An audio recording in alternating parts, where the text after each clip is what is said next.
Hello, my dear sleepy listener. Welcome to Sleepy Crown, where history's quiet tales gently carry you into dreamland. Tonight, we embark on a peaceful journey through the life of Edmund Tudor, the Welsh Earl of Richmond, whose brief but remarkable story shaped the course of English history. Though he lived only 26 years and never met his son, Edmund's legacy would echo through centuries as the father of the Tudor Dynasty. We'll softly explore his secret royal heritage, his rise to power under a benevolent half-brother, his marriage to a child bride during the Wars of the Roses, and his tragic death in a Welsh castle, all leading to the birth of a king who would change England forever. Before you drift away into peaceful slumber, please take a moment to like this video.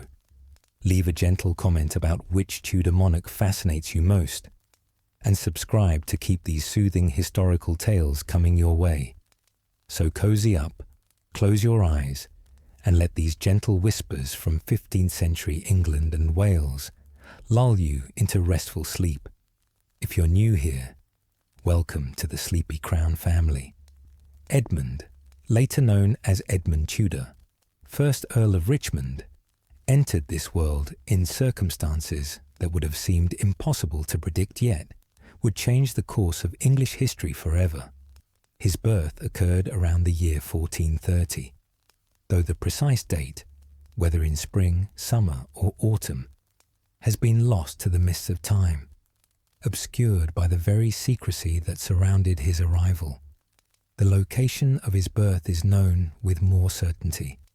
Much Haddam Palace in the county of Hertfordshire, a substantial manor house that served as one of the country residences of the bishops of London.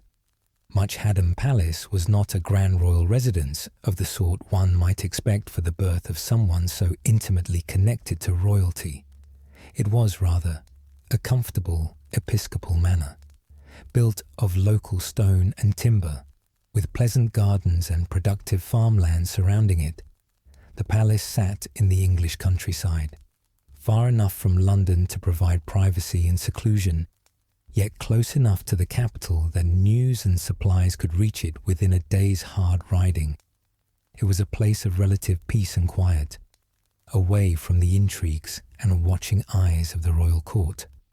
The choice of Much Haddam Palace for Edmund's birth was no accident. It reflected the extraordinary and scandalous circumstances of his parentage, circumstances that required the utmost secrecy and discretion. For Edmund was not born to a common woman, nor even to an ordinary noblewoman. His mother was Catherine of Valois, a princess of France, who had become Queen of England through her marriage to one of England's greatest warrior kings. And yet Edmund's father was not that king, but rather a Welsh gentleman of modest means and uncertain status. Edmund was, from his very first breath, a child caught between two worlds, royal and common, English and Welsh, legitimate and irregular. To understand Edmund's story, we must first understand the remarkable tale of his mother. For Catherine of Valois' life reads like something from a medieval romance, filled with triumph and tragedy, love and loss, political intrigue and personal passion. Her story begins not in England, but in France, in the troubled court of a mad king. Catherine of Valois was born on the 27th of October in the year 1401 at the Hôtel Saint-Paul in Paris. The Hôtel Saint-Paul was one of the principal royal residences of the French kings, a sprawling complex of buildings, gardens and courtyards that occupied a substantial area in the Marais district of Paris. It was here, amidst the grandeur of the French court, that Catherine drew her first breath as the youngest daughter of King Charles VI of France and his queen, Isabeau of Bavaria. Catherine's birth came at a particularly troubled time in French history. Her father, King Charles, suffered from a severe mental illness that contemporaries simply called madness, but which modern historians believe may have been schizophrenia or some other form of psychotic disorder. Charles's illness manifested in terrifying episodes during which he would not recognize his wife or children, would believe himself to be made of glass and fear that he might shatter, or would run wildly through the corridors of his palaces believing himself to be pursued by enemies. Between these episodes, the king would experience periods of relative lucidity, but his ability to govern effectively was severely compromised. The result of Charles's illness was that France in Catherine's childhood was a realm torn by faction and intrigue. Various nobles and royal relatives competed to control the mad king and to exercise power in his name. The king's brother, Louis, Duke of Orléans, and the king's cousin, John the Fearless, Duke of Burgundy, became bitter rivals, and their conflict would eventually escalate into civil war. In 1407, John the Fearless had Louis of Orléans assassinated on a Paris street, an act that would have consequences for decades to come. Catherine's mother, Queen Isabeau, was herself a controversial figure. Later French chroniclers would paint her as an adulteress and a terrible mother, though modern historians suggest that much of this negative portrayal was propaganda designed to discredit her. What is clear is that Isabeau, faced with a mad husband and a court torn by factions, struggled to maintain her position and to protect her children. Catherine, as one of the younger daughters, received less attention than her siblings, but she was raised with all the education and refinement appropriate to a French princess. The education of a medieval princess like Catherine was quite comprehensive, though it differed markedly from that of her brothers. Catherine would have been taught to read and write in French, and probably in Latin as well. She would have studied the Bible and the lives of the saints, learning the religious devotions expected of a pious Christian noblewoman. She would have been instructed in music, learning to sing and perhaps to play instruments such as the lute or the harp.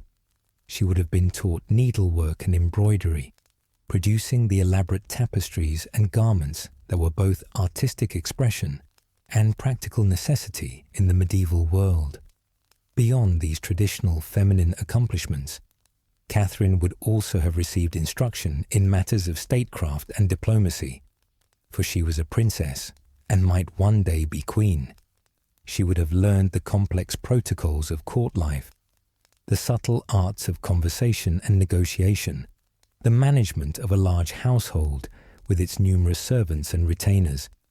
She would have been taught to dance, to ride a horse, to conduct herself with grace and dignity in all circumstances. All of this training was designed to prepare her for her ultimate destiny, marriage to some great prince or king, as a bride who would cement alliances and bring glory to the French crown. As Catherine grew into her teenage years during the 1410s, the situation in France grew increasingly dire.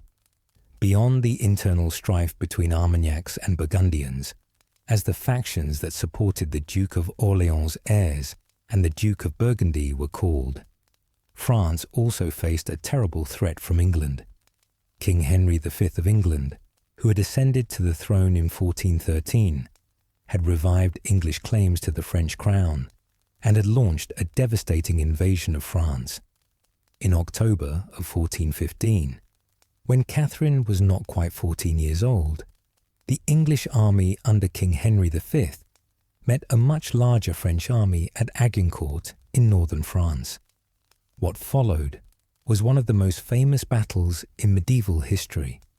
The French army, though it outnumbered the English by perhaps 3 or 4 to 1, was comprehensively defeated. The English longbowmen cut down the charging French knights, and thousands of French nobles were killed or captured. The Battle of Agincourt was a catastrophe for France, and it left King Henry V as the dominant power in the kingdom. Over the next several years, Henry methodically conquered Normandy and advanced toward Paris. The internal divisions in France made it impossible for the French to mount an effective resistance.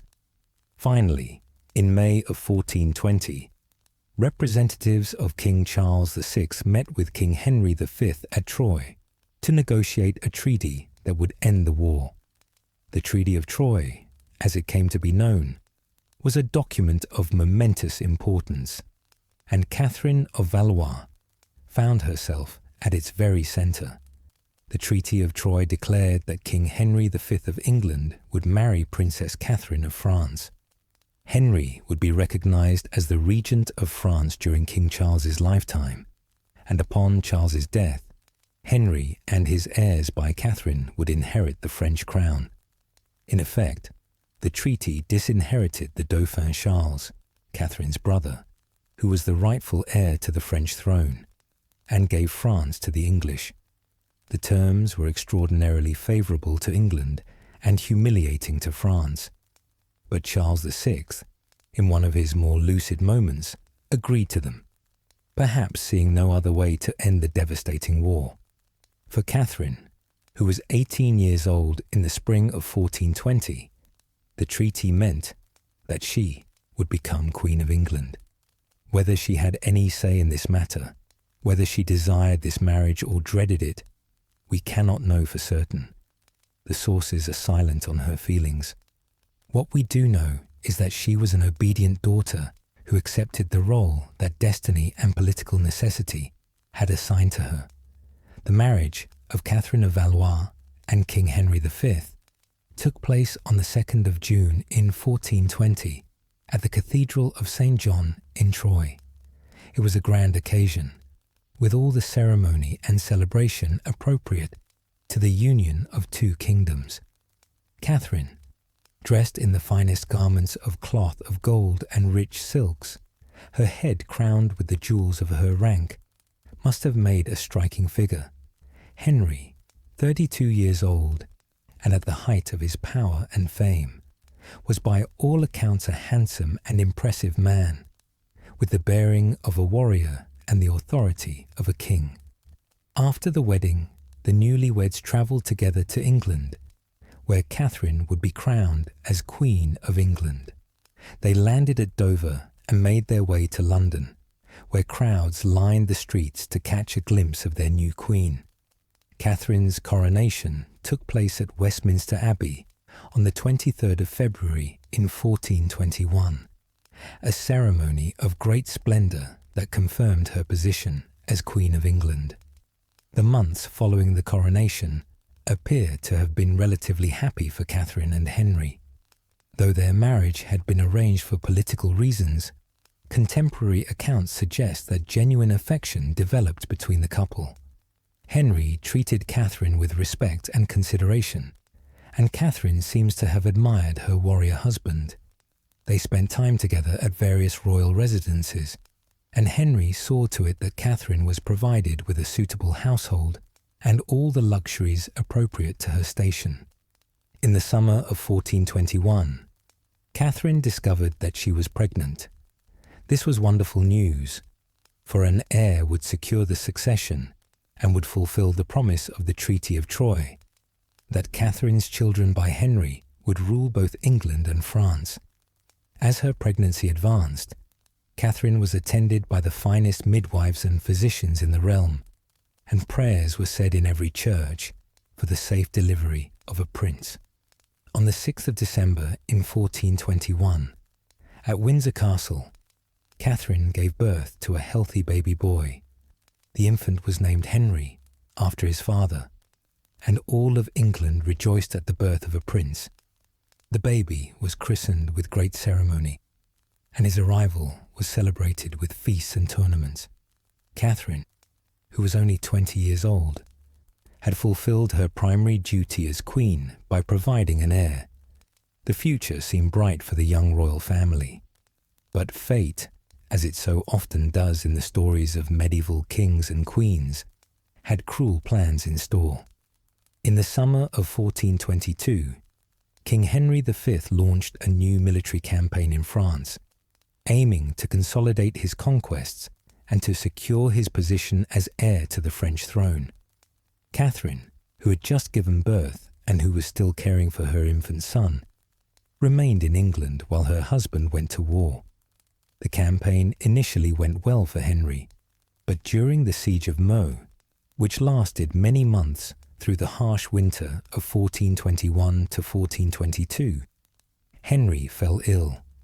The nature of his illness is not entirely certain, but it may have been dysentery, a disease that killed many medieval soldiers and that was particularly prevalent during sieges when sanitation was poor. As the summer of 1422 wore on, Henry grew progressively weaker. He was moved to the Château de Vincennes near Paris, where he could receive better care, but his condition continued to deteriorate. On the 31st of August in 1422, King Henry V died.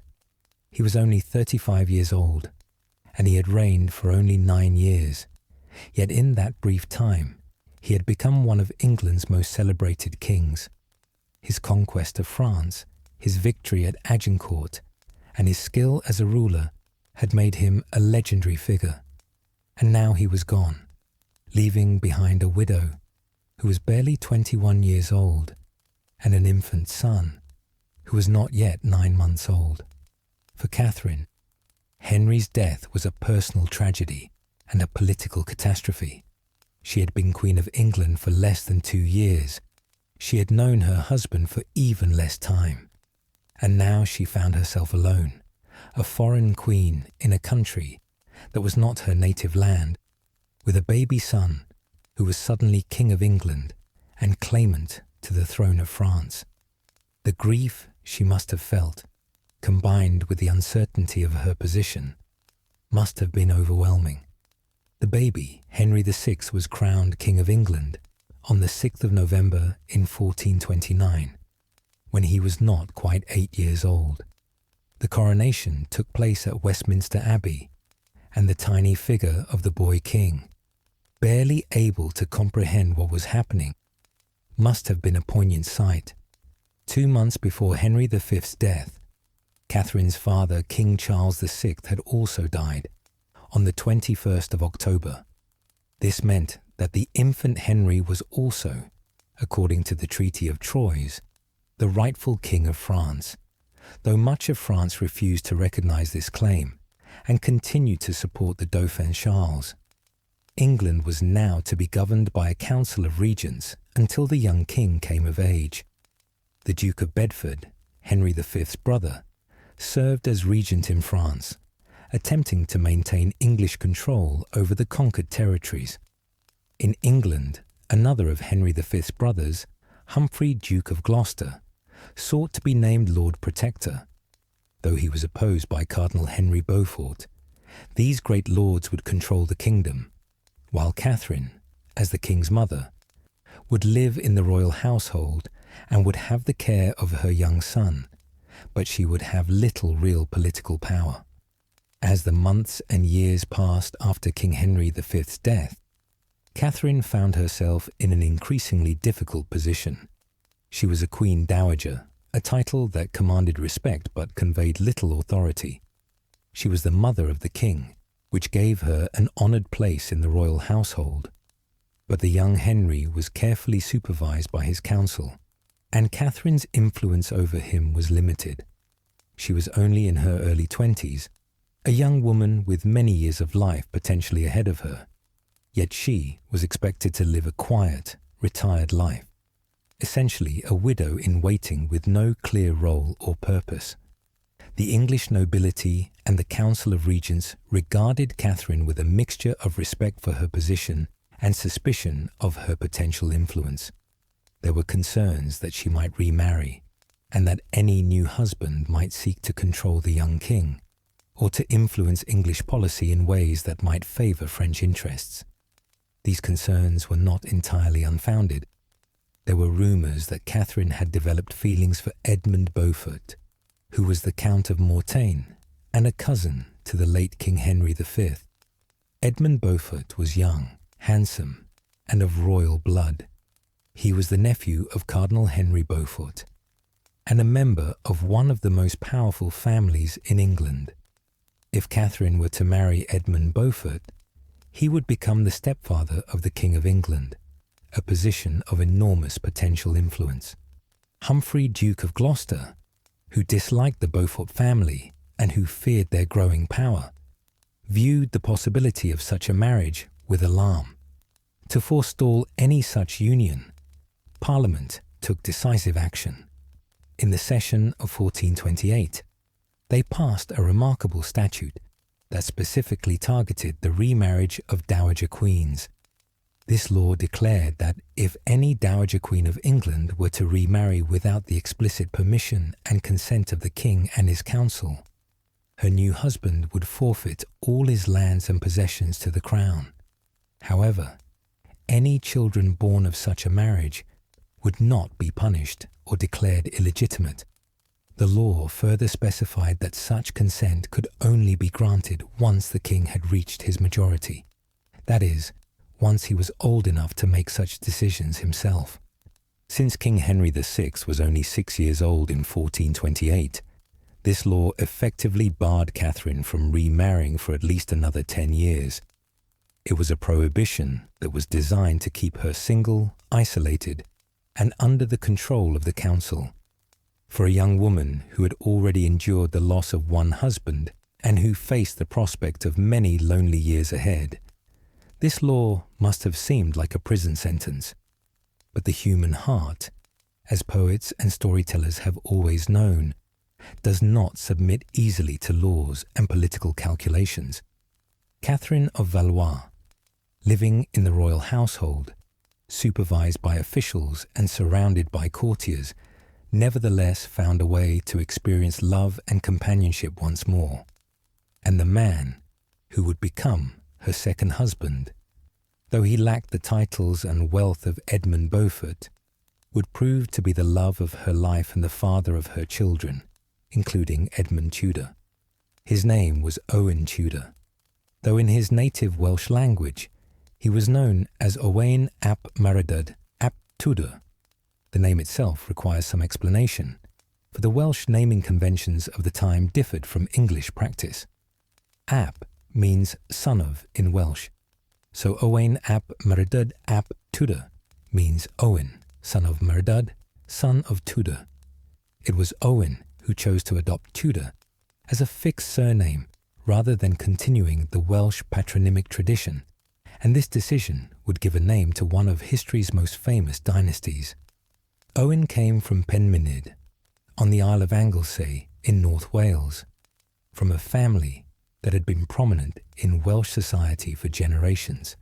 The Tudors of Penmynydd could trace their ancestry back to Edmund Tudor, who had died in 1246, after serving as seneschal, essentially the chief administrator and military commander, to the kingdom of Gwynedd. Edmund Tudor had been a trusted advisor to Llywelyn the Great, one of the most powerful and successful Welsh princes, who had ruled Gwynedd for 45 years and who had maintained Welsh independence against English pressure. Through various marriage alliances over the generations, the Tudors had connections to other prominent Welsh families and even to the ancient royal houses of Wales. Owen's grandfather, Tudor ap Goronwy, had married Margaret, who was the daughter of Thomas ap Llywelyn, ab Owain of Cardiganshire. Margaret's family came from the princely house of Deheubarth, one of the three main kingdoms of medieval Wales. Margaret's elder sister had married Gruffudd Feichen, whose son was none other than Owain Glyndwr, the great Welsh leader who had led a rebellion against English rule in the early years of the 15th century. This connection to Owain Glyndwr would prove to be both a source of pride and a source of hardship for Owen Tudor and his family. The Glyndwr Rising, which had begun in 1400 and had continued intermittently for over a decade, had been the last great Welsh rebellion against English rule. Glyndwr had proclaimed himself Prince of Wales and had established an independent Welsh government, had formed alliances with France and Scotland, and for a time had seemed on the verge of driving the English out of Wales entirely. But the rebellion had ultimately failed. The English, under King Henry IV and then Henry V, had gradually reconquered Wales, and by 1415 the Rising had collapsed and Glyndŵr had disappeared into the Welsh mountains, never to be seen again. The English response to the rebellion had been harsh. Welsh landowners who had supported Glyndŵr had their lands confiscated. Restrictive laws were passed that prohibited Welsh people from holding office in Welsh towns, from carrying weapons, and from owning land in English-controlled areas. Welsh people were required to live under English law, and their traditional rights and customs were suppressed. Owen Tudor's father, Margaret ap Tudor, had been one of the prominent supporters of Glyndŵr, as had several of Owen's uncles.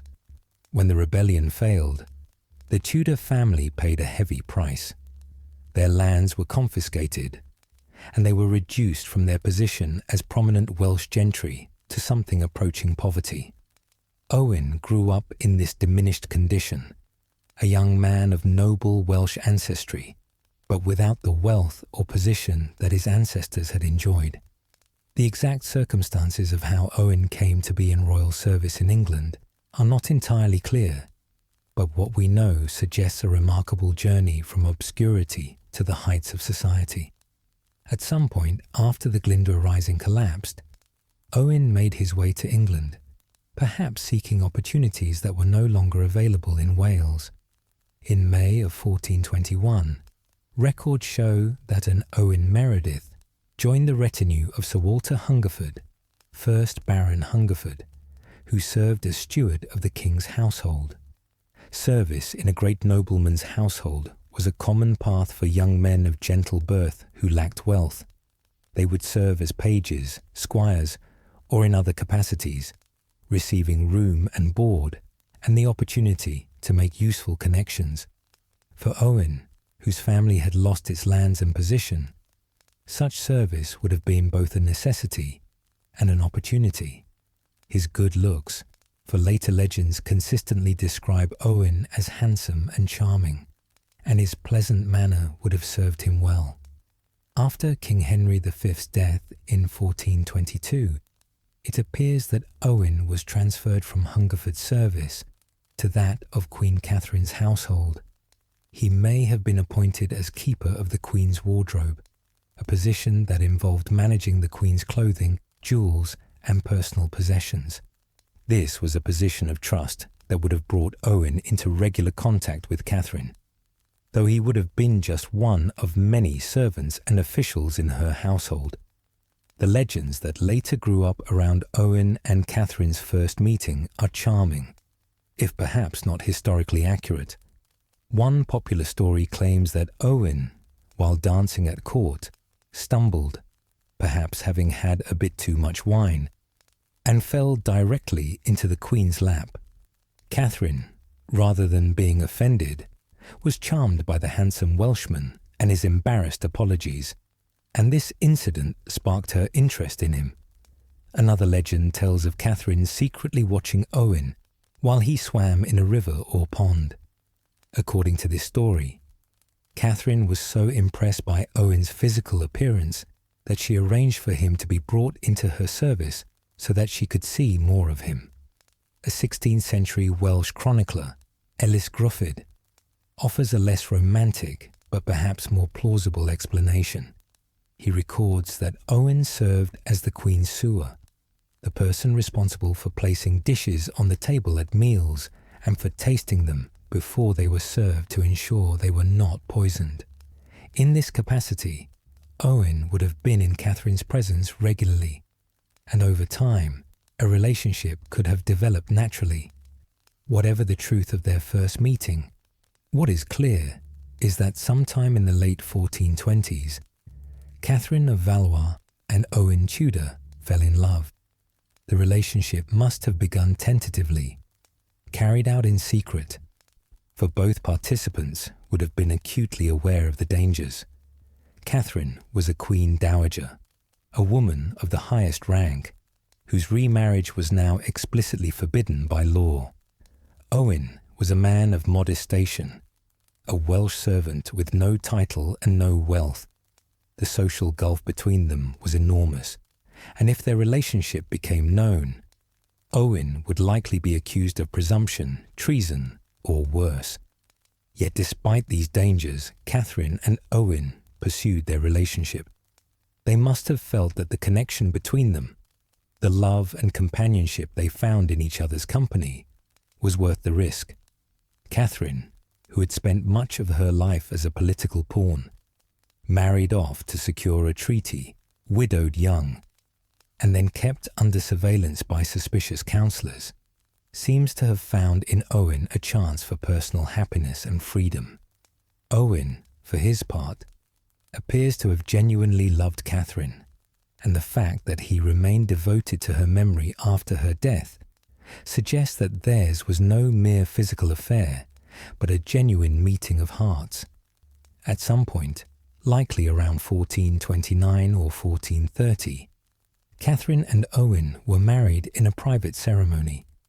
The exact date and location of this marriage are not recorded, which is not surprising given the secrecy that surrounded it. Whether the marriage took place before or after Parliament's Statute of 1428 is a matter of historical debate. If it took place after the statute, then Owen and Catherine were openly defying the law, and the legal validity of their marriage might be questioned.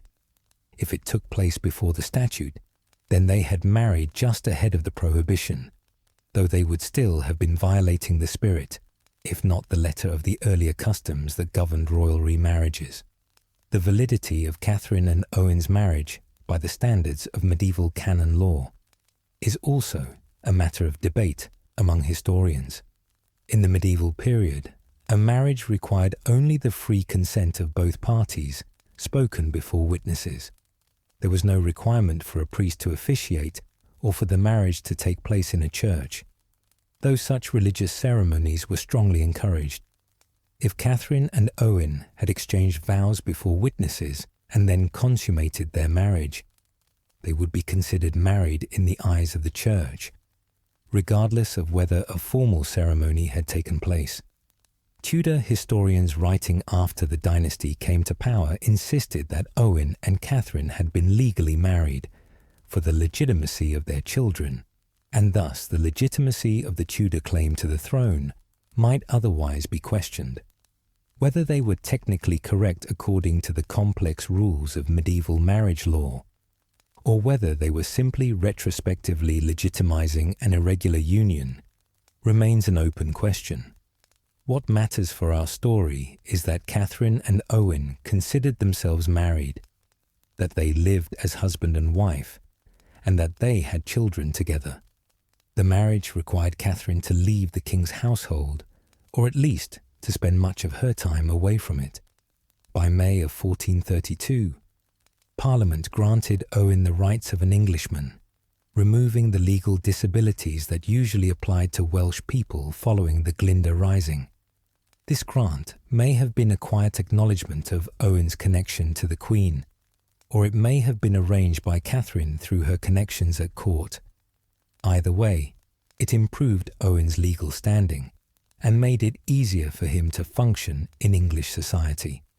Catherine and Owen's children were born away from court, in private locations where the births could be kept secret from the prying eyes of courtiers and counsellors. The first of these children was Edmund, born around 1430 at Much Haddam Palace. The choice of the Bishop's Palace in Hertfordshire as the location for Edmund's birth suggests that Catherine had powerful friends who were willing to help maintain the secret of her second marriage. The bishops of London were important figures in the church and the realm, and their cooperation would have been essential. The infant was named Edmund, a name with Saxon and English roots that had been popular among the English nobility for centuries. Some later writers would suggest scandalous explanations for this choice of name, that Edmund Beaufort, Duke of Somerset, was actually the child's father rather than Owen Tudor, or that Catherine had named her son after a former lover. The far more likely and prosaic explanation is that Edmund Beaufort served as the child's godfather, and it was common practice in medieval times to name a child after his or her godparent. Godparents had important spiritual and sometimes practical responsibilities for their godchildren, and selecting a powerful noble as a godfather was a way of securing an influential patron for the child. Edmund was not to be an only child. In the years that followed, Catherine and Owen had more children, though the exact number and the precise dates of their births are matters of some uncertainty. A second son, Jasper, was born around November of 1431, possibly at Hatfield. Jasper would grow up to be Edmund's closest companion and would play a crucial role in the later history of the Tudor family. There was also a third son, sometimes called Edward and sometimes Owen, though very little is known about his life. The Tudor historian Polydore Virgil, writing in the early 16th century, stated that this third son became a monk of the Order of St. Benedict and did not live long into adulthood. He may have been buried in Westminster Abbey, though the exact location of his grave is unknown. There may also have been one or two daughters. Some records suggest a daughter named Margaret or Catherine, who was born in January of 1437, but who died shortly after birth, perhaps even during the same illness that would claim Catherine herself. Another daughter, named Tassinda, may have survived to adulthood and may have married Reginald Grey, Baron Grey of Wilton, though historians are divided on whether this daughter actually existed or whether she is a later invention or confusion in the genealogical records. For Edmund and his siblings, these early years were strange and difficult. They were the sons and daughters of a Queen of England, yet they lived in hiding, moving between various private residences, never acknowledged at court, never presented to the young king who was their half-brother. Their mother was a princess of France and a crown queen, yet she lived almost as a fugitive, maintaining her secret second family away from public view. Their father was a man of noble Welsh ancestry, but he had no English title, no lands, and no wealth beyond what Catherine could provide from her own resources. The children's education and upbringing during these early years would have been the responsibility primarily of Catherine and the small household that attended her and Owen. They would have learned French from their mother, for Catherine would have spoken French as her native language. They would have learned English as well, for that was the language of the realm in which they were born, and they may have learned some Welsh from their father, though Owen had spent enough time in English service that he was probably fluent in English as well. The education of noble children in the medieval period, even when those children were being raised in unusual circumstances, followed certain patterns. Boys would be taught their letters and numbers, would learn to read in Latin so that they could follow the church services and read religious texts, and would receive instruction in the skills of a gentleman, riding, hunting, the use of weapons, and the codes of courtesy and honour that govern noble behaviour. Girls would receive similar instruction in literacy and religion, but would also be taught the domestic arts of managing a household, as well as needlework, music, and the social graces. For Edmund and Jasper, these early years of secret childhood were perhaps not entirely unhappy. They had each other as companions and playmates. They had parents who loved them and cared for them.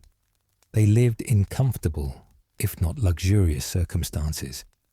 Yet there must always have been an awareness, growing stronger as the boys grew older, that their situation was unusual and precarious. They were princes by blood, but commoners by circumstance, royal yet hidden, with an uncertain future and a status that depended entirely on the secrecy of their mother's second marriage. All of this would change in 1437, when Edmund was about 7 years old. In that year, the secret that Catherine and Owen had so carefully guarded for nearly a decade would finally be revealed, and the consequences would reverberate through Edmund's life and through English history. In the year 1436, when Edmund was approximately 6 years old and his brother Jasper was about 5. Catherine of Valois made a decision that would have profound consequences for her secret family. She retired to Bermondsey Abbey, a religious house located outside London on the south bank of the Thames. Bermondsey Abbey was a Benedictine monastery that had been founded in the 11th century, and that had grown to become one of the wealthiest and most influential religious houses in England. The reasons for Catherine's withdrawal to Bermondsey Abbey are not entirely clear from the historical record, but the most likely explanation is that she was ill.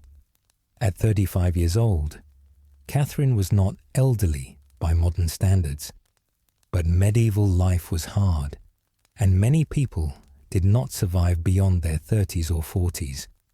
Catherine had borne at least 2 children, and possibly as many as 4 or 5, with all the dangers to health that multiple pregnancies and childbirths entailed in an age without modern medicine.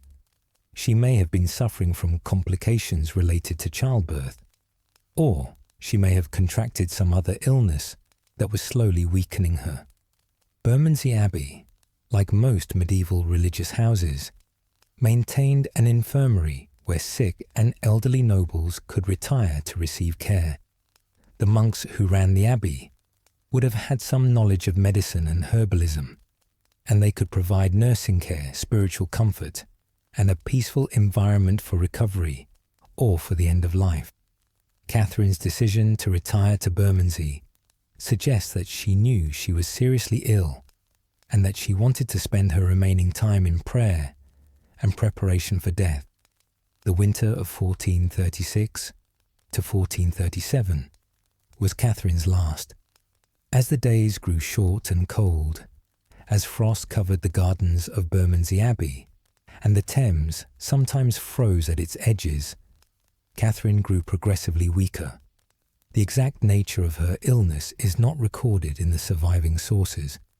Medieval medical records are sparse, and the symptoms of various diseases were often described in terms that are difficult to translate into modern diagnoses. She may have been suffering from cancer, from tuberculosis, from complications of past childbirths, or from any number of other conditions that were incurable in the 15th century. As Catherine's condition deteriorated, word was sent to the young King Henry VI, who was then 15 years old. Henry visited his mother at Bermondsey Abbey and spent time at her bedside. This must have been a difficult and emotional time for the young king, who was about to lose his mother and who had already lost his father so many years earlier.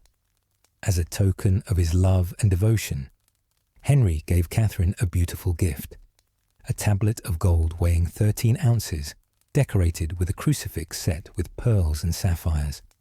This precious object would have been both a symbol of royal affection and a spiritual aid for Catherine in her final days, a reminder of Christ's sacrifice and the promise of salvation. On the 3rd of January in 1437, Catherine of Valois died at the Abbey of St. Saviour in Bermondsey. She was only 35 years old. She had been Queen of England, widow of one of England's greatest kings, mother of a reigning king, and secretly the wife of a Welsh gentleman and the mother of his children. Her life had encompassed triumph and tragedy, love and loss, joy and sorrow. And now it was over. Catherine was given a royal funeral, as befitted her status as a Queen Dowager and the mother of the king. Her body was carried in procession from Bermondsey to Westminster Abbey, the great church where English monarchs were crowned and where many were buried. The funeral procession was a grand affair, with her coffin draped in red cloth of gold, stitched with golden flowers, and with a wooden effigy placed upon the coffin representing Catherine as she had been in life. The effigy was dressed in a mantle of purple satin, and the head wore a crown of silver gilt.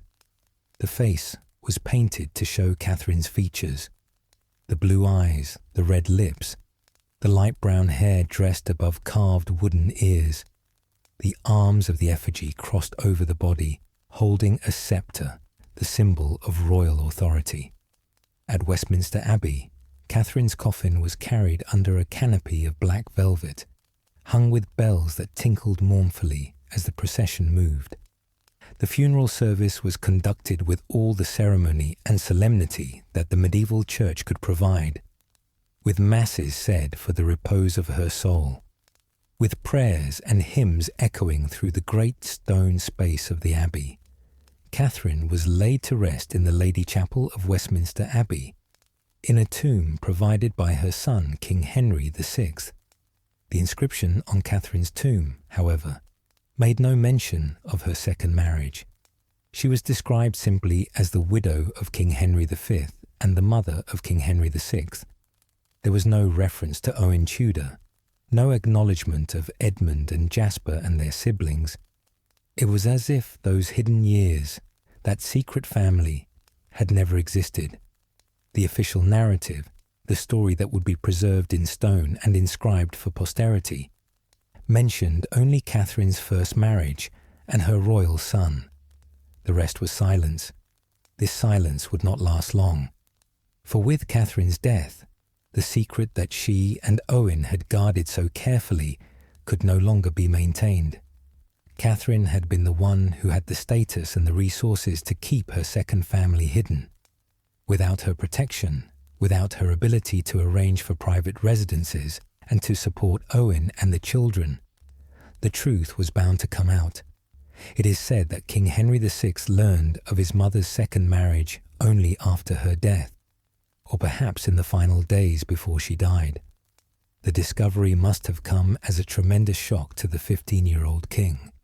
Here were half-brothers he had never known about, born of a marriage that technically violated the law Parliament had passed to prevent exactly such a union.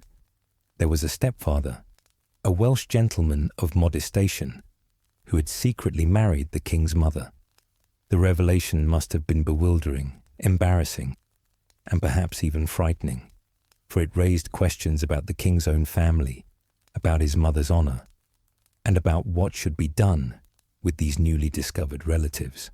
The revelation of Catherine's secret marriage quickly led to action being taken against Owen Tudor, Catherine's enemies, and she had enemies at court, nobles who had never trusted her and who had always suspected that she might try to influence the young king or to act in the interests of France rather than England, now saw an opportunity to strike at her memory and to punish the man who had dared to marry a queen. Owen was summoned to London to answer questions about his relationship with the late queen. This summons was not a polite request, but a royal command that Owen could not refuse without being declared an outlaw. Leaving his children behind, probably in the care of trusted servants or friends, Owen made the journey from wherever he had been staying, perhaps in Wales or in one of Catherine's former residences, to the capital. In London, Owen was brought before the royal court to answer charges relating to his marriage to Catherine. The specific charges are not detailed in the surviving records, but they likely included accusations that he had violated the statute of 1428 that prohibited dowager queens from remarrying without permission, that he had acted presumptuously by marrying so far above his station, and perhaps even that he had exercised undue influence over the late queen. In medieval law, marriage to someone of vastly superior social rank could be seen as a form of presumption or even treason, particularly when that someone was a member of the royal family. Remarkably, Owen was acquitted of these charges. The court found that he had not violated the law or that the charges against him could not be proven. This acquittal may have been influenced by the young King Henry VI himself, who, despite the shock of discovering his half-brothers and stepfather, may have felt that harsh punishment of Owen would dishonour his mother's memory. Alternatively, the court may have decided that since Owen and Catherine were apparently genuinely married, according to the rules of canon law, and since the statute of 1428 did not make such marriages illegal for the Queen, but only imposed penalties on the husband. Owen could not be found guilty of any crime. The acquittal should have meant that Owen was free to go, free to return to his children and to try to rebuild some kind of life after the loss of Catherine. But the acquittal did not sit well with some members of the council, who believed that Owen should not be allowed to go unpunished. As Owen began his journey back to Wales, he was suddenly arrested again, this time without any formal charges or legal proceedings. He was taken to Newgate Prison in London. Newgate Prison was one of the most infamous jails in medieval England, a place of misery and suffering, built into the old Roman wall that had once surrounded the city of London. Newgate was dark, damp, and overcrowded. Prisoners were held in cramped cells, often chained to the walls, with little light or fresh air. Disease was rampant, and many prisoners died before they could be brought to trial or released. Food was minimal, and prisoners who had no money to bribe the jailers might slowly starve. For Owen Tudor, who had briefly tasted royal favour through his marriage to Catherine, imprisonment in Newgate must have been a terrible fall. The imprisonment was probably intended to be indefinite, to keep Owen locked away where he could not embarrass the royal family or make claims based on his connection to the late Queen. But Owen, showing the resourcefulness and determination that would mark his family in later generations, managed to escape from Newgate in early 1438. How he accomplished this feat is not recorded. Perhaps he bribed a guard, or perhaps he took advantage of some moment of carelessness on the part of his jailers. However he did it, Owen got out of Newgate and fled, probably heading west toward Wales, where he might find safety among his own people. His freedom was short-lived.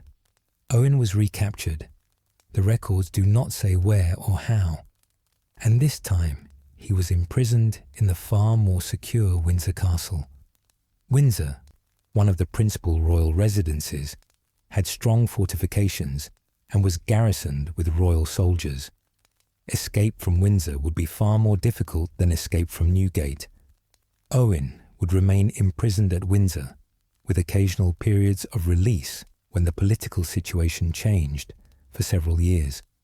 While Owen languished in prison, his young sons Edmund and Jasper found themselves in a precarious situation. They were the half-brothers of the King of England, yet they had no official status, no acknowledged place in the royal family, and no protector now that their mother was dead and their father imprisoned.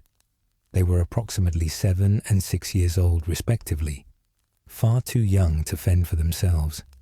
Something had to be decided about what to do with these boys.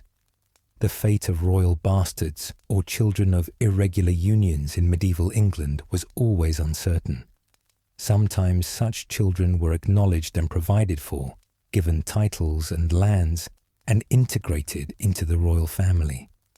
Other times they were hidden away in monasteries, given church positions, or simply ignored. In the worst cases, children who might pose a threat to the legitimate succession were imprisoned or even killed.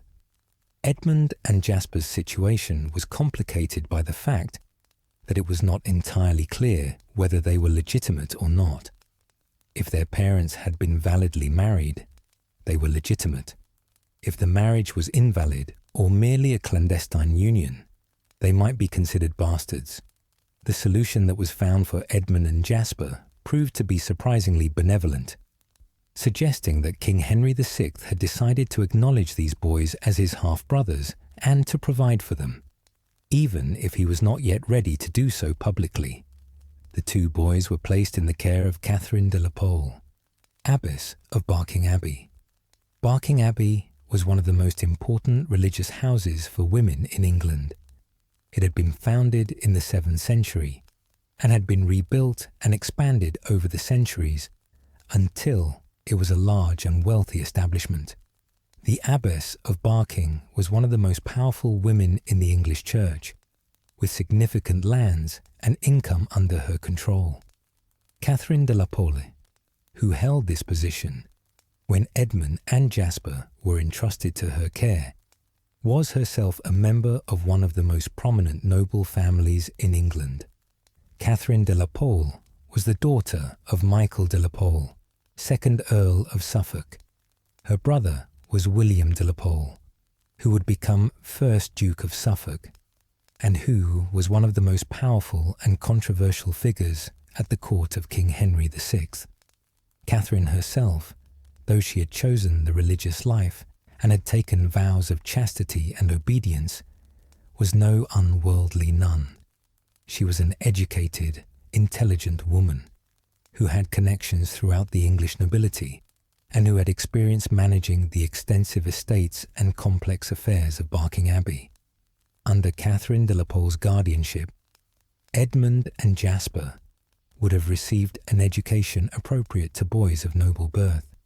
They would have been taught by priests or scholars in the abbey's employ, learning Latin, French, and English, studying the scriptures and theology, and receiving instruction in arithmetic, music, and the other subjects that formed the medieval curriculum. They would also have been taught the skills and manners of gentlemen, preparing them for whatever future might await them. The years at Barking Abbey, while marked by the absence of their parents, their mother dead, their father imprisoned, nonetheless provided Edmund and Jasper with stability, education, and a connection to the English nobility through Catherine de la Pole. The boys remained in Catherine's care from 1437 until at least March of 1442, a period of about 5 years. During this time, they grew from young children into adolescence, and their characters and abilities began to emerge. Catherine de la Pole appears to have taken a genuine interest in her young charges. She may have recognized that these boys, despite the irregular circumstances of their birth, had royal blood and connections that might someday be valuable. Or perhaps she simply felt compassion for 2 children who had lost their mother and whose father was imprisoned. Whatever her motivations, Catherine's care of Edmund and Jasper during these crucial years helped to shape them into the men they would become. As 1442 approached, Edmund was about 12 years old and Jasper about 11. They had now been at Barking Abbey for 5 years, and the question of their future could no longer be postponed. King Henry VI, now 20 years old and actively ruling the kingdom, had to decide what to do with these half-brothers he had never known and whose very existence had been a closely guarded secret. The decision that Henry made would change Edmund and Jasper's lives forever. Rather than continuing to keep them hidden away, rather than ignoring them or placing them in the church where they might live quiet lives as monks, Henry chose to acknowledge them, to bring them to court, and to provide for their education and advancement. This decision speaks to Henry's character, his kindness, his sense of family duty, and his recognition that Edmund and Jasper, whatever the circumstances of their birth, were his half-brothers and deserved his protection and support. In 1442, Edmund and Jasper were brought from Barking Abbey to the royal court. King Henry ensured that they were placed under the care of priests who would continue their education, now with the resources and opportunities that only the royal court could provide. For Edmund, this moment marked a transformation from obscurity to recognition, from uncertainty to possibility. The hidden prince was about to emerge into the light of day. The transition from Barking Abbey to the royal court must have been overwhelming for 12-year-old Edmund and 11-year-old Jasper. They had spent 5 formative years in the relative quiet and seclusion of a religious house, where life followed the ordered rhythms of prayer and study, where the world was small and predictable. Now they were being brought into the very centre of English power and politics, into a world of ceremony and intrigue, of grand palaces and powerful nobles, of opportunities and dangers they could barely comprehend. The royal court in the 1440s was an elaborate and complex institution, a mobile community of hundreds of people that moved between various royal residences depending on the season and the king's needs. When Edmund and Jasper arrived at court in 1442, they would have encountered a world that operated according to strict hierarchies and elaborate protocols that governed everything from where one stood in relation to the king, to how one addressed different ranks of nobility, to what one wore and ate, and even how one walked through the corridors of power. The physical spaces of the royal court were impressive and magnificent. The principal royal residences, Westminster Palace, Windsor Castle, Sheen Palace, Eltham Palace, and others, were vast complexes of buildings, each designed to demonstrate the majesty and power of the English crown. Great halls with soaring timber roofs, where hundreds could gather for feasts and ceremonies. Private apartments with painted walls and glazed windows, furnished with tapestries and carved furniture. Chapels where mass was said daily, with altars adorned with gold and silver vessels. Gardens and courtyards where nobles could walk and converse. Stables and mews for the horses and hunting birds that were essential to aristocratic life. For Edmund and Jasper, coming from the relatively modest surroundings of Barking Abbey, these royal residences must have seemed almost impossibly grand. The sheer scale of the buildings, the richness of the furnishings, the number of people constantly moving about on various errands, all of this would have been new and perhaps intimidating. Yet they were the king's half-brothers, and they would have been treated with respect and given quarters appropriate to their status, even if their position at court was not yet publicly announced or fully defined. King Henry VI himself, when Edmund and Jasper first met him, was a young man of 20 years. He had been king since infancy, crowned before he could even walk, and he had lived his entire life in the public eye, always surrounded by courtiers and servants, always conscious of his royal dignity. Yet Henry was, by all accounts, a gentle and pious soul, more suited to be a monk or a scholar than a warrior king.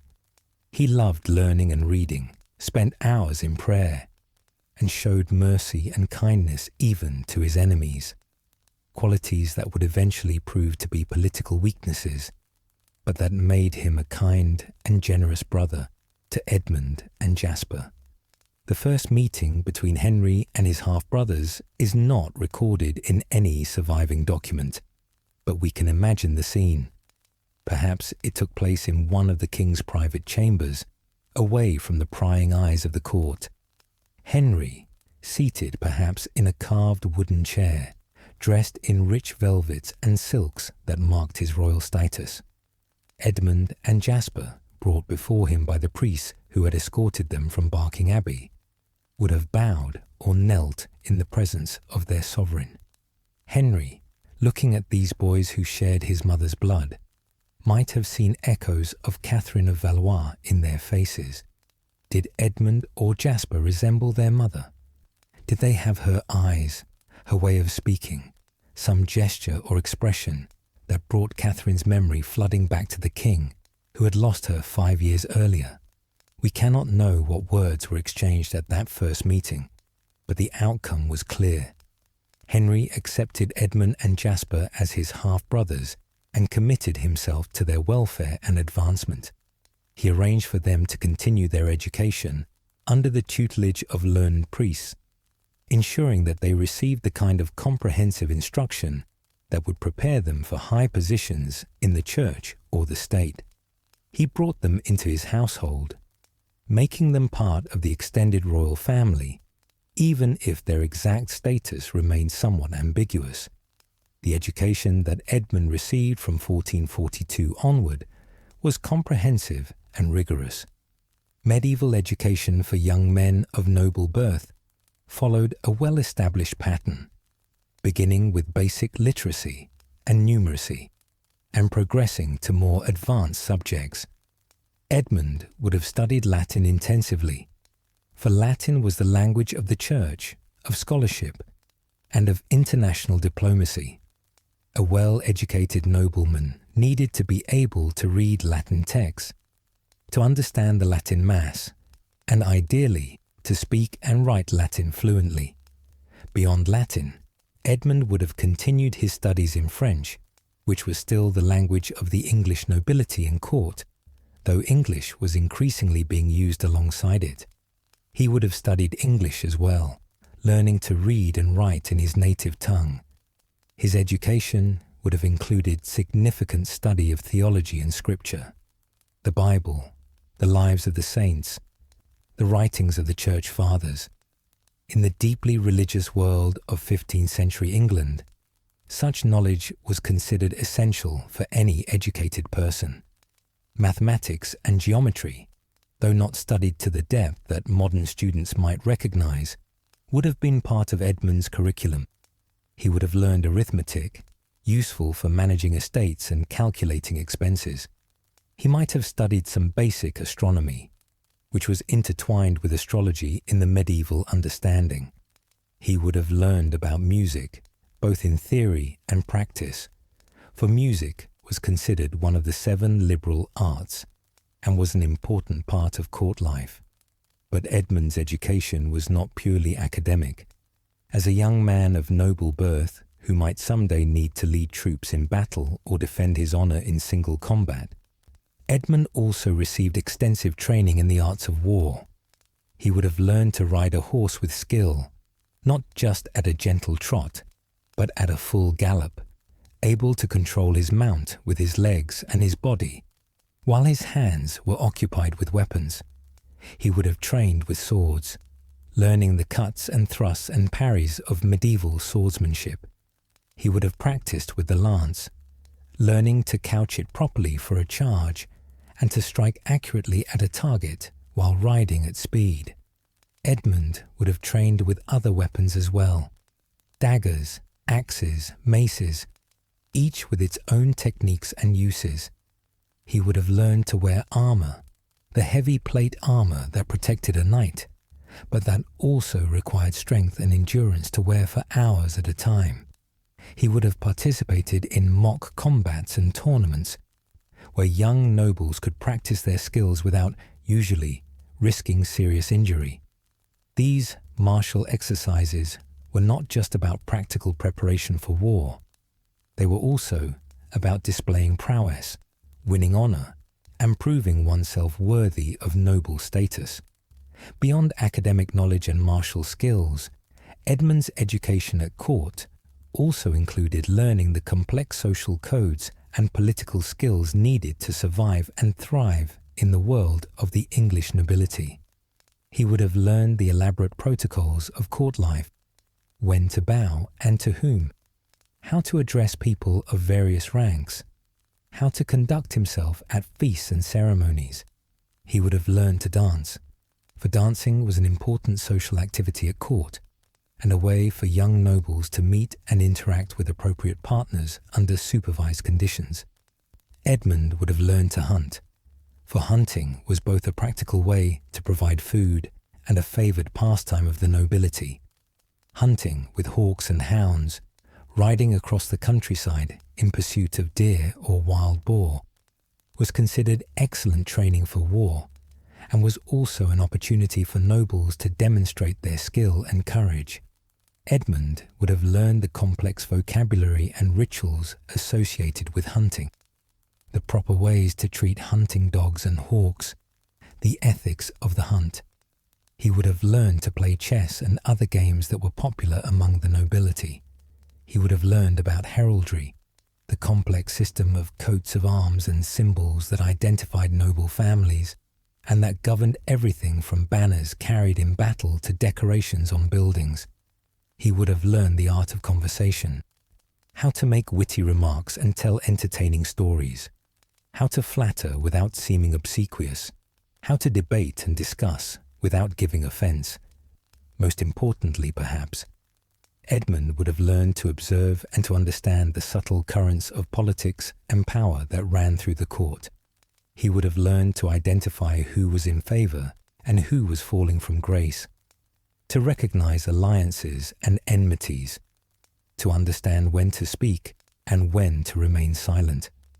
These were skills that could not be taught directly, but had to be learned through observation and experience, and the royal court provided ample opportunity for such education. As Edmund and Jasper grew from boys into young men during the 1440s, they would have been watched carefully by the other members of the court. Who were these Tudor brothers? What was their exact status? What were the king's intentions toward them? Were they to be acknowledged as legitimate members of the royal family, or would they remain in a kind of limbo, recognized privately but not publicly honored? These questions would have been discussed in whispers in the corridors and chambers of the royal palaces, and Edmund and Jasper would have been aware of this speculation and scrutiny.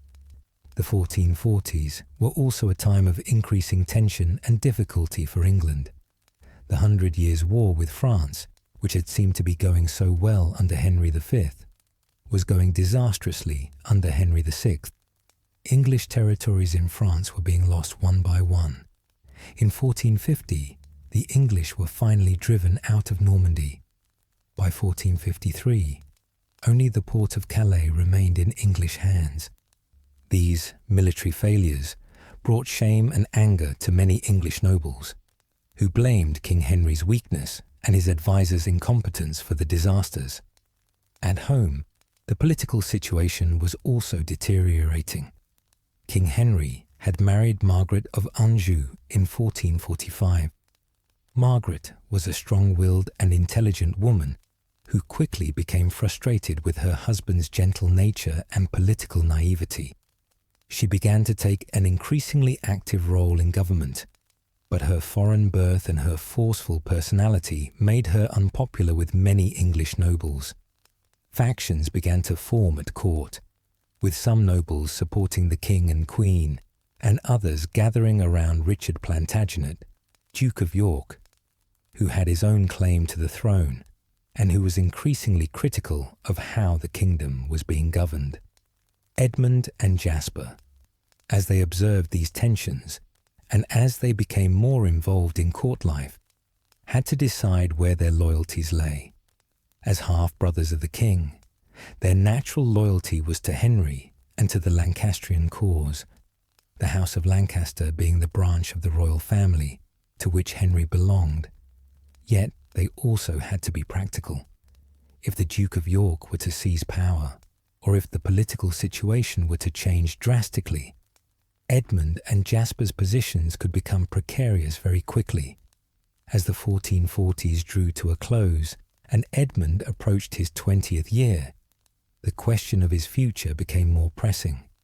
He could not remain indefinitely as simply one of the king's half-brothers, living at court without title or defined role. King Henry needed to make a decision about what position Edmund and Jasper should hold, what titles they should bear, what lands and revenues should support them. The decision that Henry made would be extraordinarily generous, elevating Edmund from obscurity to the highest ranks of the English nobility, and giving him a status and power that few could have predicted when he was born in secret at Much Haddam Palace 20 years earlier. By the late 1440s, it had become clear to King Henry VI that his half-brothers Edmund and Jasper needed to be formally recognized and elevated to positions befitting their royal blood. The two young men, now approaching 20 years of age, had proven themselves to be intelligent, capable, and loyal. They had received excellent educations and had acquitted themselves well in the complex environment of the royal court. More importantly, Henry had grown genuinely fond of his half-brothers, seeing in them not rivals or threats, but beloved family members who could be trusted and relied upon. The decision to ennoble Edmund and Jasper was not made lightly or quickly. Such decisions required careful political calculation. Bestowing titles and lands was not just a matter of personal preference. It had implications for the balance of power among the nobility, for the royal finances, and for the succession itself. King Henry had to consult with his advisors, had to consider how the other nobles would react, had to think through the long-term consequences of his decision. There were several factors that made 1449 a propitious time for Edmund's elevation. First, the king's position, while not entirely secure, was at least stable for the moment. The worst of the English defeats in France had not yet occurred, and while there was discontent at court, there was not yet open rebellion. Second, Henry had no children of his own, and indeed, he had been married to Margaret of Anjou for 4 years without producing an heir. This raised the spectre of a succession crisis should Henry die childless. By elevating and enriching his half-brothers, Henry was creating a cadre of loyal relatives who might serve as a bulwark for the dynasty. Third, the king recognized that Edmund and Jasper, with their Welsh heritage through their father Owen Tudor, could be valuable in managing royal interests in Wales. Wales, in the mid-15th century, was a complex patchwork of English-controlled territories, semi-autonomous marcher lordships, and areas where Welsh law and custom still held sway. The Crown needed reliable representatives who could work effectively in this environment, and the Tudor brothers, with their combination of royal authority and Welsh connections, were ideal candidates. On the 15th of December in 1449, King Henry VI took the first formal step in recognizing Edmund's new status. On that winter day, in a ceremony that would have been conducted with all the pageantry and solemnity appropriate to such an occasion, Edmund Tudor was knighted. To be made a knight was an honor that marked a man as a member of the warrior elite, someone who had proven his courage and his worthiness to bear arms in service of his lord and his king. The ceremony of knighthood in the medieval period was a profound ritual, one that combined military, religious, and social elements. Edmund would have prepared for the ceremony with a period of fasting and prayer, purifying himself spiritually for the honor he was about to receive. On the night before the knighthood was to be conferred, Edmund would have kept a vigil, spending the night in prayer in a chapel, contemplating the serious responsibilities he was undertaking. On the morning of the ceremony, Edmund would have been bathed, a ritual cleansing that symbolized his moral purity. He would then have been dressed in white garments, symbolizing his innocence, over which would be placed a red robe symbolizing the blood he must be prepared to shed in defense of the faith and his lord. Over these would go his armor piece by piece, each piece having symbolic meaning. The spurs, symbol of knightly mobility and readiness for action. The belt, symbol of the knight's girding himself for service. The sword, symbol of his duty to defend the weak and uphold justice.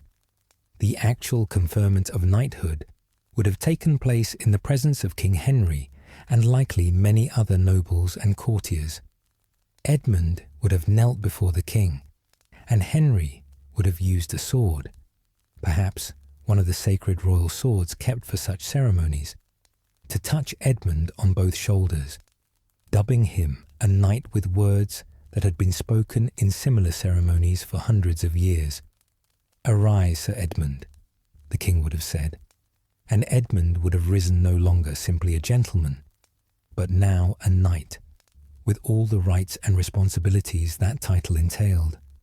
The ceremony would have concluded with the giving of gifts, the king presenting Edmund with the physical symbols of his new status, such as gilded spurs or a decorated sword. There would have been celebrations, feasting, and tournaments where the new knight could demonstrate his prowess. For Edmund, this was a moment of tremendous pride and achievement, the formal recognition of his place among England's warrior nobility.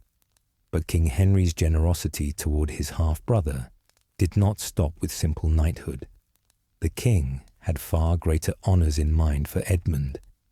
Over the next 3 years, Henry worked to arrange titles and lands for both Edmund and his brother Jasper, ensuring that they would have not just honour, but also wealth and power.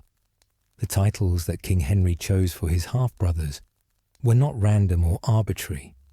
Edmund was to become Earl of Richmond, while Jasper would become Earl of Pembroke. Both of these were ancient and honourable earldoms with long histories. The title of Earl of Richmond had existed for centuries and had been held by various members of the royal family and great nobles. It came with significant estates in Yorkshire and elsewhere in northern England, as well as various rights and privileges. The title of Earl of Pembroke was similarly prestigious, with lands and castles in Wales. The formal creation of Edmund as Earl of Richmond took place in 2 stages. On the 30th of January in 1453, Edmund was summoned to Parliament as Earl of Richmond. This summons was a crucial legal step, for it meant that Edmund was now recognised as a peer of the realm, entitled to take his seat in the House of Lords and to participate in the governance of the kingdom. Then, on the 6th of March in 1453, Edmund and Jasper were formally invested with their earldoms in an elaborate ceremony. The investiture ceremony took place at the Tower of London, the ancient fortress that served as both a royal residence and a symbol of royal power. The tower, with its massive stone walls and towers rising above the Thames, had been built by William the Conqueror and expanded by subsequent kings. It was a place of history and tradition, and conducting the investiture there underscored the importance and solemnity of the occasion. On the 5th of January in 1453, Edmund and Jasper were formally invested with their titles in a ceremony that would have followed ancient protocols. They would have been dressed in the robes appropriate to their rank, rich mantles of crimson velvet trimmed with ermine, the white fur with black spots that was reserved for the highest nobility. They would have been given the symbols of their authority, perhaps swords, coronets, or other regalia. They would have sworn oaths of loyalty to the king and to the realm, promising to uphold the laws, to defend the kingdom, and to serve faithfully. Following the investiture, Edmund and Jasper took their places as earls, but they were not just any earls. King Henry decreed that they were to have precedence over all other earls in England. This was an extraordinary privilege, one that placed them at the very pinnacle of the English nobility, second only to the dukes. When Parliament met, when great ceremonies took place, when the lords of the realm gathered, Edmund and Jasper would take their places at the head of all the earls, a visible demonstration of their closeness to the king and the favour they enjoyed. This precedence was justified by their status as the king's legitimate half-brothers, a status that Parliament was asked to confirm officially. On the 6th of March in 1453, Parliament formally declared Edmund and Jasper to be the true and legitimate half-brothers of King Henry VI. This declaration was crucial, for it removed any lingering doubts about their legitimacy or their right to their titles and honours. The question of whether their parents Owen and Catherine had been truly married, which might have been raised by those who opposed their elevation, was effectively settled by parliamentary decree. Moreover, Parliament removed from Edmund and Jasper the statutory disabilities that were usually applied to Welsh people. Following the Glyndwr Rising, various laws had been passed that restricted the rights of Welsh people to own land in certain areas, to hold office in English-controlled Welsh towns, and to carry weapons. These laws were designed to prevent another Welsh rebellion and to ensure English control over Wales, but they would have been an impediment to Edmund and Jasper in their roles as English earls. By specifically exempting them from these restrictions, Parliament recognised them as full Englishmen, with all the rights and privileges that status entailed, even while they retained their connections to their Welsh heritage. With titles came lands, and with lands came wealth and responsibility. An earl in medieval England was not simply someone with an honourable title. He was a major landholder, a military commander, an administrator of justice, and a participant in the governance of the realm. Edmund's earldom of Richmond came with extensive estates that generated significant income, but that also required careful management, and that brought with them various duties and obligations. The estates that came with the earldom of Richmond were scattered across several counties, a pattern that was common for English nobles. This dispersion of lands had both advantages and disadvantages. On the one hand, it meant that if poor harvests or local disasters affected one region, the earl's other estates in other regions might still be productive. On the other hand, it made management more difficult, requiring a network of stewards, bailiffs, and other officials to oversee the various properties. Edmund's lands in Yorkshire included valuable agricultural estates where peasants farmed the land and paid rents in money or in kind. There were also forests where hunting could take place and where timber could be harvested. There were mills that ground grain into flour, taking a portion as payment for the service. There were market towns where fairs and markets were held, generating revenues through tolls and fees. All of this economic activity generated income for the Earl of Richmond, but it also required oversight to ensure that it was managed honestly and efficiently. In 1452 and 1453, King Henry supplemented Edmund's income from the Richmond estates with additional grants. These included property in Westmoreland and Lancashire, further extending Edmund's holdings in the north of England.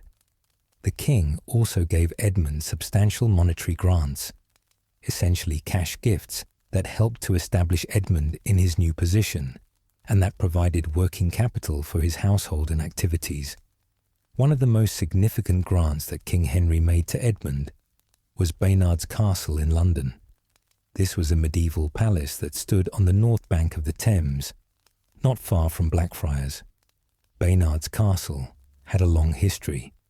It had been originally built in the 11th century by a Norman baron named Baynard, and it had been rebuilt and expanded over the centuries. By the 15th century, it was a substantial complex of buildings, including a great hall, private chambers, a chapel, stables, gardens, and all the other facilities needed for a great noble's London residence. The grant of Baynard's Castle was symbolically important, as well as practically useful. To have a major residence in London, the capital and the seat of royal power, marked Edmund as a figure of national importance. Baynard's Castle would serve as Edmund's base of operations when he needed to be in London for Parliament, for meetings with the king, or for other business.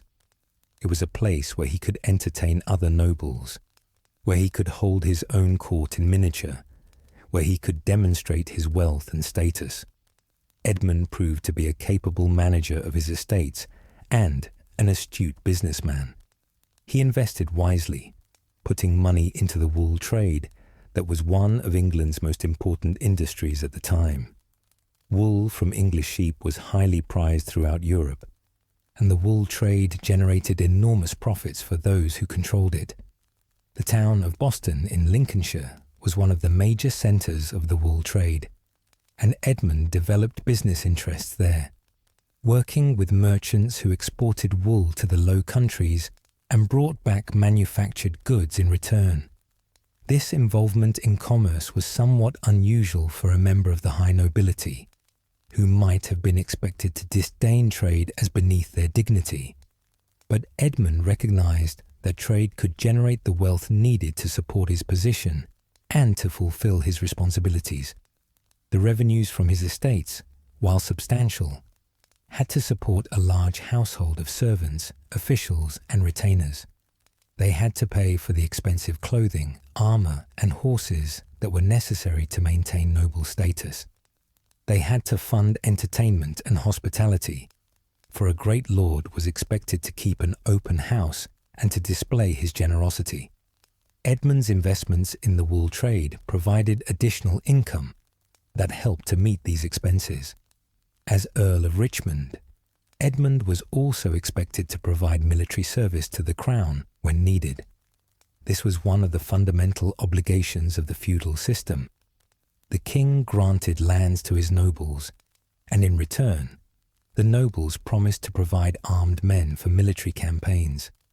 Edmund would have been responsible for maintaining a certain number of armed retainers, men who would fight for him in battle. He would have needed to ensure that these men were properly equipped with armor and weapons, that they were trained and ready to fight. When the king called for military service, Edmund would have been expected to present himself along with his retainers, ready to campaign wherever the king commanded. Beyond military service, Edmund had judicial responsibilities. As a great lord, he had the right to hold courts where disputes among his tenants could be settled, where minor criminal cases could be tried, where fines and punishments could be imposed. This was an important source of income. The fees and fines from judicial proceedings added to an earl's revenues, but it was also a serious responsibility. Edmund needed to ensure that justice was done fairly, that the strong did not oppress the weak, that the law was upheld. To help with this, he would have employed lawyers and clerks who understood the complex provisions of English common law, and who could advise him on difficult cases. Edmund was also expected to participate in the governance of the realm by attending Parliament when it met. The House of Lords in the medieval period was not a ceremonial body, but a real seat of power. The nobles who sat there advised the king on matters of policy, approved taxation, passed laws, and sometimes challenged royal decisions when they thought the king was acting unwisely. Edmund, with his new status as an earl and as one of the king's closest relatives, would have been expected to attend parliamentary sessions and to contribute to debates and decisions. The responsibility of being an earl extended to managing relationships with other nobles. Edmund needed to cultivate alliances, to maintain friendships, to avoid making unnecessary enemies. He needed to navigate the complex factional politics of the court, understanding who was allied with whom, who held grudges against whom, who was rising in favour and who was falling. This required political skill, good judgment, and often considerable tact. Edmund also had responsibilities toward the people who lived on his estates. While the feudal system was fundamentally hierarchical and unequal, it was also a system of mutual obligation.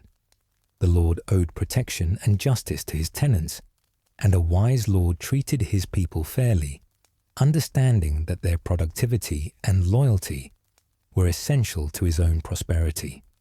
Edmund would have been expected to ensure that his tenants were not oppressed by his officials, that their rights under custom and law were respected, that they received fair treatment in his courts. One of the most important aspects of Edmund's new role as Earl of Richmond was his connection to Wales and his responsibility for maintaining royal authority there. His brother Jasper had been made Earl of Pembroke, a title with deep Welsh connections, and both brothers were expected to use their Welsh heritage and their understanding of Welsh culture to serve as bridges between the English crown and the Welsh people. Wales, in the mid-15th century, was a land of contrasts and contradictions. It had been conquered by England in the late 13th century, when Edward I had defeated the last independent Welsh princes and had incorporated Wales into his realm. But Welsh resistance to English rule had continued in various forms for centuries, culminating in the Great Rebellion of Owain Glyndwr in the early 1500s. Though that rebellion had ultimately failed, it had left a lasting impact on Wales and on Anglo-Welsh relations. The Glyndwr Rising had been far more than a simple rebellion.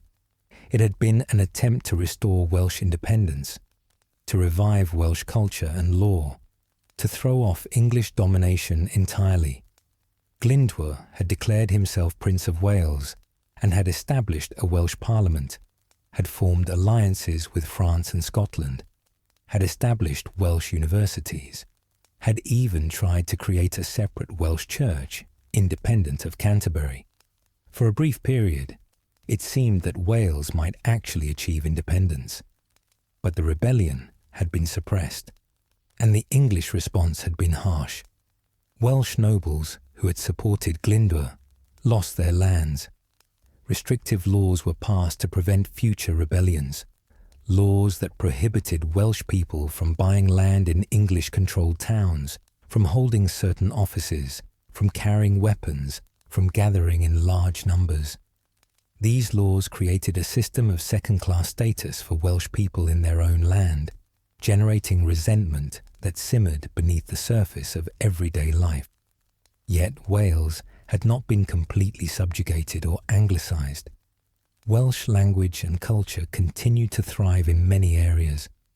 Welsh bardic traditions, with their complex poetry and their celebration of ancient heroes, remained vibrant. Welsh law, though officially superseded by English law, continued to be practiced in many communities. There was a strong sense of Welsh identity that persisted despite English attempts to suppress it. Edmund and Jasper's position as half-brothers to the English king, but also as sons of Owen Tudor, whose family had been prominent in Welsh society and who had connections to Glyndwr's family, gave them a unique status. They were, in a sense, both English and Welsh, able to move between both cultures, able to represent English royal authority, while also commanding respect from Welsh communities. The Tudor family name itself was becoming significant in Wales. Owen Tudor's decision to adopt Tudor as a fixed surname rather than continuing the Welsh patronymic tradition had created a name that was recognisably Welsh, but also modern and suited to English usage. The Tudor brothers, as they became known, represented a new kind of Welsh-English nobility, one that might bridge the cultural divide and that might make Welsh people feel more integrated into the English realm.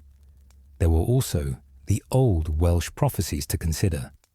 Medieval Welsh culture had a rich tradition of prophecy and prediction, often attributed to Merlin or to other legendary seers. Among these prophecies were predictions that a Welsh deliverer would one day arise, someone who would restore the glory of the ancient Britons and who would rule over England. These prophecies were vague enough that they could be interpreted in various ways, but many Welsh people began to see in the Tudor brothers, and particularly in their descendants, the potential fulfillment of these ancient predictions. The red dragon of Cadwaladr, an ancient Welsh symbol, would later become associated with the Tudor family. Cadwaladr had been a 7th century king of Gwynedd, and legend held that he was the last true king of the Britons. The red dragon had been his standard, and it had become a symbol of Welsh hopes and aspirations. When Edmund's son Henry Tudor eventually fought for the throne of England, he would march under the banner of the red dragon, appealing to Welsh support by presenting himself as the fulfillment of the old prophecies. But all of this lay in the future.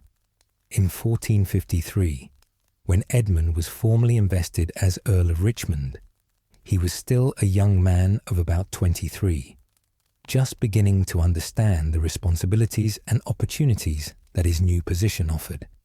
He had been transformed from a boy born in secret to one of the most powerful men in England, elevated by his half-brother's generosity to a position that would have seemed impossible just a decade earlier.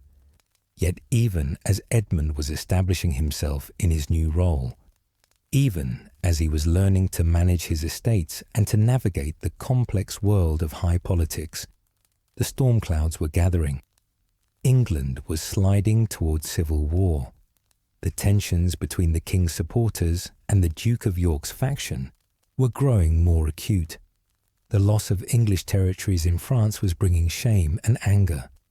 And in 1453, a crisis would occur that would change everything and that would eventually draw Edmund into the maelstrom of war.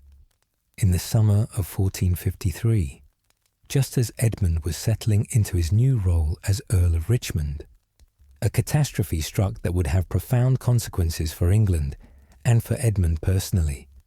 King Henry VI, who had been Edmund's patron and protector, who had elevated him from obscurity to nobility, suddenly suffered a complete mental breakdown. The exact nature of Henry's illness has been debated by historians and medical experts for centuries. Contemporary chronicles describe the king as falling into a state of complete unresponsiveness, unable to speak, unable to recognize people, seeming to be unaware of his surroundings.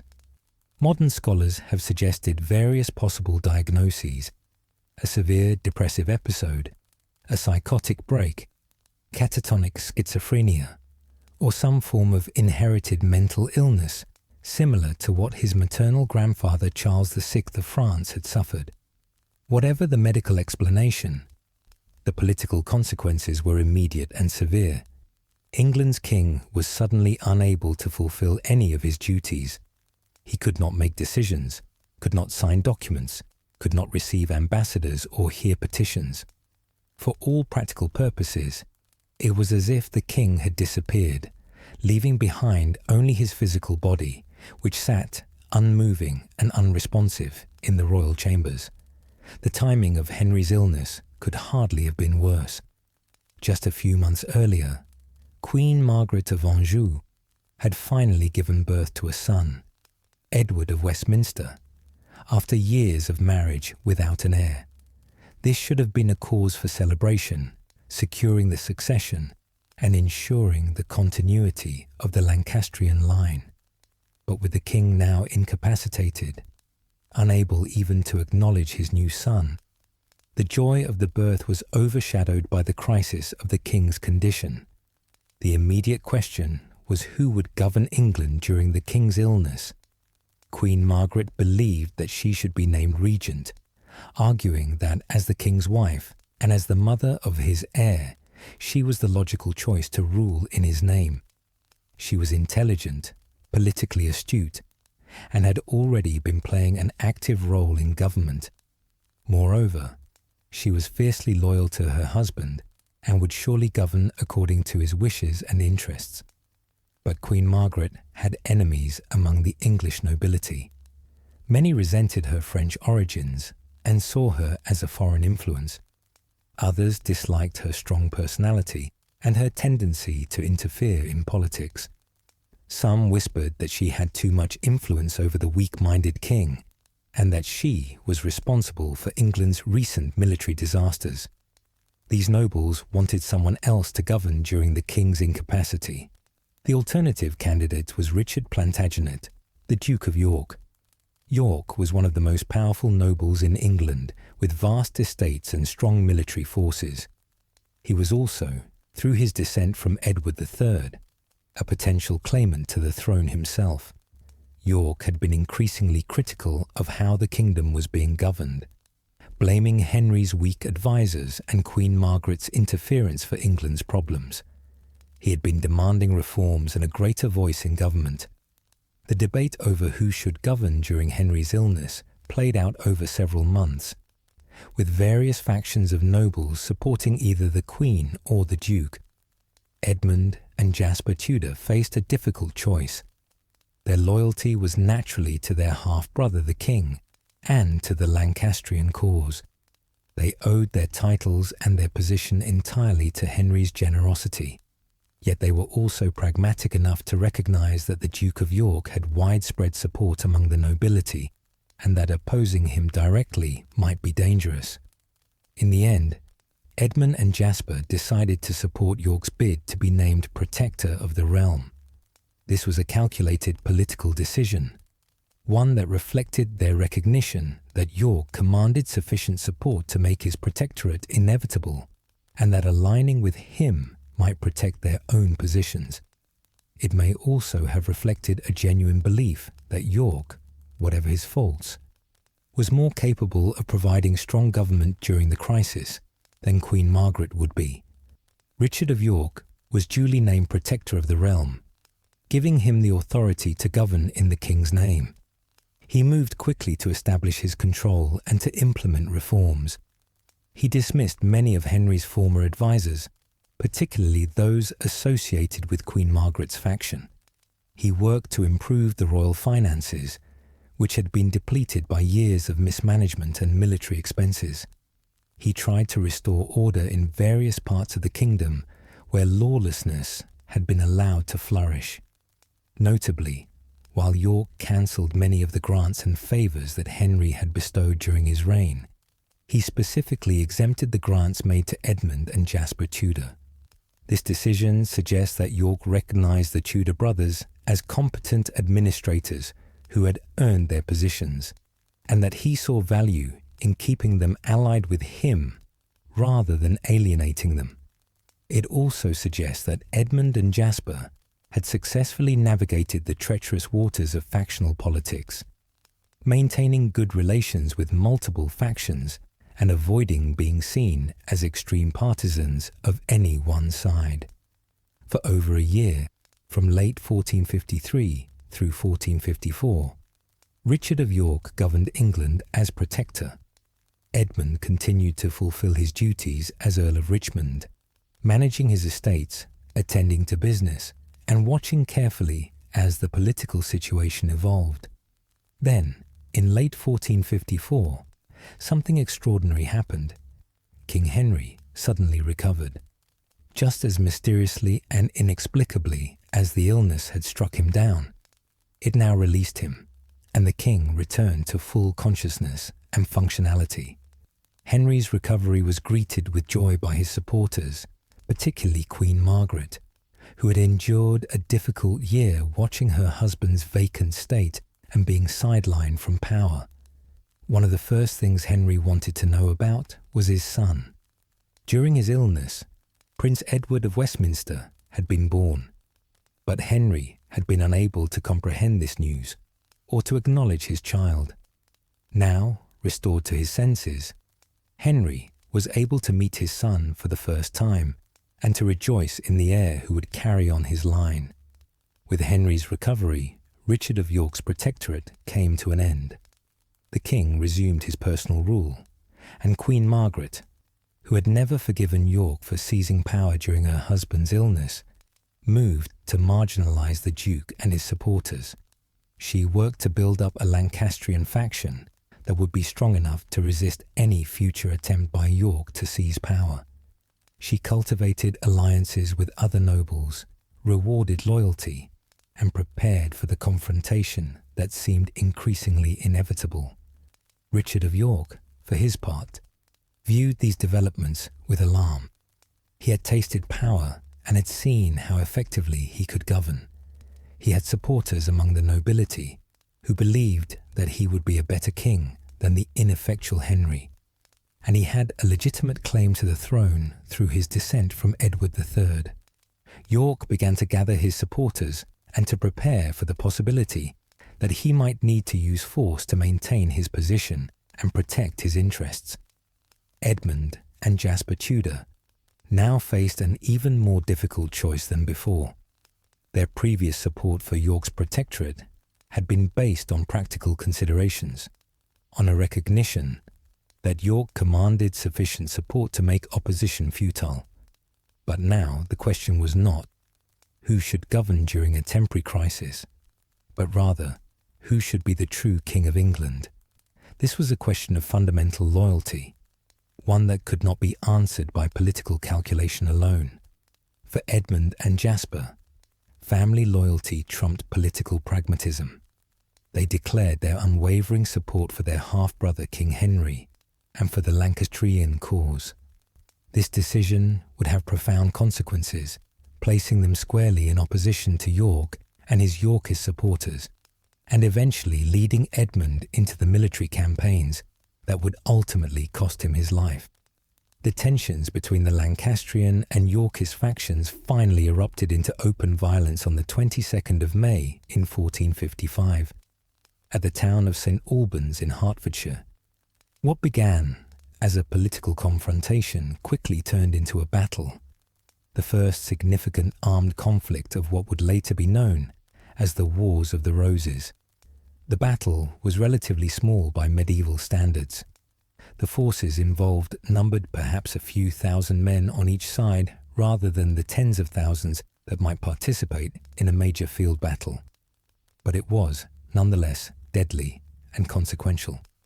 The Yorkist forces, led by Richard, Duke of York, and his powerful ally Richard Neville, Earl of Warwick, confronted the king's forces in the narrow streets of St. Albans.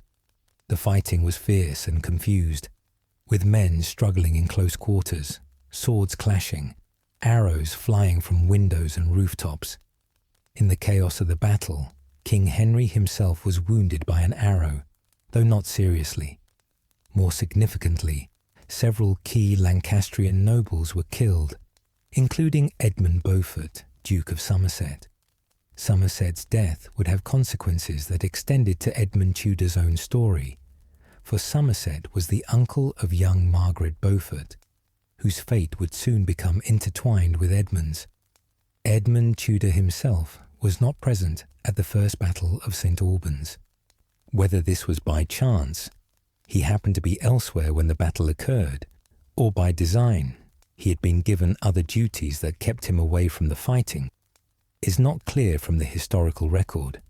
What is clear is that his absence from this first battle probably saved his life, for the Yorkists showed little mercy to their captured enemies, and several Lancastrian nobles who were taken prisoner were executed shortly after the battle. The immediate aftermath of the Battle of St. Albans saw Richard of York once again ascend to power. The king, wounded and shaken, was now essentially a prisoner of the Yorkist faction. York declared himself protector once more, though this time his position was more precarious and more dependent on military force than on political consensus. Queen Margaret, though she had not been at the battle, was now more determined than ever to resist York and to build up Lancastrian strength for the inevitable next round of conflict. Edmund and Jasper Tudor attended the Parliament that followed the battle, where they witnessed York being once again named protector. They watched as the political winds shifted, as alliances formed and reformed, as various nobles calculated their best path forward in an increasingly unstable situation.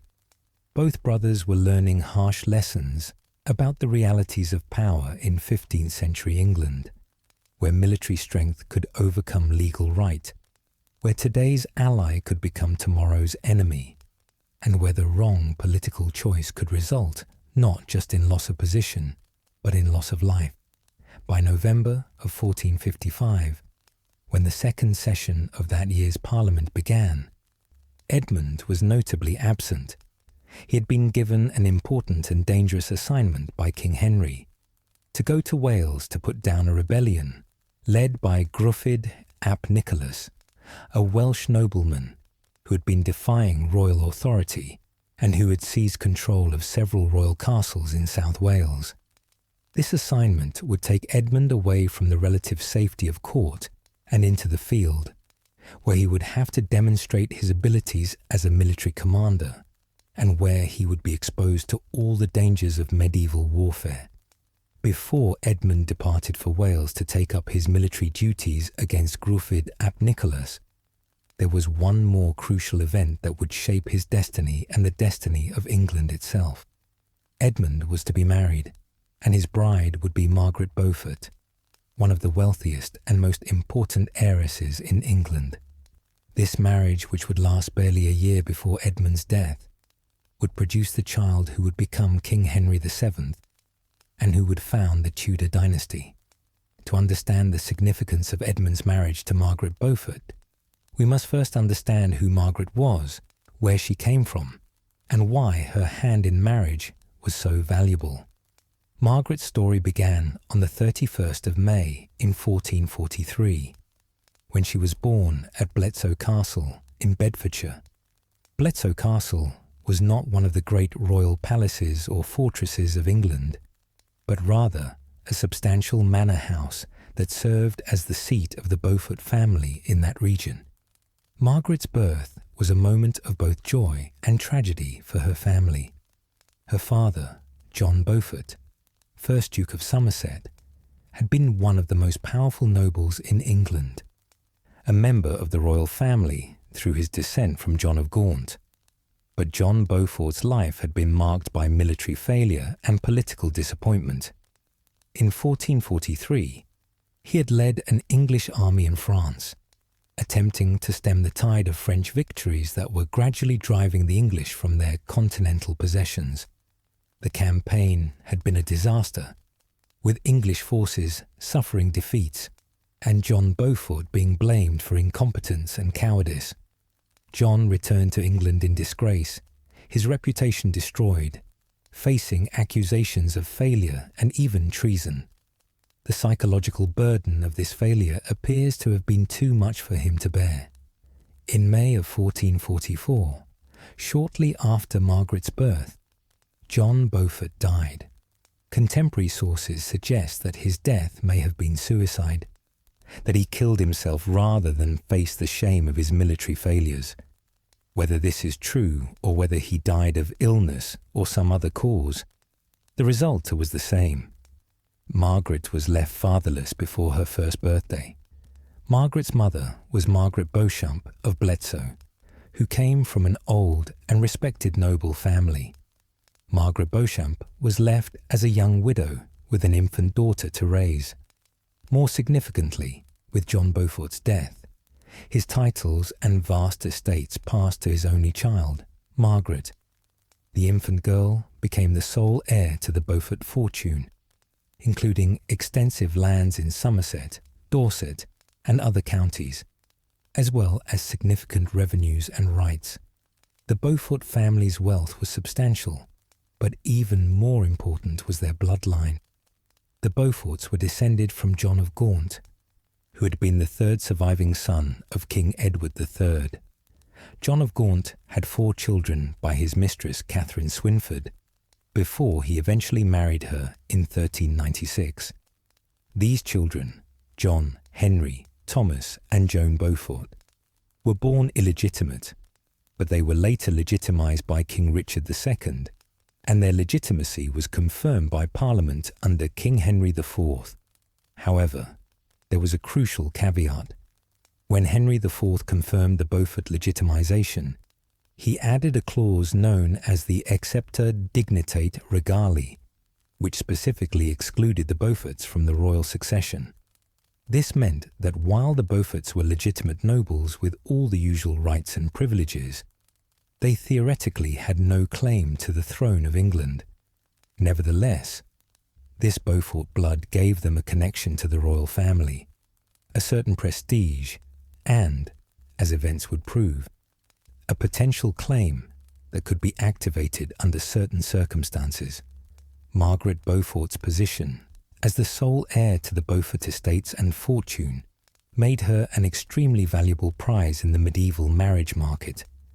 Under the feudal system, when a great noble died leaving an underage heir, the wardship of that heir, the legal right to control the heir's person and property, became a valuable commodity that could be bought, sold, or granted by the king. Whoever controlled Margaret's wardship could arrange her marriage, and whoever married her would gain control of her vast estates and wealth. King Henry VI had initially arranged that Margaret's wardship would go to her mother in the event of her father's death. This would have been a sensible and compassionate arrangement, allowing the child to remain with her mother and protecting her from exploitation. But Henry reneged on this promise, and instead granted Margaret's wardship to William de la Pole, 1st Duke of Suffolk, who was one of the most powerful and controversial figures at Henry's court. The Duke of Suffolk saw in little Margaret a valuable asset. Around 1449 or 1450, when Margaret was only 6 or 7 years old, Suffolk arranged her betrothal to his own son, John de la Pole. This was essentially a business arrangement. By marrying Margaret to his son, Suffolk could ensure that the Beaufort estates would eventually come under his family's control. The fact that both bride and groom were small children who had no say in the matter was irrelevant by the standards of the time. This childhood betrothal was more of a legal arrangement than a true marriage. Under medieval canon law, children could be betrothed or even married at very young ages, but such arrangements were not binding until the children reached the age of consent, which was 12 for girls and 14 for boys. Until that age, either party could refuse to continue with the marriage, and such childhood betrothals were often dissolved if political circumstances changed. Political circumstances did indeed change dramatically. In 1450, the Duke of Suffolk fell from power, accused of corruption and blamed for England's military failures in France. He was impeached, exiled, and then murdered by sailors as he was being transported into exile. With Suffolk's fall, his family's position became precarious, and the betrothal between Margaret and John de la Pole became less politically advantageous. In 1453, when Margaret was about 10 years old, her first marriage was formally annulled. Margaret herself never considered this childhood betrothal to be a real marriage. Many years later, in her will, written in 1472, Margaret explicitly referred to Edmund Tudor as her first husband, completely ignoring and refusing to acknowledge the betrothal to John de la Pole. In her mind and heart, she had never been married to John de la Pole, and that early betrothal had no validity or significance. Even before the formal annulment, King Henry VI had decided on a new arrangement for Margaret that would serve multiple purposes. On the 24th of March in 1453, the king granted the wardship and marriage rights of 10-year-old Margaret Beaufort to his half-brothers Edmund and Jasper Tudor jointly. This was an extraordinarily valuable grant, for it meant that Edmund and Jasper now controlled Margaret's substantial estates and would have the right to arrange her marriage. The king's intentions were clear. By granting Margaret's wardship to Edmund and Jasper, Henry was signalling that he intended for Margaret to marry one of his half-brothers, thereby uniting the Beaufort blood and wealth with the Tudor connection to the royal family. This union would create one of the most powerful alliances in England and would potentially strengthen the Lancastrian cause by bringing together two families with royal connections. The choice of which brother would marry Margaret fell to Edmund, probably because he was the elder and because his title of Earl of Richmond was more prestigious than Jasper's Earl of Pembroke. Moreover, Edmund's estates were more extensive, and a marriage between Edmund and Margaret would create an enormously wealthy and powerful couple. Margaret Beaufort's childhood, from her birth in 1443 until her marriage to Edmund Tudor in 1455, was marked by instability, loss, and the constant awareness that she was a valuable commodity in the political and economic calculations of powerful men. To truly understand the extraordinary woman she would become, and to appreciate the complexity of her marriage to Edmund, we must delve deeply into these formative years.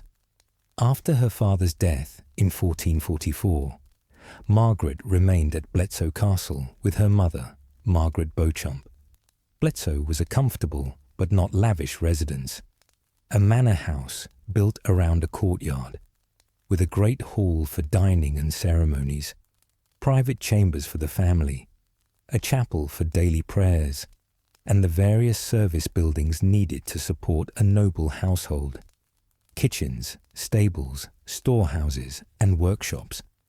The castle stood in pleasant countryside in Bedfordshire, with farmlands and woods stretching away in all directions.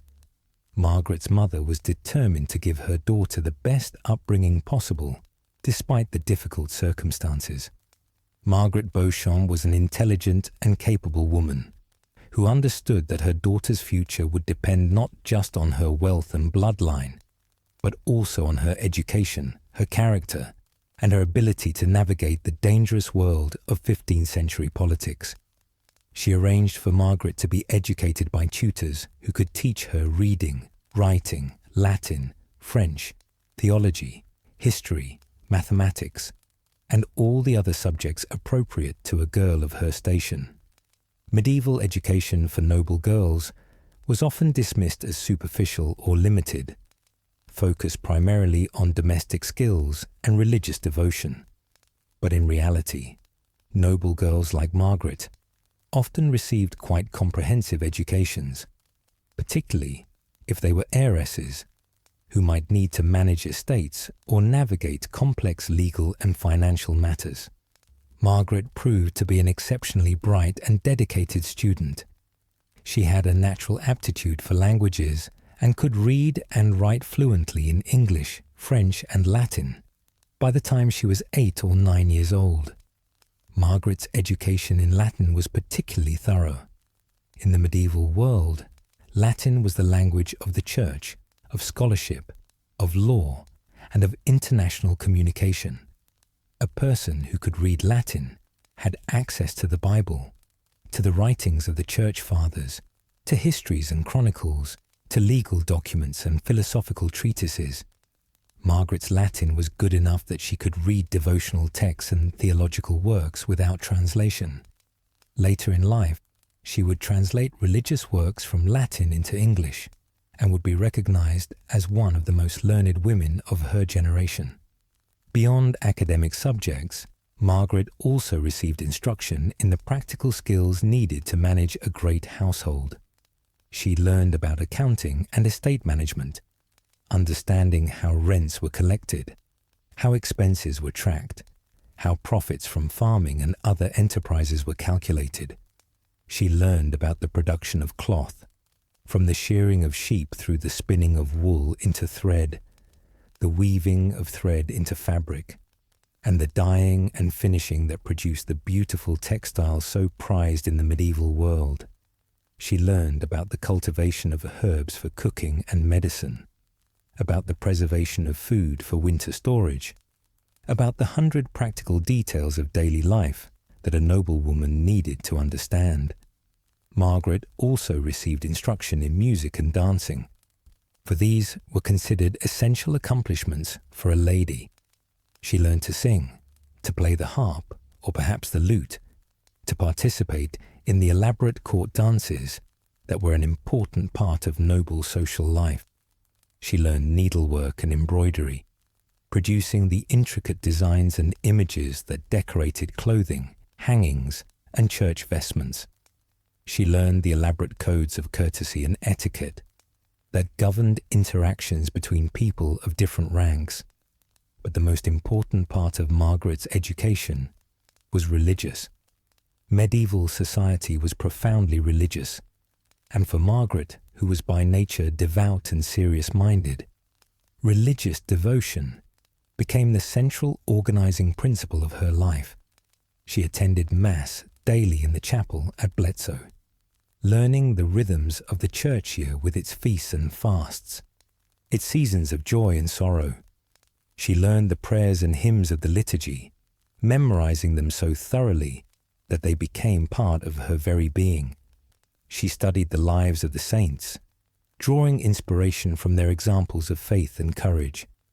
Margaret developed a particular devotion to the Virgin Mary, as many medieval women did. Mary was seen as the perfect example of feminine virtue, obedient, humble, pure, devoted to her Son, suffering the agony of watching him die, yet never wavering in her faith. Margaret would pray to Mary for guidance and comfort, would meditate on Mary's life and virtues, would seek to emulate Mary's example in her own life. This Marian devotion would remain with Margaret throughout her life, and would shape many of her decisions and actions.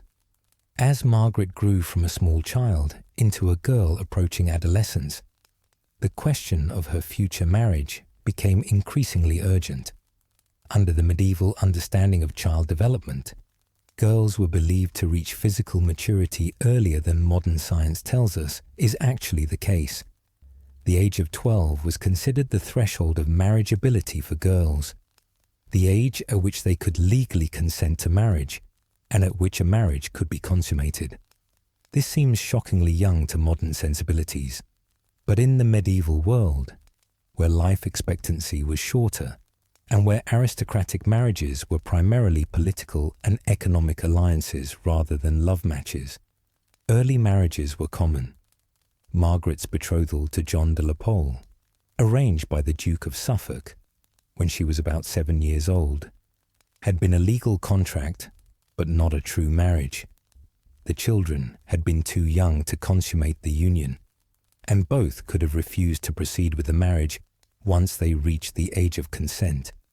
When Suffolk fell from power and was killed in 1450, the de la Pole family's fortunes declined, and the betrothal became less advantageous for Margaret. In 1453, when Margaret was 10 years old, King Henry VI made the decision to transfer her wardship to his half-brothers Edmund and Jasper Tudor.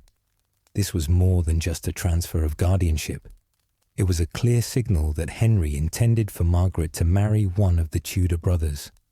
The grant was made jointly to both Edmund and Jasper, probably to give them flexibility in deciding which brother would actually marry Margaret, though it seems to have been understood from the beginning that Edmund, as the elder brother, and the holder of the more prestigious title, would be the bridegroom.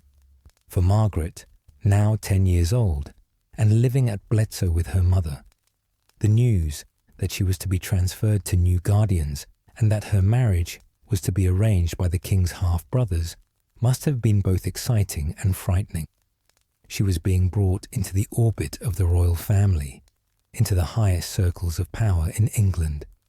Her future husband would be an earl, a man of great wealth and status, someone close to the king himself. This was a brilliant match, one that would secure her position and that might even give her influence at court. But Margaret was also a thoughtful and sensitive child who must have had some anxiety about her future. She would be married to a man she had never met, a man more than twice her age. She would leave her mother and her childhood home and would be expected to take on the responsibilities of a wife and eventually a mother, while still being a child herself.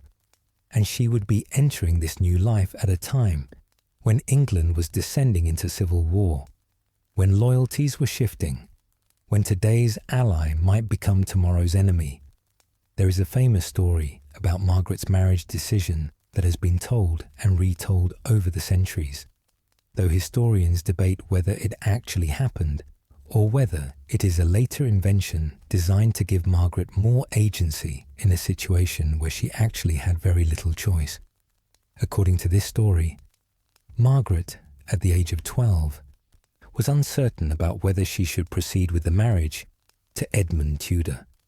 She spent a night in prayer, asking God and the saints for guidance. In her prayers, or perhaps in a vision, St. Nicholas appeared to her and told her that she should marry Edmund, that this marriage was God's will for her. Whether this story is literally true, or whether it is a later legend, it tells us something important about how Margaret understood her life and her choices. In the medieval worldview, nothing happened by pure chance. Everything was part of God's plan, and the events of one's life, even the difficult or painful events, had meaning and purpose. If Margaret was to marry Edmund Tudor at the tender age of 12, then this must be part of God's plan for her. The story of St. Nicholas's intervention gave Margaret a way to accept and embrace her fate, to see her marriage not as something imposed upon her by powerful men for their own purposes, but as something ordained by God for reasons that might not be immediately clear, but that would eventually be revealed. The marriage between Edmund Tudor, Earl of Richmond, and Margaret Beaufort took place on the 1st of November in 1455, the feast day of All Saints, a day considered auspicious for weddings in the medieval church calendar. Margaret was 12 years old, just barely past the canonical age of consent. Edmund was approximately 25, making him more than twice Margaret's age. The disparity in their ages would be unremarkable by the standards of the time, when noble marriages regularly united young girls with much older men, but it remains one of the striking and uncomfortable aspects of their story. The location of the wedding is recorded in some sources as Bletsoe Castle in Bedfordshire, Margaret's childhood home. This would make sense, as it was customary for weddings to take place in the bride's home territory, and it would have allowed Margaret's mother to be present for her daughter's wedding. Other sources suggest the wedding might have taken place at one of Edmund's residences, or perhaps at a church in London. The exact location is less important than understanding the ceremony itself and what it meant for both participants. Medieval weddings, particularly among the nobility, were elaborate affairs that combined religious ritual, legal contract, and social celebration. The ceremony had to accomplish several things simultaneously. It had to create a valid marriage in the eyes of the church. It had to transfer property rights and establish legal obligations. And it had to demonstrate publicly that the union had taken place so that there could be no later disputes about its validity. The wedding ceremony would have begun with Edmund and Margaret standing at the church door, literally at the entrance to the church building, in the porch, or on the steps leading to the door. This positioning was significant, for the first part of the medieval marriage ceremony took place outside the church, in a public space where witnesses could see and hear what transpired. Only after the essential elements of the marriage had been completed outside would the couple enter the church for the nuptial mass. At the church door, Edmund and Margaret would have stood facing each other, with a priest presiding over the ceremony, and with numerous witnesses gathered around. Family members, friends, nobles, servants, anyone who wanted to witness this important occasion. The priest would have asked if there were any impediments to the marriage, any reasons why Edmund and Margaret could not lawfully wed. Impediments might include an existing marriage by either party, a close blood relationship that would make the marriage incestuous, a previous vow of celibacy by either party, or various other legal or canonical obstacles. Assuming no impediments were declared, the priest would then have asked Edmund and Margaret to state their consent to the marriage. This was the crucial moment, for medieval marriage law required the free consent of both parties. Without consent, there was no valid marriage. Edmund would have said words something like, "I, Edmund, take thee, Margaret, to be my wedded wife, to have and to hold from this day forward, for better for worse, for richer for poorer, in sickness and in health, to love and to cherish, till death us do part, according to God's holy ordinance, and thereto I plight thee my troth." Margaret would have responded with similar words, "I, Margaret, take thee, Edmund, to be my wedded husband, to have and to hold from this day forward, for better for worse, for richer for poorer, in sickness and in health, to love, cherish, and to obey, till death us do part, according to God's holy ordinance, and thereto I plight thee my troth." The exchange of vows would have been followed by the giving of a ring. Edmund would have placed a wedding ring on Margaret's finger, saying words that emphasized the permanence of the union and the transfer of his worldly goods to her. The ring was a circle, symbol of eternity, made of gold, symbol of value and purity. As Edmund placed it on Margaret's finger, he would have said, "With this ring I thee wed, with my body I thee worship, and with all my worldly goods I thee endow." The phrase, "with my body I thee worship," is startling to modern ears, but in medieval English, worship meant something like honour or value. Edmund was promising to honour Margaret with his body, to be faithful to her, to give her the physical intimacy that was part of the marriage relationship. The promise to endow her with his worldly goods meant that Margaret would have a legal claim to Edmund's property, particularly to her dower, the portion of his estates that would be hers to use during her lifetime if he died before her. With the exchange of vows and the giving of the ring, Edmund and Margaret were now legally and canonically married. The essential elements of the sacrament had been completed, and their union was valid and binding. But the ceremony was far from over. Now the couple, along with the priest and the witnesses, would process into the church for the nuptial mass, a special celebration of the Eucharist that blessed the new marriage and asked God's favour on the couple. Inside the church, Edmund and Margaret would have knelt before the altar while the priest celebrated Mass. This would have been a full Catholic Mass with all the traditional elements, the readings from Scripture, the prayers and responses, the consecration of bread and wine into the body and blood of Christ, the communion that Edmund and Margaret would have received together. The Mass would have included special prayers for the couple, asking God to bless their union, to grant them children, to give them long life and happiness together, to protect them from harm, and to bring them eventually to salvation. At some point during or after the Mass, a pall, a special cloth, might have been held over the kneeling couple while the priest pronounced a blessing over them. This was called the care cloth ceremony and was meant to symbolize God's protection over the new marriage. Holy water might have been sprinkled on the couple, another symbol of blessing and purification. Candles would have been lit, incense burned, hymns sung, all the sensory richness of medieval Catholic ritual employed to mark this as a sacred and momentous occasion.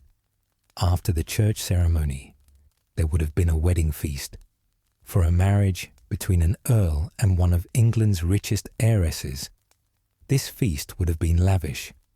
Multiple courses of food would have been served, roasted meats of various kinds, fish prepared in elaborate sauces, pies and pastries, fruits and sweetmeats, all washed down with wine and ale.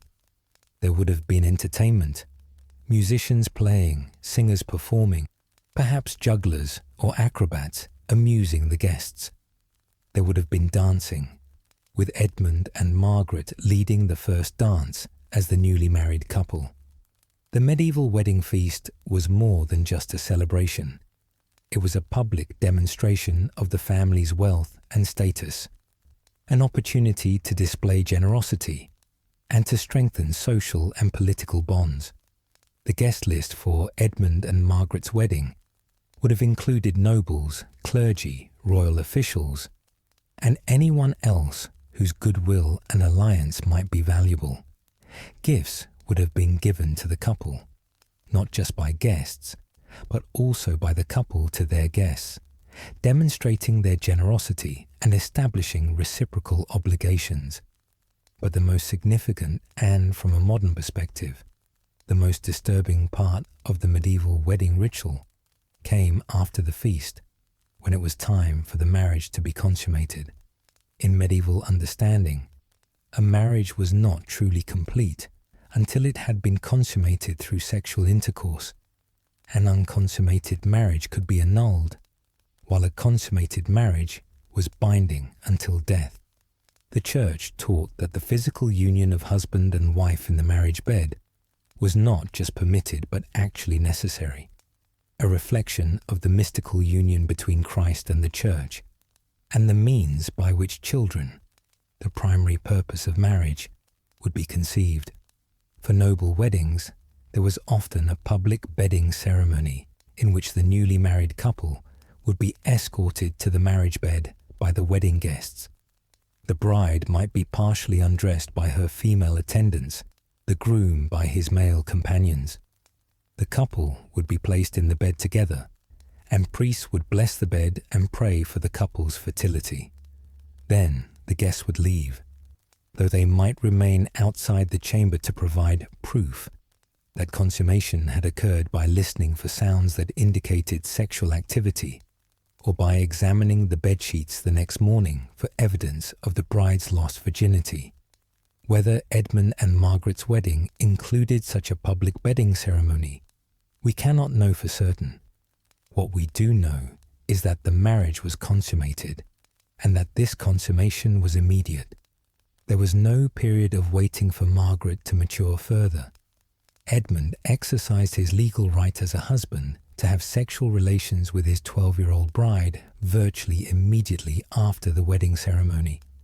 This fact is deeply troubling to modern sensibilities, and it should be.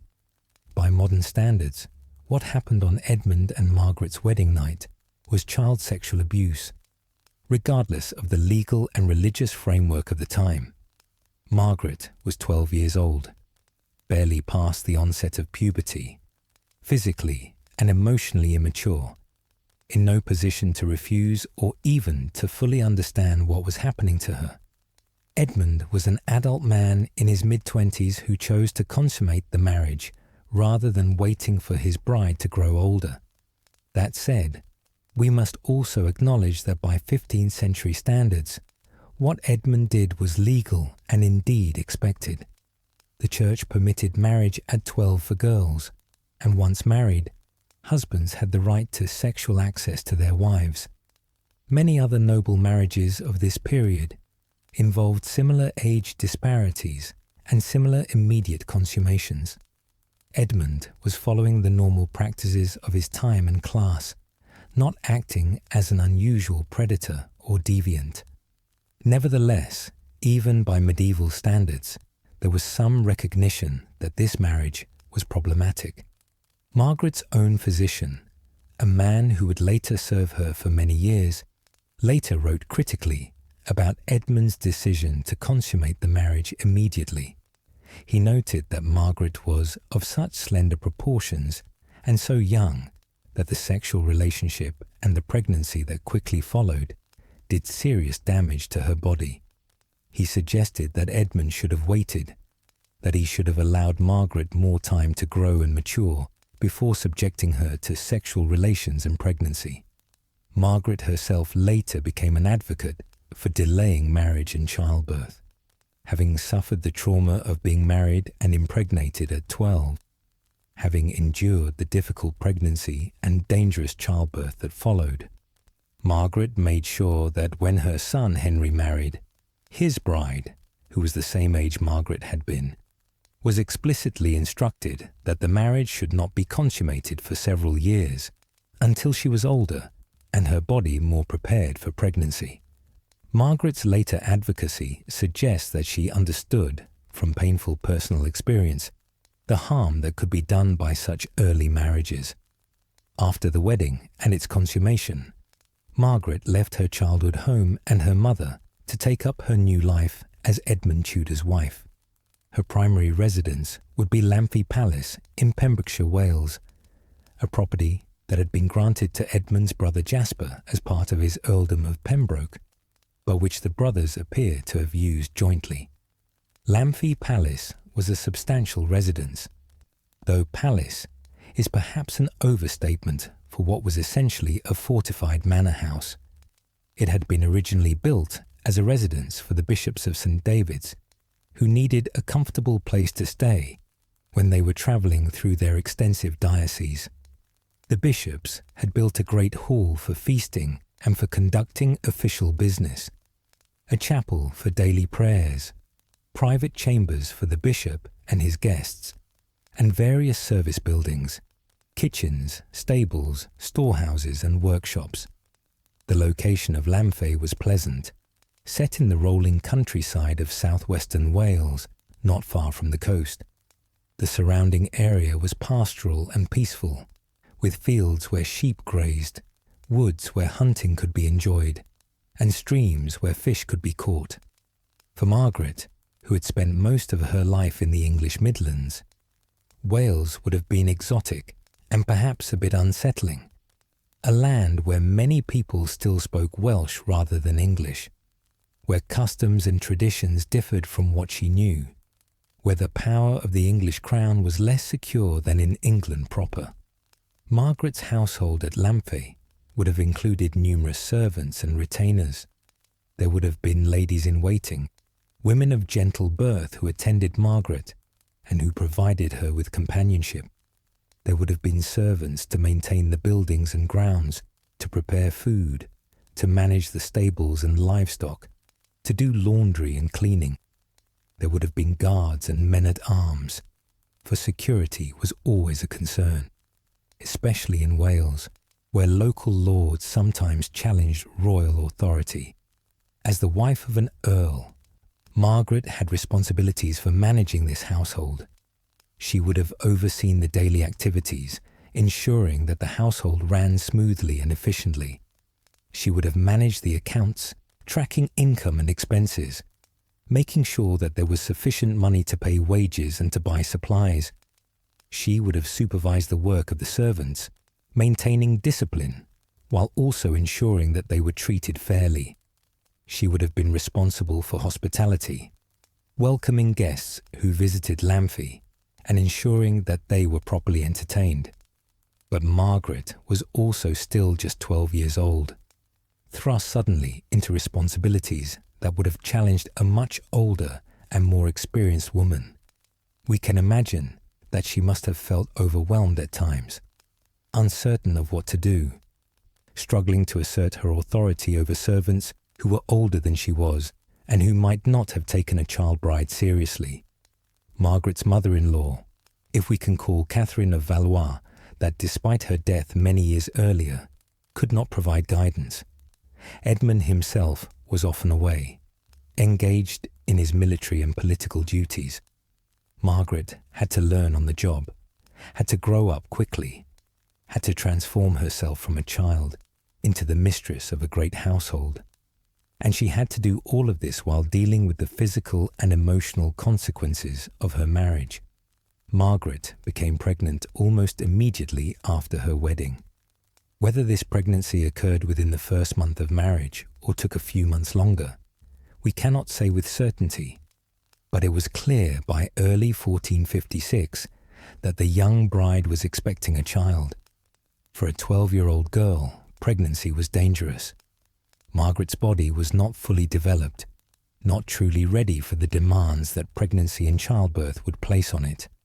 The pregnancy would have been difficult and uncomfortable, bringing morning sickness, fatigue, physical changes that Margaret may not have fully understood. Moreover, Margaret would have been aware, as all medieval women were aware, that childbirth was one of the most dangerous experiences a woman could face. Many women died in childbirth or from complications shortly thereafter. The mortality rate for women giving birth in the 15th century was shockingly high by modern standards. Perhaps one woman in 50 died from pregnancy or childbirth-related causes, and the risk was even higher for very young mothers. Margaret must have been frightened, must have prayed fervently that she and her baby would survive. But even as Margaret dealt with her pregnancy, even as she tried to adjust to her new life and her new responsibilities, the political and military situation in Wales and in England more broadly was deteriorating. Edmund was being drawn deeper into the conflict between Lancastrian and Yorkist factions, into the spreading war that would eventually consume England. The peaceful life that Margaret might have hoped for at Lamphey was not to be. Instead, she would find herself caught up in the violence and chaos of civil war. To understand Edmund Tudor's final military campaign and the circumstances that led to his death, we need to understand the complex political and military situation in Wales in the mid-1450s. Wales at this time was not a unified country, but rather a patchwork of territories with different statuses and different degrees of allegiance to the English crown. Some parts of Wales were under direct English control, governed by English officials and administered according to English law. Other areas were marcher lordships, territories that had been granted to English nobles who had conquered them during the medieval English campaigns in Wales. These marcher lords enjoyed considerable autonomy, having the right to wage private wars, to build castles, to administer justice in their territories without interference from the English crown. Still, other areas maintained Welsh customs and were governed by Welsh lords who owed a nominal allegiance to England, but who exercised considerable independence in practice. The most powerful Welsh nobleman in South Wales during the 1450s was Gruffydd ap Nicholas. Gruffydd came from a prominent Welsh family and had built up significant power through a combination of shrewd political manoeuvring, military strength, and exploitation of the chaos caused by the Wars of the Roses. Gruffydd held several important positions. He was Sheriff of Carmarthenshire, Constable of Carmarthen Castle and Aberystwyth Castle, and he had influence over much of southwestern Wales. Gruffydd's power was based partly on his control of castles. In medieval warfare, castles were crucial. A well-fortified castle could be held by a small garrison against a much larger attacking force, controlling the surrounding territory and serving as a base for military operations. Carmarthen Castle, which stood in the town of Carmarthen on the River Towy, was one of the most important fortresses in South Wales. It controlled access to the fertile valleys of southwestern Wales and commanded the main routes through the region. As long as Gruffydd controlled Carmarthen Castle, he would be a major power in Wales. But Gruffydd was not content to simply hold his positions and maintain his power. He was ambitious and opportunistic, and he saw the conflict between Lancaster and York as an opportunity to expand his influence and possibly to restore greater Welsh autonomy. Gruffydd's loyalties were uncertain and shifted depending on circumstances. He had connections to both Lancastrian and Yorkist factions and seemed willing to support whichever side offered him the best terms. From the English crown's perspective, and particularly from the Lancastrian perspective, Gruffydd ap Nicholas was a problem. He was exercising power that properly belonged to the king, holding castles that should have been under royal control, acting more like an independent prince than a loyal subject. Moreover, there were concerns that Gruffydd might ally with the Yorkists, giving the Duke of York and his supporters a strong base of operations in Wales from which they could threaten the Lancastrian heartlands. In 1455, King Henry VI decided that something needed to be done about Gruffydd ap Nicholas. The king needed loyal and capable representatives in Wales who could restore royal authority and ensure that the region remained firmly in Lancastrian hands. Edmund and Jasper Tudor, with their Welsh heritage and their proven loyalty to the Lancastrian cause, were the obvious choices for this mission. The instructions given to Edmund and Jasper were clear. They were to go to Wales, raise forces there, and bring Gruffydd ap Nicholas to heel. This might be accomplished through negotiation if Gruffydd could be convinced to submit peacefully to royal authority. If negotiation failed, then Edmund and Jasper had the authority to use military force, to besiege Gruffydd's castles, to defeat his forces, and to seize control of the region by arms. This was a dangerous assignment. Military campaigns were always risky, even when everything went well. Soldiers could be killed or wounded in battle, could die of disease during sieges, could be captured and held for ransom or executed. Edmund was being asked to leave the relative safety of court, to leave his pregnant wife, to lead men into combat against a formidable opponent in difficult terrain. It was a test of his courage, his military skills, and his loyalty to his half-brother, the king. Edmund and Jasper arrived in Wales in the summer of 1456, probably in July or early August. They established their headquarters at Lampy Palace and began to raise forces for the coming campaign. Raising an army in the medieval period required both money and personal influence. The Tudor brothers would have used their own resources to hire soldiers and to purchase supplies and equipment. They would have called upon the retainers who owed them military service by virtue of their feudal relationship. They would have recruited local Welsh men who might be willing to fight for the Tudor brothers either out of loyalty, for pay, or in hope of plunder.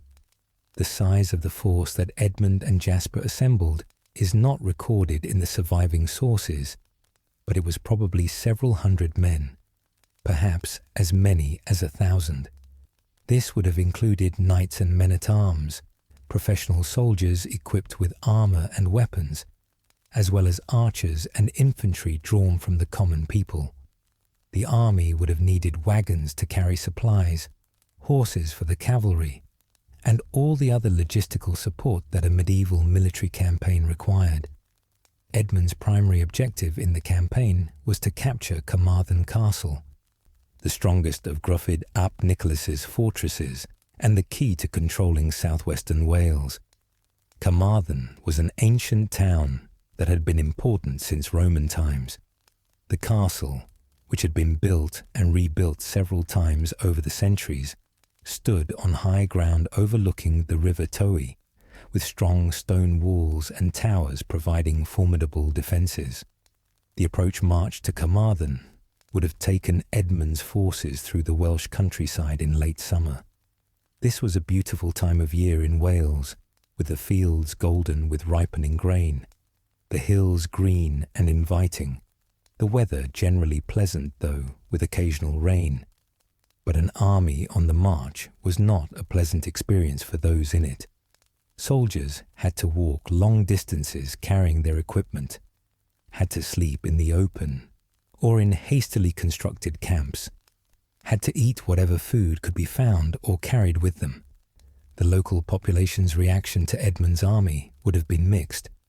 Some Welsh people, particularly those who resented Gruffydd ap Nicholas's power and who saw the Tudor brothers as potential liberators, might have welcomed Edmund's forces and provided them with supplies and information. Others, loyal to Gruffydd, or simply fearful of armies and the violence they brought, would have hidden their valuables, driven their livestock away to safety, and waited nervously for the army to pass. When Edmund's forces arrived at Carmarthen in mid-August of 1456, they found the castle held by a garrison loyal to Gruffydd. The confrontation began with an attempt at negotiation. Edmund, speaking with the authority of King Henry VI, demanded that the garrison surrender the castle to him as the king's representative. The garrison commander, whose name is not recorded, refused. He was loyal to Gruffydd ap Nicholas and would not surrender without his lord's permission. With negotiation having failed, Edmund had no choice but to commence a siege. Medieval siege warfare was a complex and often lengthy process that combined military action with psychological pressure and logistics. Edmund's forces surrounded the castle, cutting off access and preventing supplies from entering or defenders from leaving. They established camps outside the walls, dug defensive works to protect themselves from sorties by the garrison, and prepared for a potentially lengthy operation. Siege weapons were brought up or constructed on site.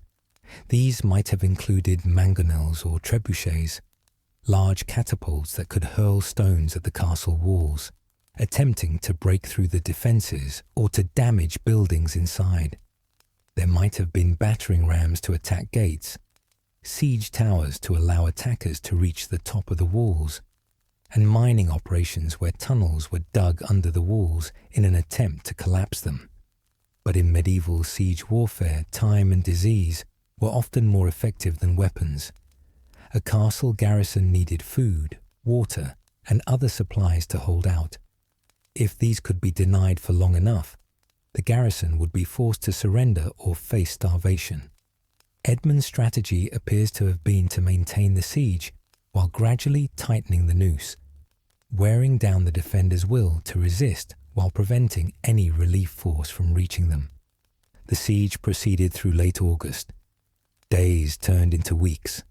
Edmund's soldiers, camped outside the walls, endured the monotony and discomfort of siege life, the boredom punctuated by occasional bursts of activity when defenders sallied out or when an assault was launched, the poor food and unsanitary conditions, the constant watchfulness required to prevent surprise attacks. Inside the castle, conditions would have been difficult, but not yet desperate.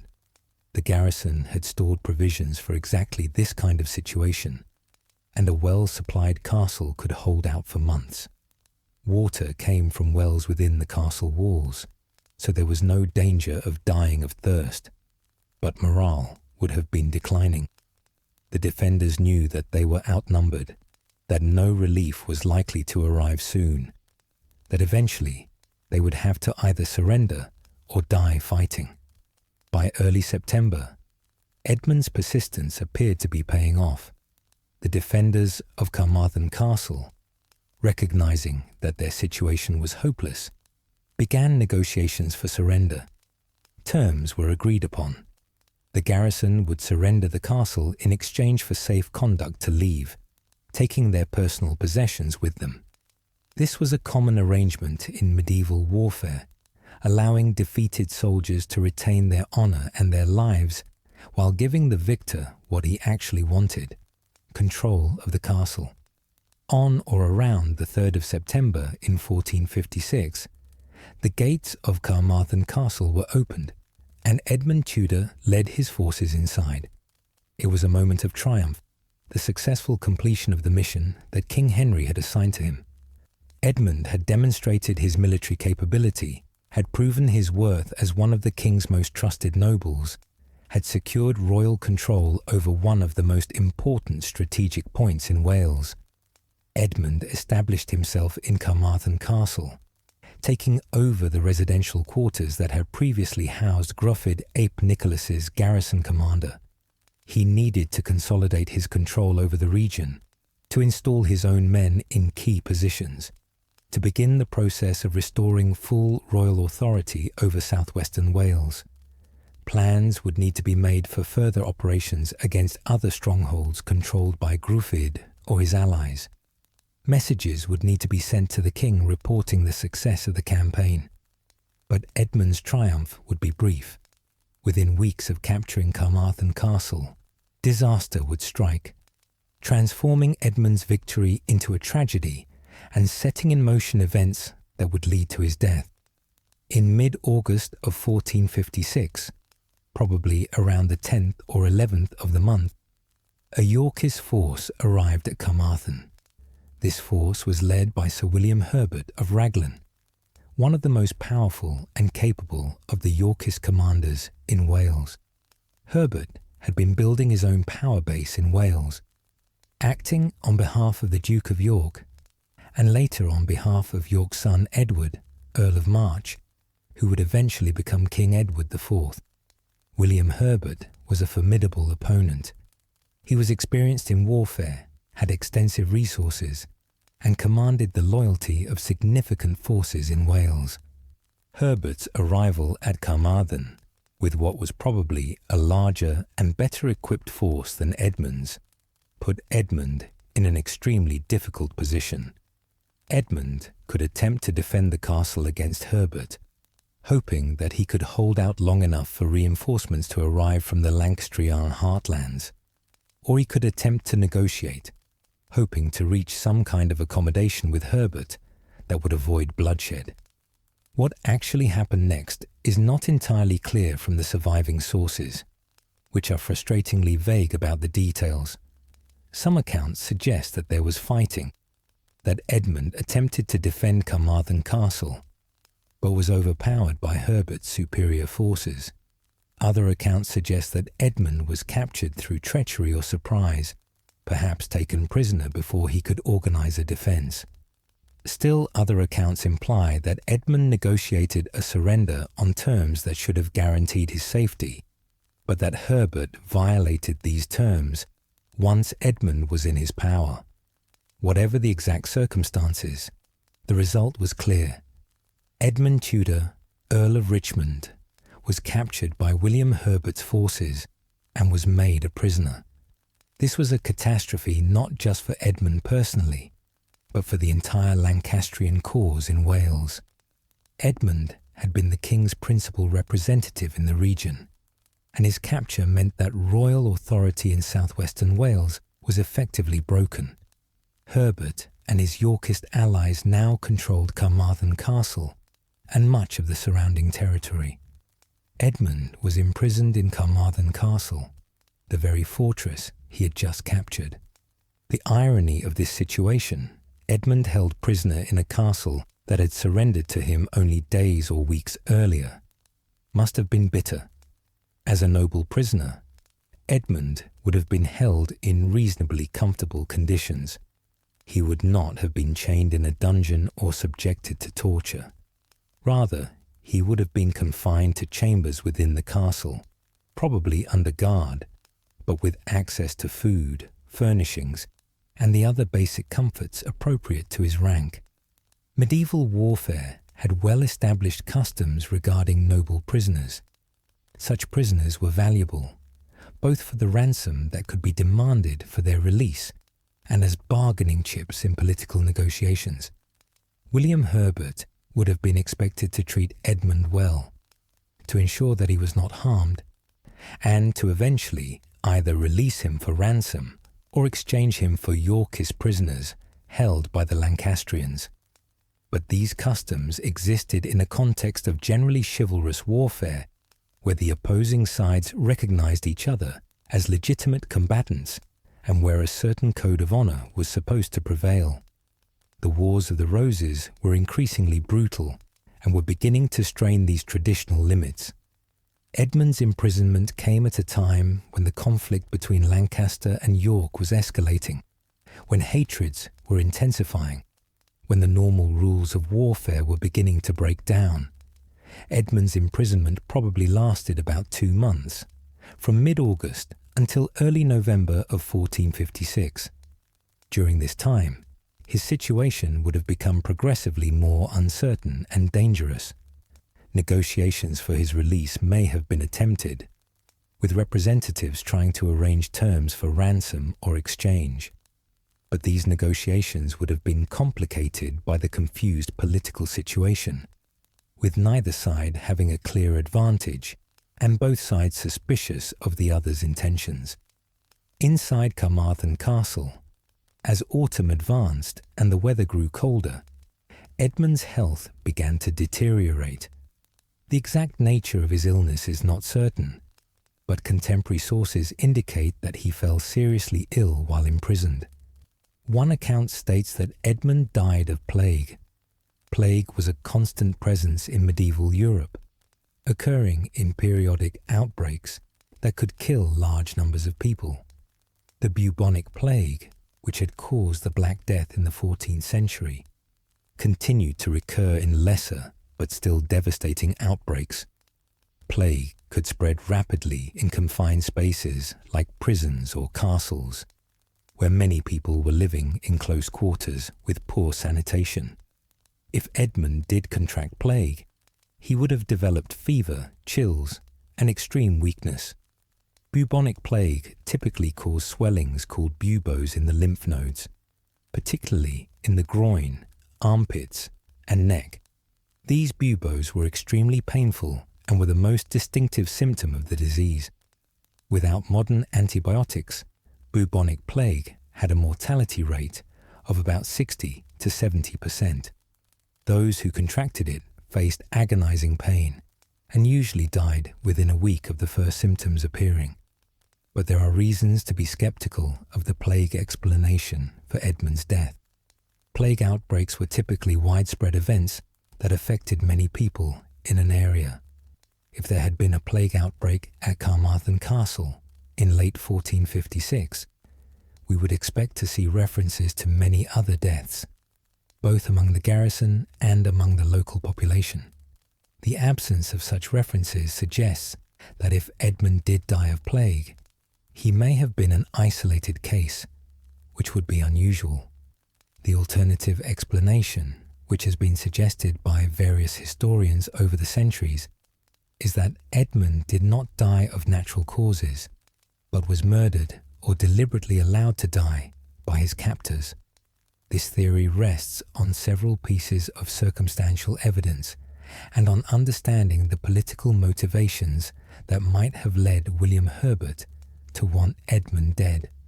From a Yorkist perspective, Edmund Tudor alive was a problem. He was a capable military commander who had demonstrated his loyalty to the Lancastrian cause and who had nearly succeeded in establishing firm royal control over southwestern Wales. If Edmund were ransomed or exchanged, he would return to the Lancastrian camp and would continue to be a thorn in the side of the Yorkists. Moreover, Edmund was the Earl of Richmond, with substantial estates and resources, and his wealth was helping to fund Lancastrian military efforts. Edmund dead, on the other hand, would eliminate these problems. His death would remove a capable enemy commander from the field. It would demoralize the Lancastrians and might discourage other nobles from supporting King Henry too actively. It would also free up Edmund's estates and wealth, which might be seized by the Yorkists or redistributed to their supporters. If William Herbert wanted Edmund dead, how might it have been accomplished? The most direct method would have been outright murder, having Edmund stabbed or strangled and claiming that he had died of natural causes or had been killed while trying to escape. But this would have been risky, for murdering a noble prisoner was a serious violation of the customs of war and might have provoked retaliation against Yorkist prisoners held by the Lancastrians. A more subtle approach would have been to create conditions that would lead to Edmund's death from natural causes.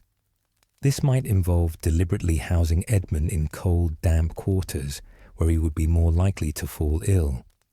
It might involve providing inadequate food or medical care, allowing whatever illness he contracted to run its course without intervention.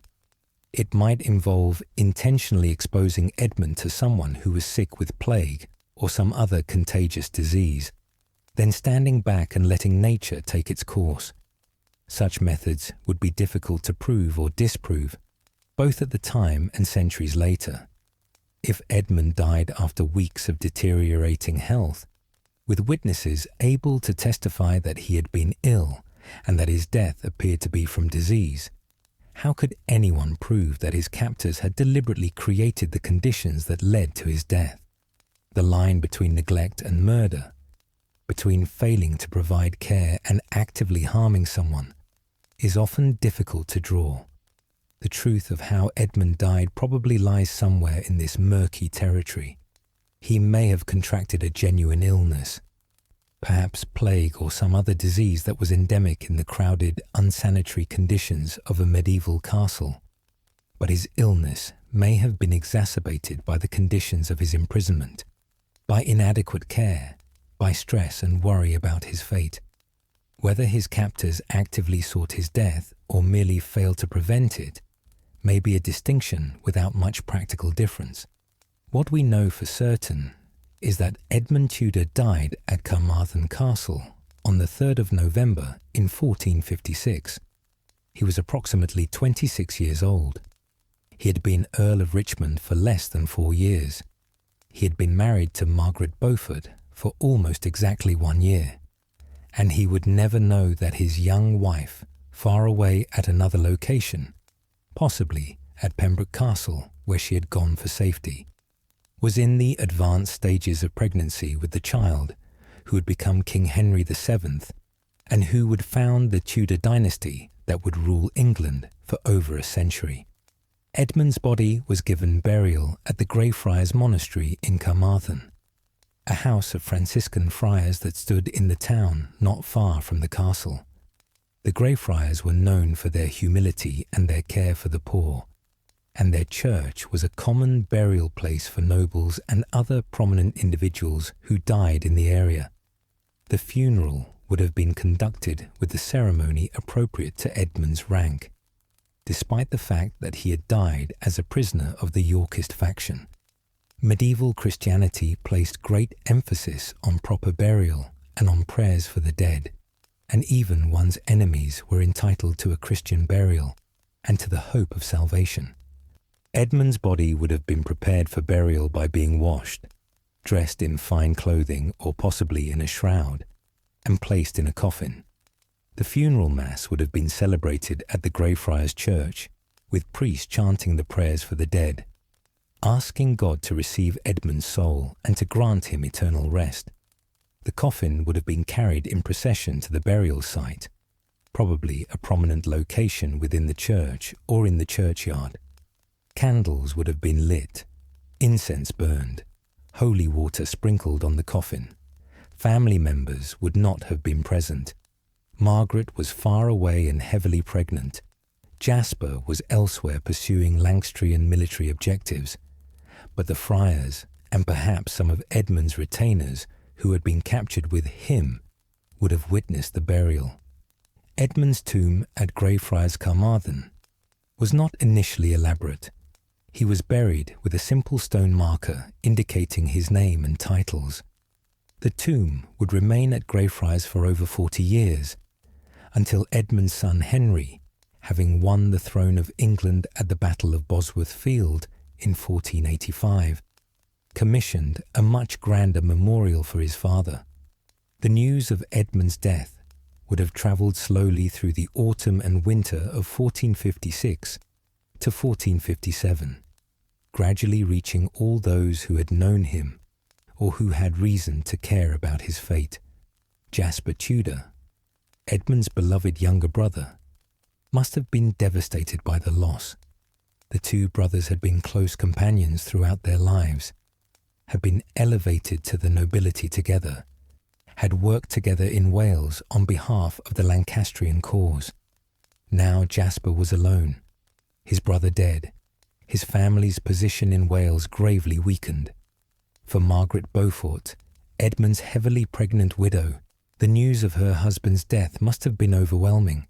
She was 13 years old, 7 or 8 months pregnant, far from her mother and from the places she had known in her childhood. Her husband, whom she had known for barely a year, was dead. She had no idea what the future would hold for her or for her unborn child, and she was about to face the most dangerous experience of her life, giving birth under circumstances that would test her physical endurance and her will to survive. Margaret Beaufort, at 13 years old and 7 months pregnant when she learned of Edmund's death, was in an incredibly vulnerable position.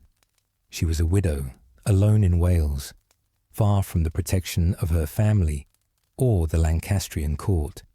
She was heavily pregnant with the child of a man who had died as a prisoner of the Yorkists, and she was one of the richest heiresses in England, which made her a valuable prize for anyone who could gain control of her wardship and force her into a second marriage.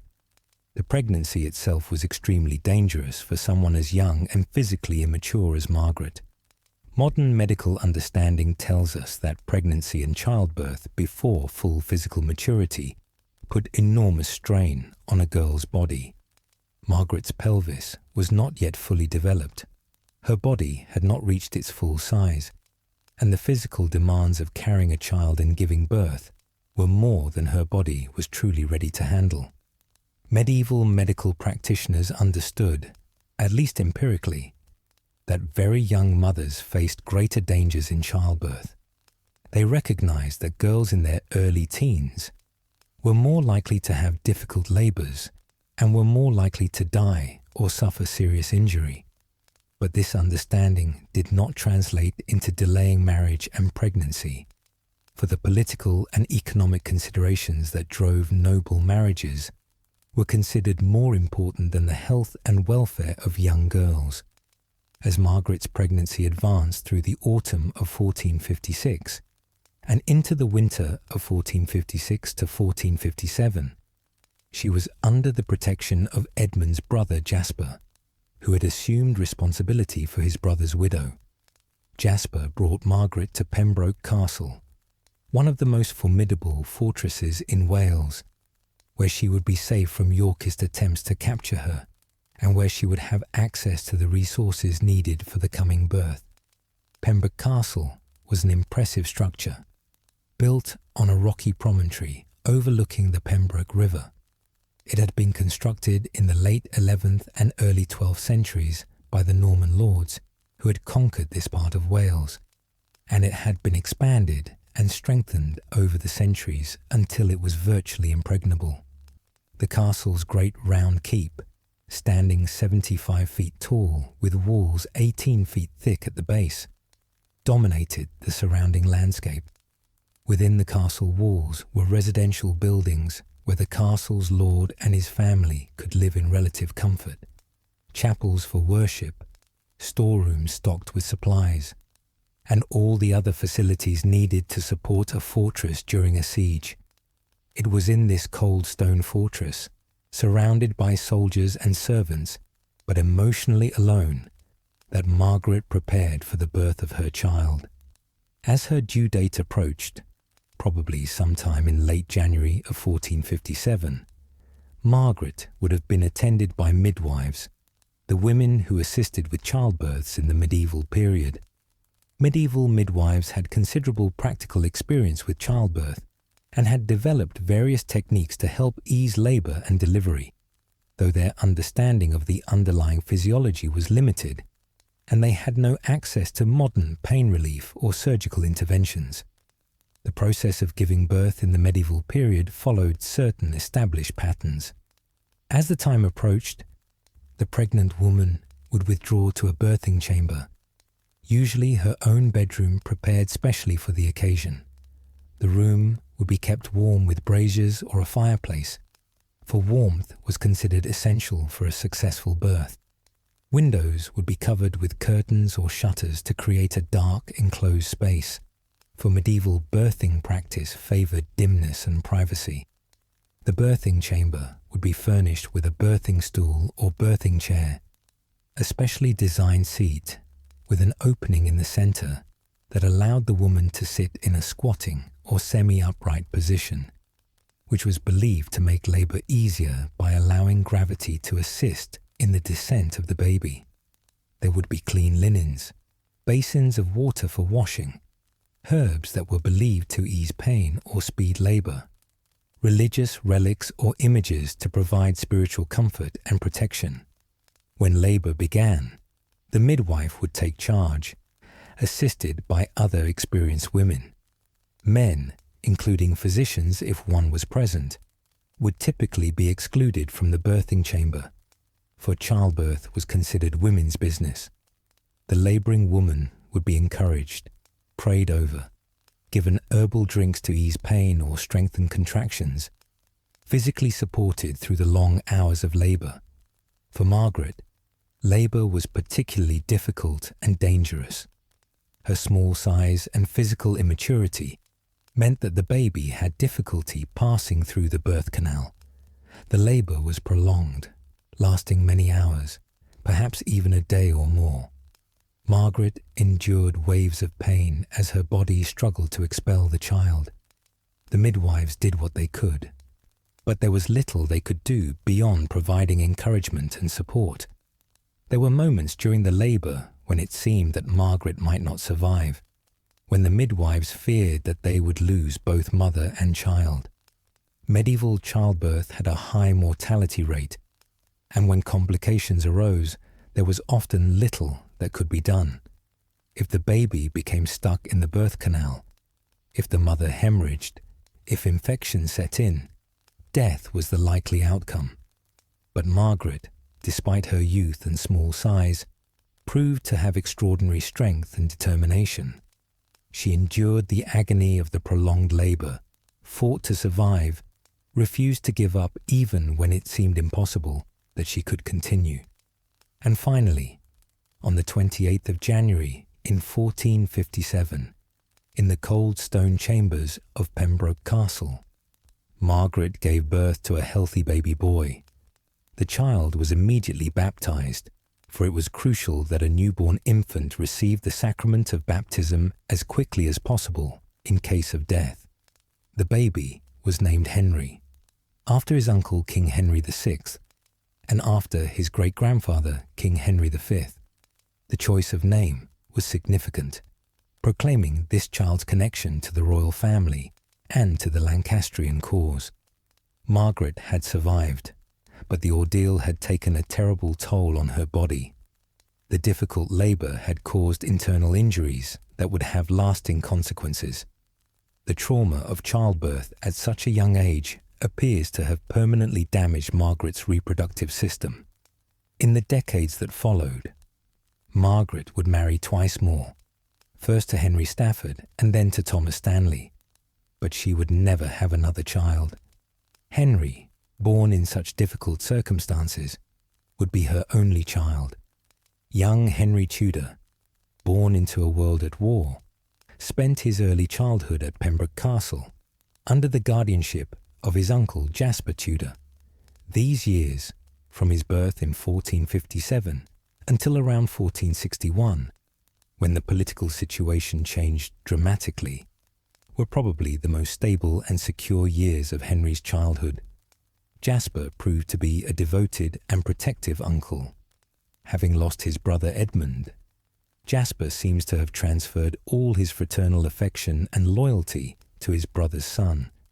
He ensured that Henry was raised as befitted a child of noble birth, with proper care, education, and preparation for whatever role destiny might have in store for him.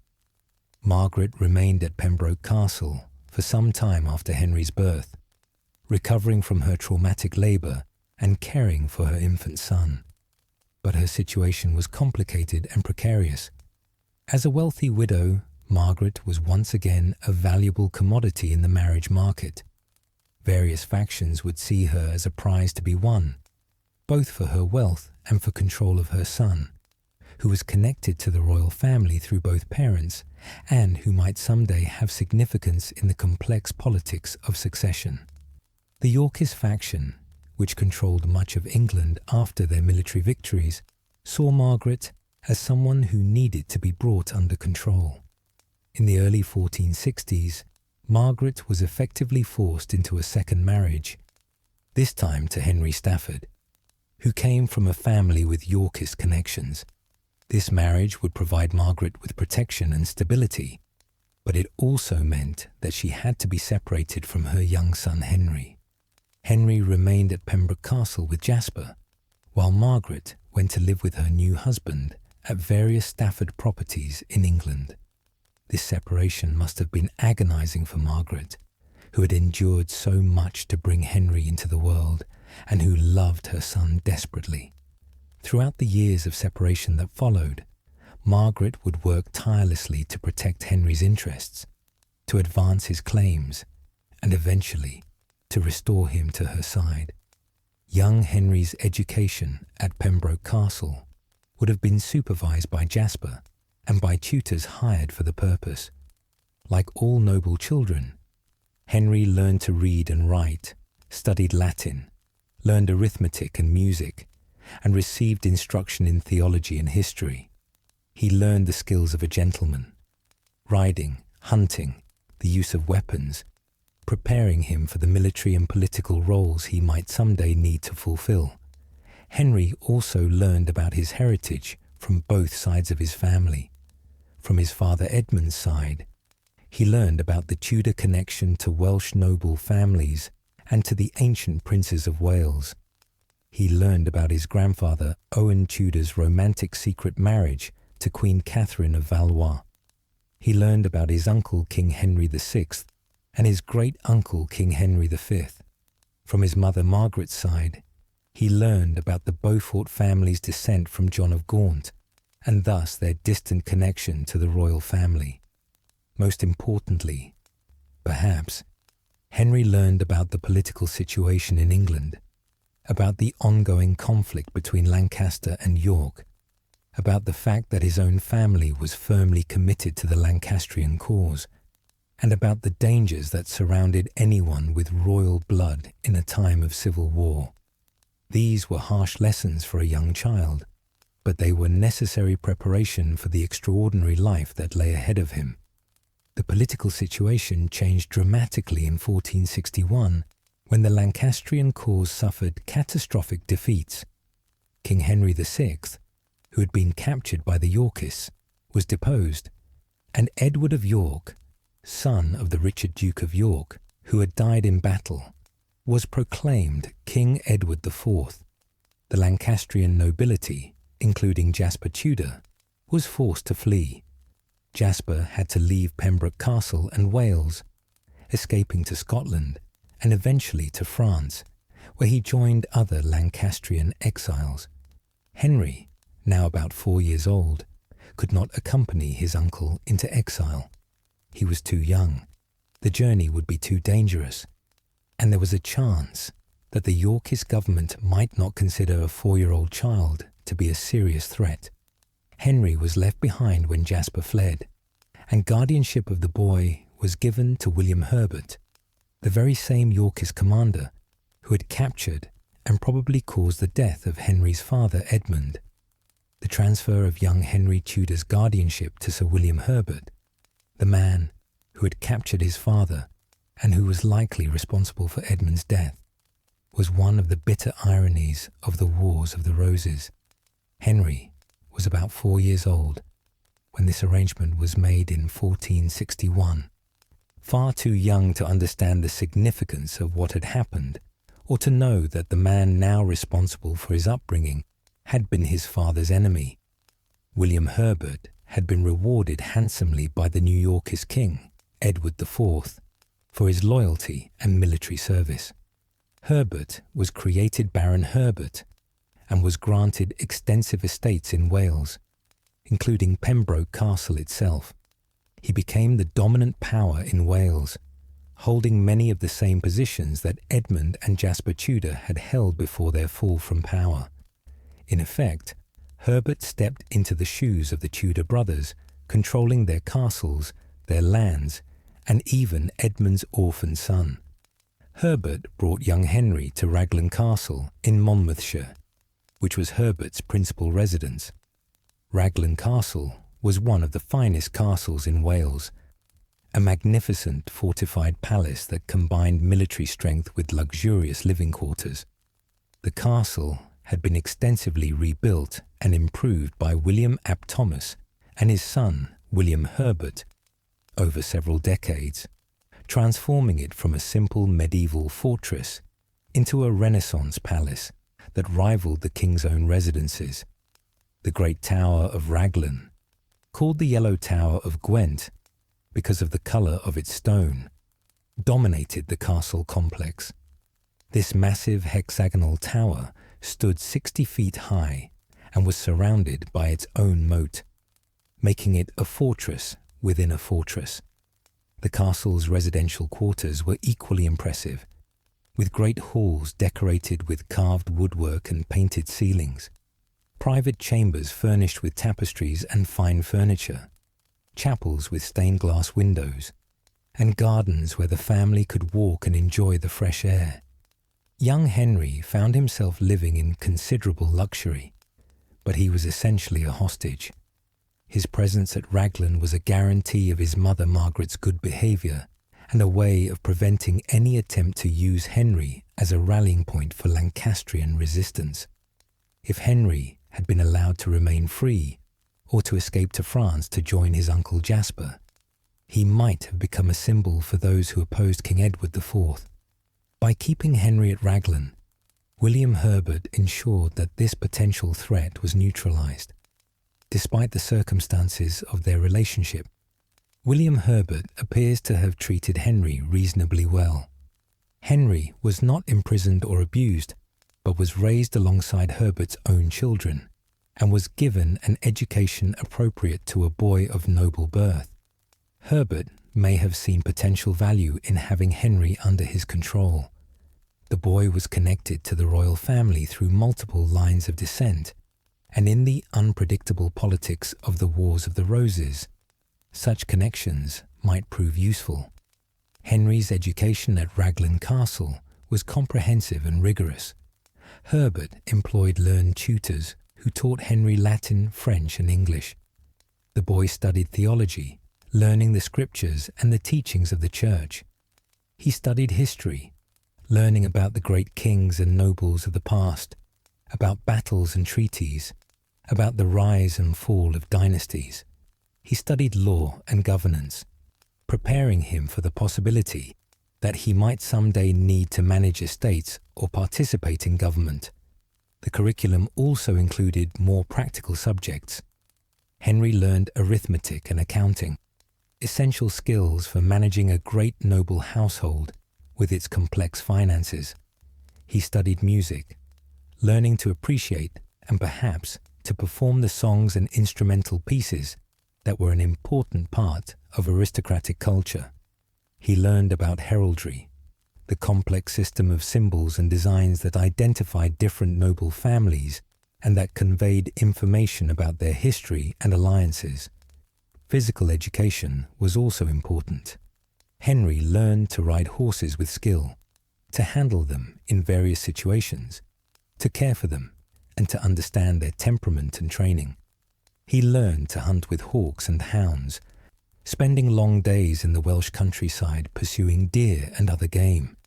He learned the use of weapons, swords, lances, bows, daggers, practicing the techniques of combat that might someday save his life or win him honor and glory. Henry also received instruction in courtly manners and social graces. He learned how to conduct himself at formal occasions, how to speak with different ranks of people using the appropriate forms of address, how to dance, how to make polite conversation, how to display the charm and courtesy that were expected of a gentleman. These social skills would prove invaluable in Henry's later life when he needed to navigate the complex world of European courts and to win support from nobles, merchants, and commoners alike. During his years at Raglan Castle, from approximately 1461 until 1469, Henry grew from a small child into a youth approaching adolescence. He was described by those who knew him as a serious and studious boy, more inclined to books and contemplation than to the rough games and adventures that other boys his age enjoyed. He was cautious and reserved, keeping his thoughts to himself, carefully observing the people around him and learning to judge their characters and motivations. This caution was understandable given Henry's circumstances. He was living in the household of the man who had been his father's enemy, surrounded by people whose loyalty was to the Yorkist cause that had killed his father and driven his uncle into exile. Henry learned early to guard his words, to reveal little of his inner thoughts, to present a calm and agreeable exterior while keeping his true feelings hidden. These habits of secrecy and self-control would remain with Henry throughout his life. Henry also learned about his mother during these years, though he saw her rarely. Margaret was living with her second husband, Henry Stafford, visiting Raglan Castle occasionally to see her son, but unable to take him away or to exercise real influence over his upbringing. These visits must have been bittersweet for both mother and son.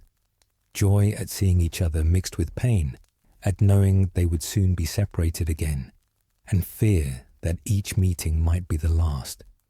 Margaret used these visits to instill in Henry a sense of his heritage and his potential destiny. She told him about his father Edmund, about his uncle Jasper, who was in exile but still fighting for the Lancastrian cause, about his great-uncle King Henry VI, who had been deposed but who might yet be restored. She taught Henry to pray, to trust in God's providence, to believe that there was a purpose to his suffering and that God had plans for him that would eventually be revealed. Most importantly, Margaret taught Henry about his bloodline and his potential claim to the throne. Through his father Edmund, Henry was descended from Catherine of Valois and thus connected to the French royal family. Through his mother Margaret, Henry was descended from John of Gaunt and thus had a distant but real claim to the English throne through the Beaufort line.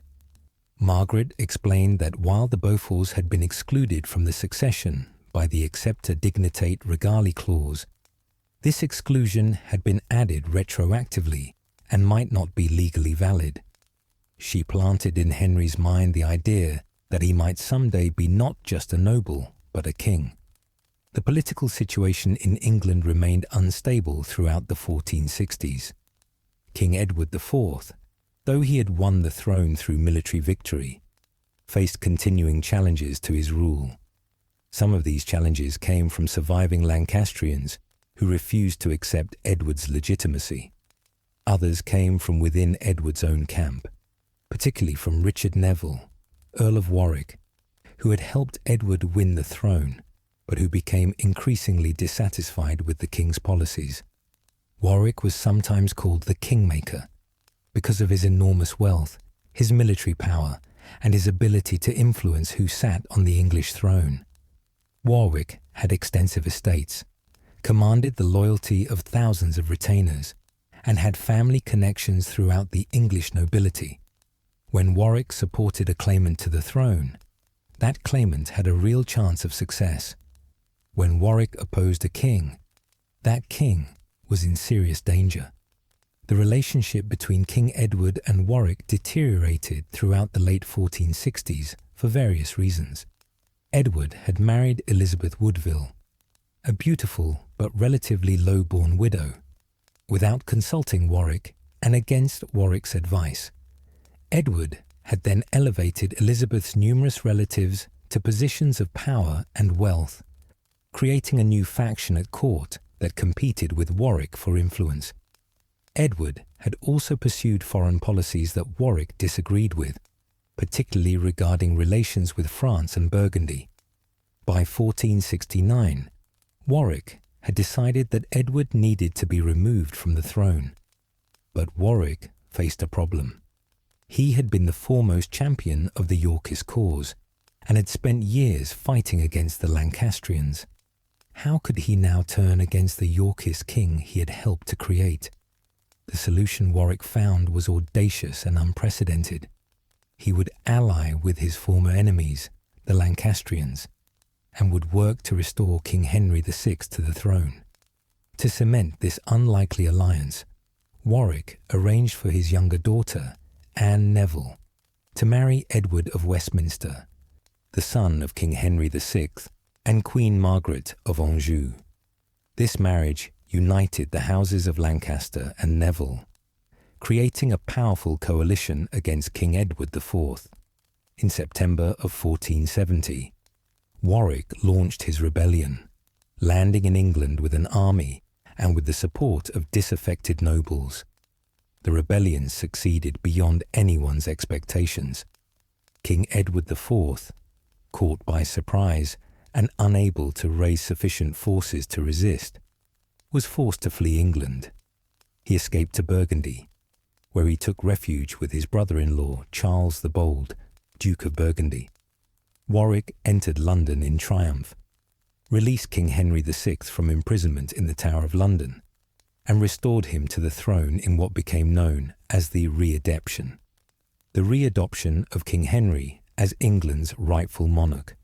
The readoption of Henry VI lasted from October 1470 until April 1471, just 6 months. But during that brief period, the political situation for Henry Tudor changed dramatically. Jasper Tudor, who had been in exile in France for nearly a decade, was able to return to England and to reclaim his earldom of Pembroke and his position in Wales. Jasper immediately set about trying to restore the Tudor family's fortunes and to rescue his nephew Henry from Herbert's guardianship. In March of 1470, William Herbert, who had been granted the title Earl of Pembroke by King Edward IV, was executed by Warwick's forces following the Battle of Edgecote Moor. Herbert had remained loyal to Edward even after the king's flight into exile, and he paid for that loyalty with his life. Herbert's death removed the guardian who had controlled Henry Tudor for nearly 9 years. Jasper acted quickly to secure his nephew.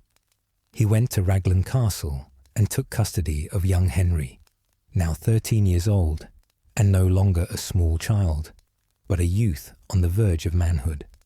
For the first time in nearly a decade, Henry was reunited with his uncle Jasper, the man who had cared for him as an infant and who had never forgotten his brother Edmund's son, even during all the years of exile and struggle. Jasper brought Henry to London, where the boy was presented to his great-uncle, King Henry VI. This meeting between the deposed and restored king and his great-nephew must have been extraordinary. King Henry was by this point 50 years old and had endured decades of political upheaval, military defeat, imprisonment, and mental instability. He was described by contemporaries as more interested in prayer and learning than in the exercise of power. A gentle and pious man ill-suited to the brutal realities of 15th century politics. According to later accounts, when King Henry met young Henry Tudor, the king had a prophetic moment. He looked at the 13-year-old boy and declared that this child would one day unite the warring factions of England and would bring peace to the realm. Whether this prophetic declaration actually happened, or whether it is a later invention designed to give Henry Tudor's eventual accession a sense of divine destiny, we cannot be certain. But the story captures something true about the situation. Henry Tudor was being groomed as a potential heir to the Lancastrian cause, someone who might carry forward the fight if the current generation of Lancastrians failed.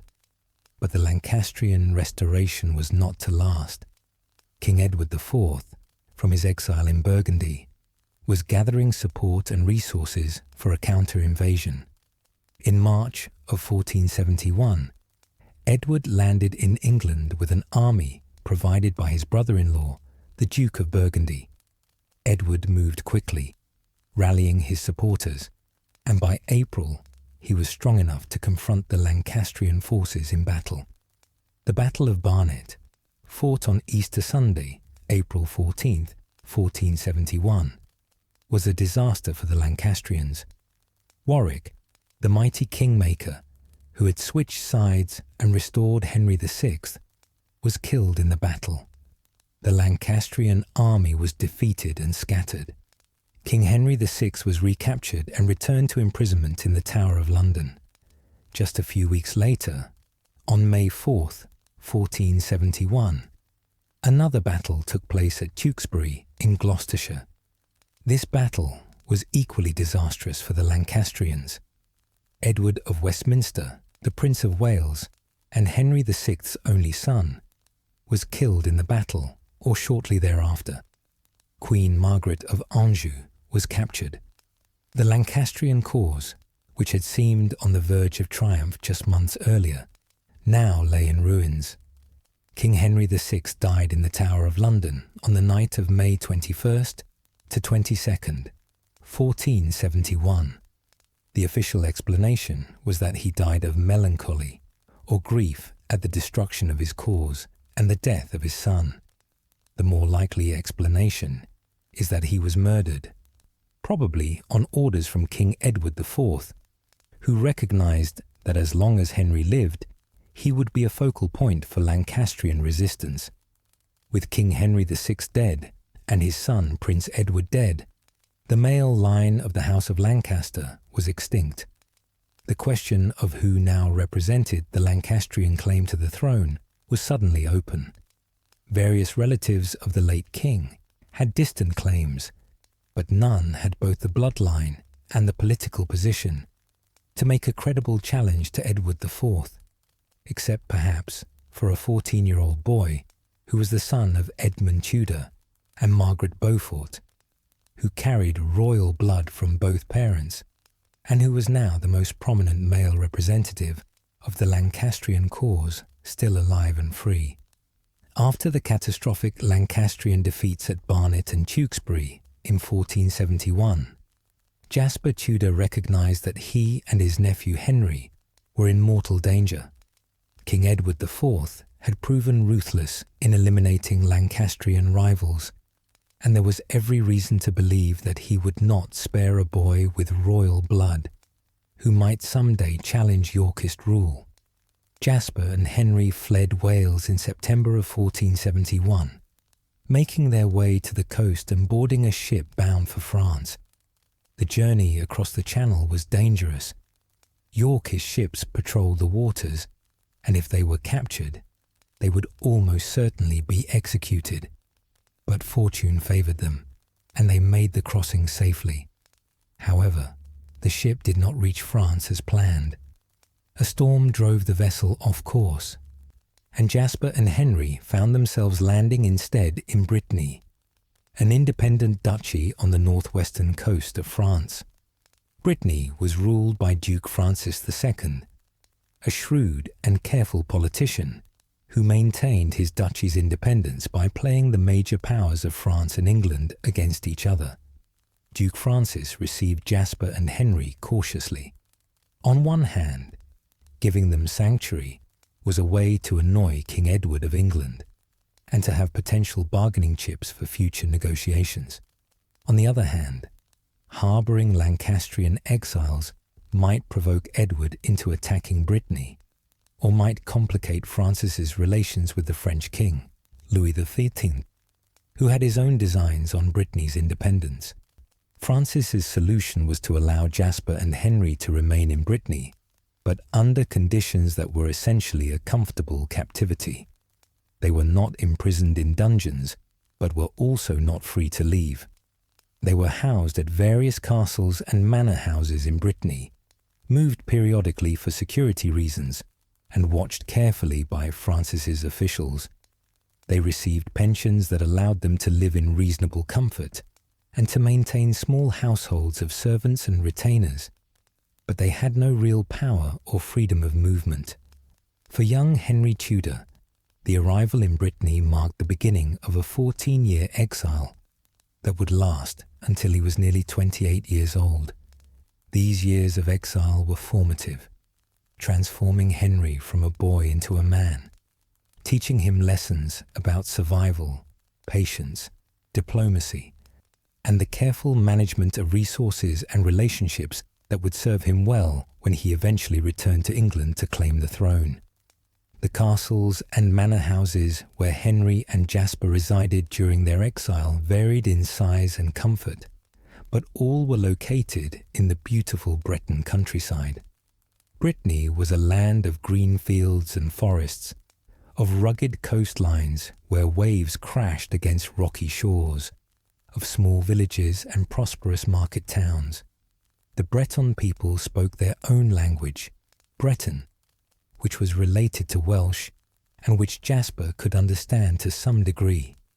The region had its own customs and traditions, different from those of either France or England. Henry's daily life during the exile followed a routine that combined continued education, physical training, and careful observation of European politics. Now in his mid-teens, Henry was old enough to take seriously the possibility that he might someday lead an invasion of England and claim the throne. Jasper made sure that Henry was prepared for this possibility, continuing the education that had begun at Raglan Castle and adding new elements appropriate to Henry's changing circumstances. Henry studied military strategy and tactics, learning from Jasper's extensive experience in warfare during the Wars of the Roses. They discussed famous battles of the past, analysed what had led to victory or defeat, talked about logistics and supply, about troop movements and fortifications. Henry learned about different types of military forces: heavy cavalry, light cavalry, archers, men-at-arms, artillery, and how to employ each effectively. He learned about siege warfare, about field battles, about amphibious operations and naval warfare.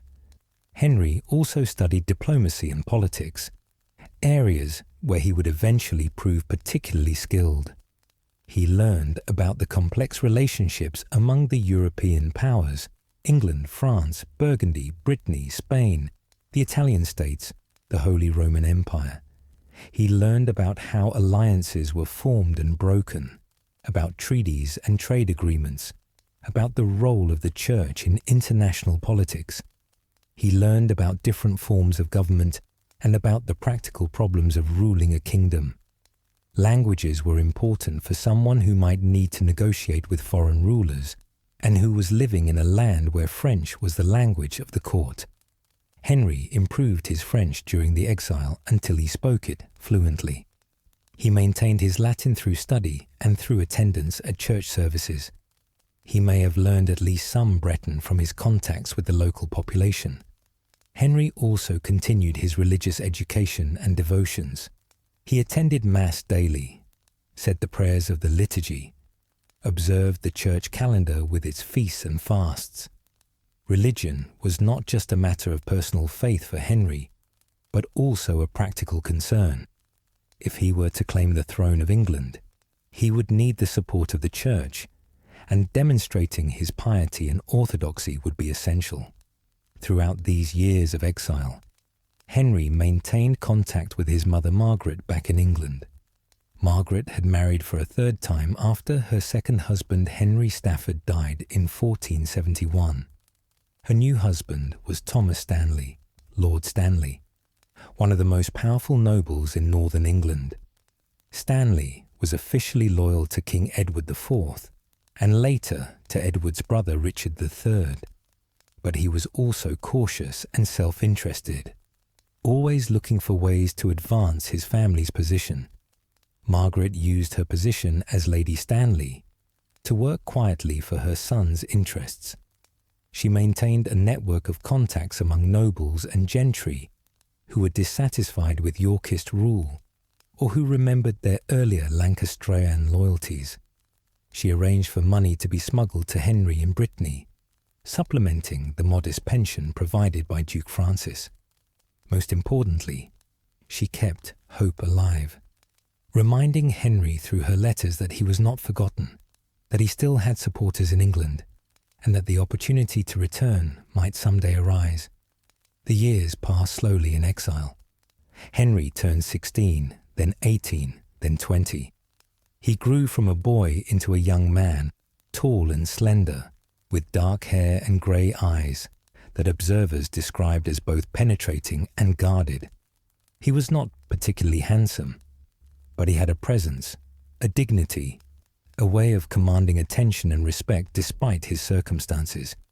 He was serious, thoughtful, calculating, not given to displays of emotion or to rash action. He learned patience, the ability to wait for the right moment, to endure frustration and disappointment without despairing. Henry also learned about European politics through direct observation. Duke Francis maintained a sophisticated court where ambassadors and envoys from various powers came to negotiate and to seek alliances. Henry attended some of these diplomatic gatherings, watching how experienced politicians and diplomats operated, how they negotiated, how they concealed their true intentions while trying to discover those of others. These lessons would prove invaluable when Henry eventually had to conduct his own diplomatic initiatives. During the 14 years of exile, the political situation in England changed several times, each change bringing new hopes and new dangers for Henry. In 1483, King Edward IV died unexpectedly at the age of 40. His son, Edward V, was only 12 years old. Edward IV's brother, Richard Duke of Gloucester, was named Lord Protector to govern during the new king's minority. But Richard, in a shocking turn of events, declared that Edward IV's marriage to Elizabeth Woodville had been invalid and that Edward IV's children were therefore illegitimate. Richard claimed the throne for himself, becoming King Richard III in July of 1483. The young King Edward V and his brother Richard Duke of York were placed in the Tower of London for their safety and were never seen again, leading to widespread suspicion that they had been murdered on Richard's orders. These events transformed Henry Tudor's political position, with Edward IV's sons declared illegitimate or dead, and with the male line of the House of York thrown into confusion. Henry's own claim to the throne suddenly looked much stronger. More importantly, many English nobles who had been willing to accept Edward IV as king now found Richard III's usurpation and the disappearance of the princes in the Tower to be intolerable. A conspiracy formed to overthrow Richard III and to place Henry Tudor on the throne. The conspiracy was led by Margaret Beaufort, Henry's mother, and by John Morton, Bishop of Ely, one of the most politically astute churchmen in England. They reached out to disaffected Yorkists, including some members of Edward IV's former court, proposing a solution that would unite Lancaster and York. Henry Tudor would invade England, would overthrow Richard III, and would then marry Elizabeth of York, Edward IV's eldest daughter, uniting the two rival houses through marriage. The plan was audacious, but it required resources that Henry did not have. To invade England, he would need ships to transport an army, he would need soldiers, he would need money for weapons and supplies.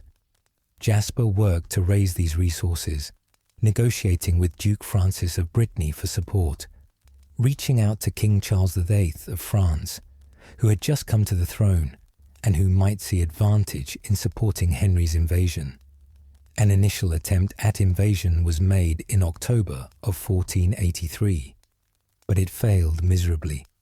The conspirators in England rose too early, before Henry could arrive with his forces. Richard III's government suppressed the rebellion quickly and efficiently. Many of the conspirators were captured and executed. Henry's invasion fleet was scattered by storms and never reached England. It was a disaster that might have ended Henry's hopes forever. But Henry survived, and so did the conspiracy. Margaret Beaufort, though she was implicated in the rebellion and briefly imprisoned, managed to avoid execution through the influence of her husband Thomas Stanley.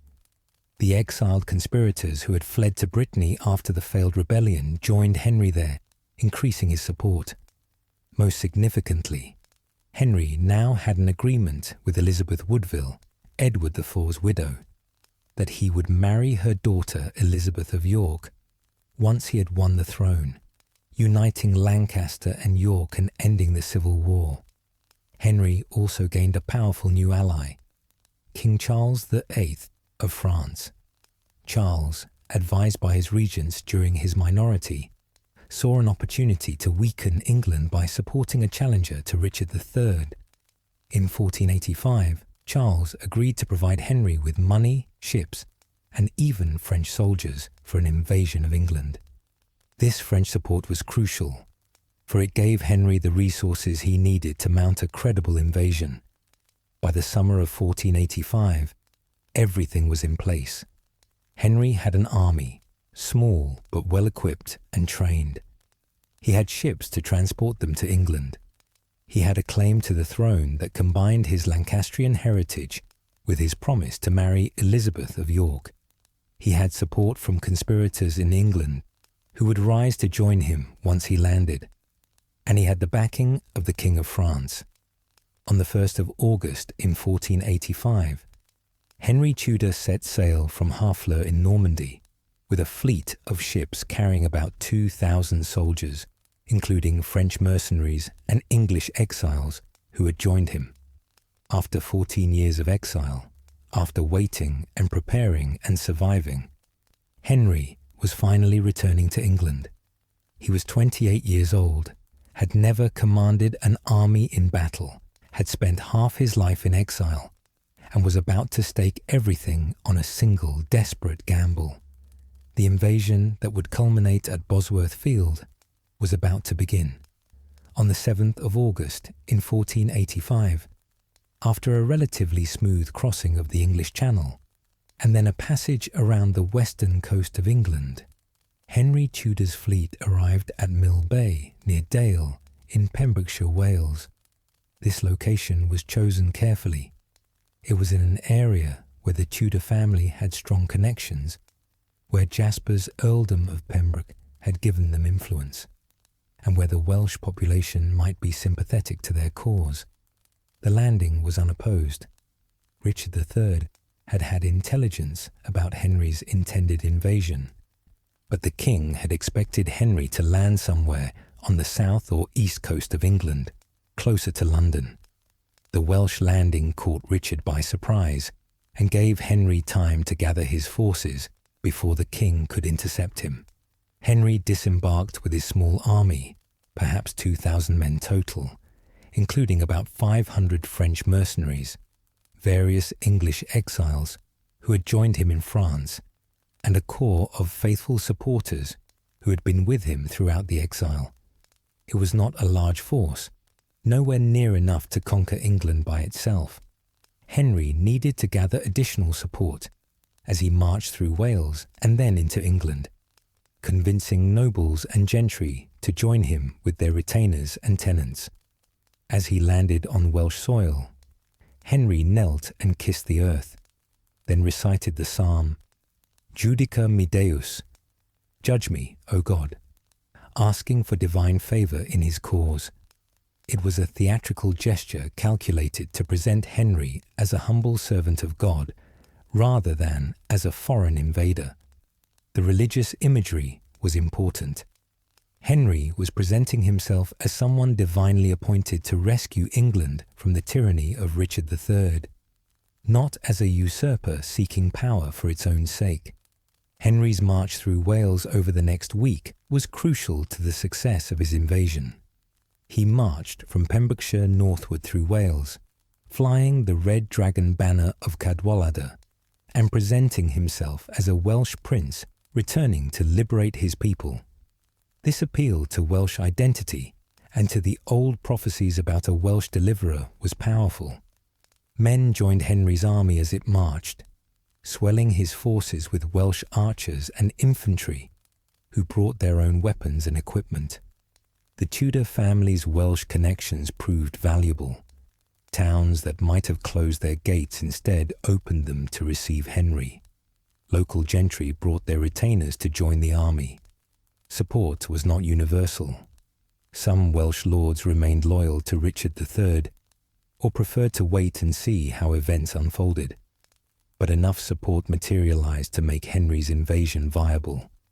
By the time Henry crossed from Wales into England near Shrewsbury, his army had grown significantly, perhaps to 4,000 or 5,000 men. It was still smaller than the army Richard III was gathering, but it was large enough to be a credible fighting force. Moreover, Henry had received encouraging news. Several English nobles who had promised to support him were keeping their word, and more support was coming. As Henry marched eastward through the English Midlands, Richard III was gathering his own forces.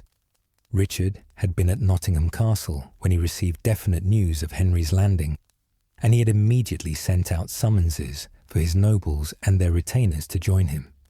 Richard's army grew quickly. He was the king. He had the royal treasury to pay soldiers, and he had many nobles who owed him loyalty and who had prospered under his rule. But Richard also faced uncertainty about the loyalty of some of his most powerful supporters.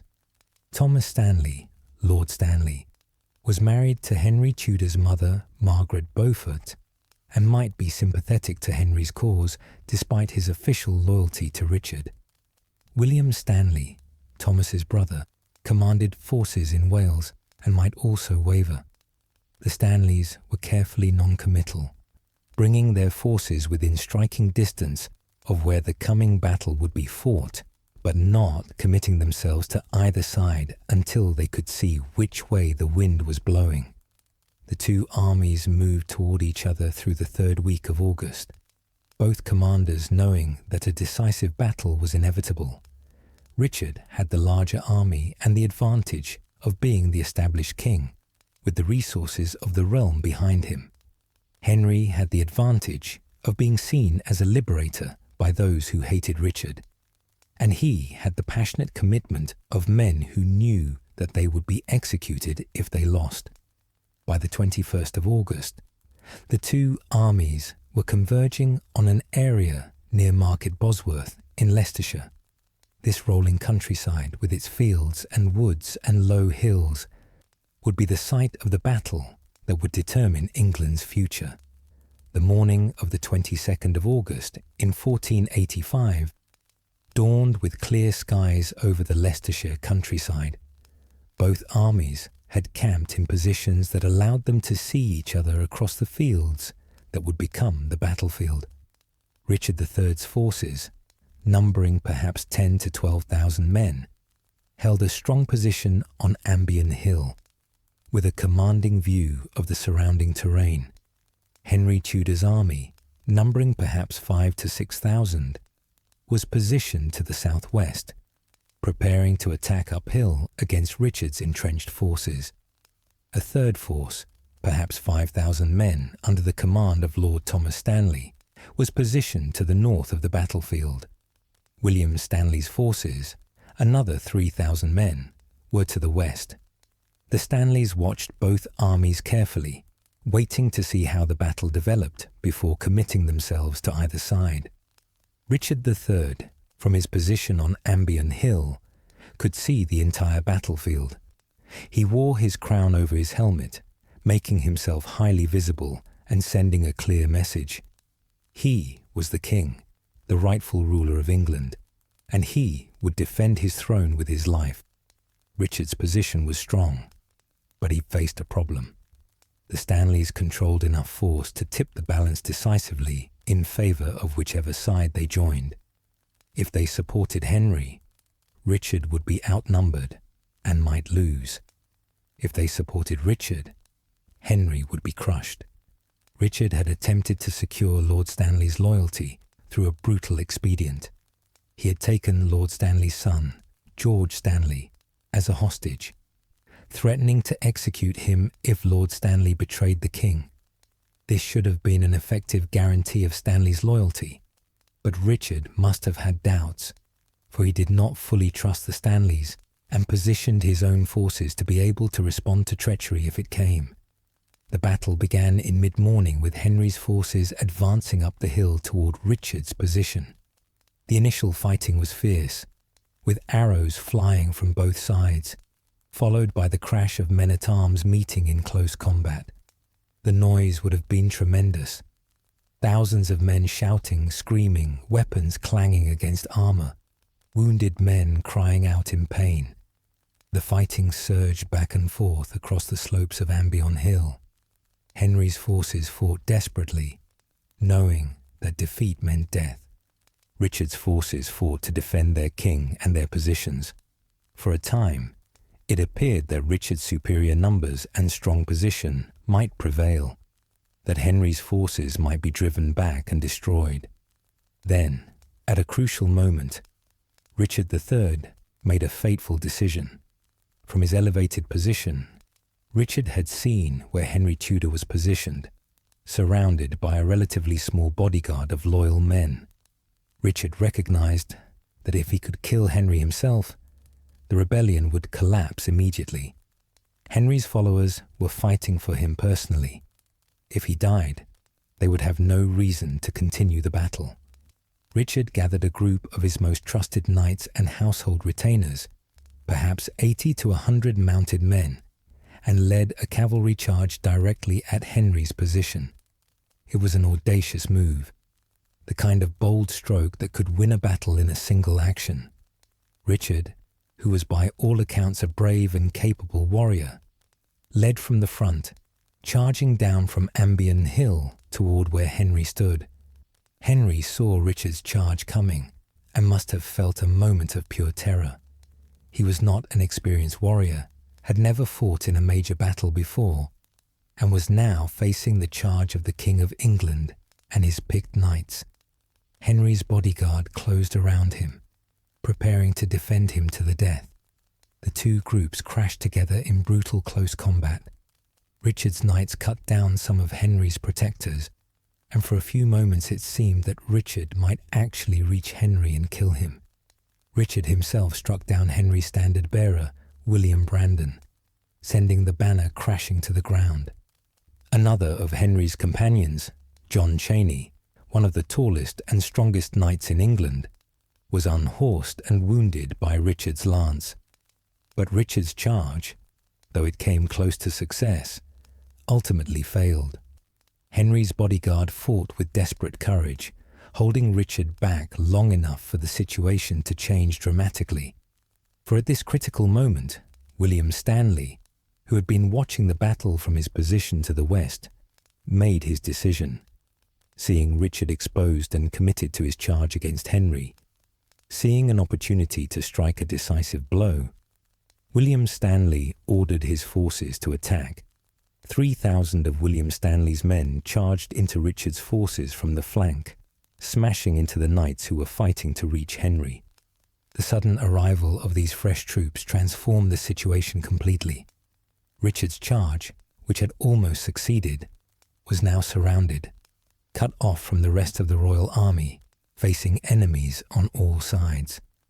Richard must have realized in that moment that the battle was lost, that his gamble had failed, that the Stanleys had betrayed him. His companions urged him to flee, to escape while there was still time, to retreat and gather new forces to fight another day. But Richard refused. According to contemporary accounts, he declared that he would die as King of England, rather than flee and live as a fugitive. Richard fought on with extraordinary courage, killing several opponents even as his companions fell around him. He refused quarter, refused to surrender, fought until he was overwhelmed by sheer numbers. He was struck down and killed, his body receiving numerous wounds even after he was dead, as soldiers eager for glory or vengeance struck at the fallen king. The death of Richard III ended the battle immediately. With the king dead, the royal army had no reason to continue fighting. Richard's supporters fled, some escaping to fight another day, others being captured or cut down as they ran. The Battle of Bosworth Field was over, decided in perhaps 2 hours of fighting, with casualties that were probably relatively light by medieval standards, perhaps a few thousand dead in total, most of them from Richard's army. Henry Tudor, who had come within moments of being killed by Richard's charge, had survived and had won. He was now, by right of conquest, King of England. According to legend, Richard's crown, which he had worn into battle, was found in a thorn bush on the battlefield and was placed on Henry's head by Lord Thomas Stanley, symbolically transferring sovereignty from Richard to Henry, right there on the field. Henry Tudor, now King Henry VII, faced enormous challenges in the aftermath of his victory at Bosworth Field. He had won the crown through military conquest, which gave him the throne, but did not automatically guarantee that he could keep it. He was a relatively unknown figure to most English people, had spent most of his life in exile, had no experience in government, and faced potential challenges from multiple sources. Henry moved quickly to consolidate his position. Within days of Bosworth, he had travelled to London and had taken possession of the capital without opposition. He summoned a parliament, which met in November of 1485 and which formally recognised Henry as king. Importantly, Parliament dated Henry's reign from the 21st of August, the day before Bosworth, which meant that those who had fought against Henry at Bosworth could be declared traitors since they had opposed the rightful king. Henry also moved forward with his promised marriage to Elizabeth of York. This marriage was politically crucial, for it united the houses of Lancaster and York, giving Henry's children a claim to the throne from both sides and helping to reconcile the Yorkist nobility to his rule. The marriage took place on the 18th of January in 1486 at Westminster Abbey, and by all accounts it proved to be a genuine partnership, with Henry and Elizabeth developing real affection for each other despite the political origins of their union. Elizabeth became pregnant soon after the marriage, and on the 20th of September in 1486, she gave birth to a son at Winchester. The baby was named Arthur, after the legendary King Arthur, suggesting Henry's desire to present himself as part of an ancient British tradition of righteous kingship. Arthur's birth was celebrated throughout the realm as securing the Tudor succession and promising stability after decades of civil war. Henry proved to be a cautious and effective ruler. He was not a flamboyant or charismatic king, like his distant predecessor Henry V, nor was he a warrior king who won glory on the battlefield. Instead, Henry was a careful administrator who worked to rebuild royal authority, to restore the royal finances that had been depleted by years of war, and to establish a system of government that would function effectively without requiring constant personal intervention from the king. One of Henry's most important achievements was establishing financial stability. The Wars of the Roses had bankrupted the English crown, leaving it heavily in debt and dependent on parliamentary grants for revenue.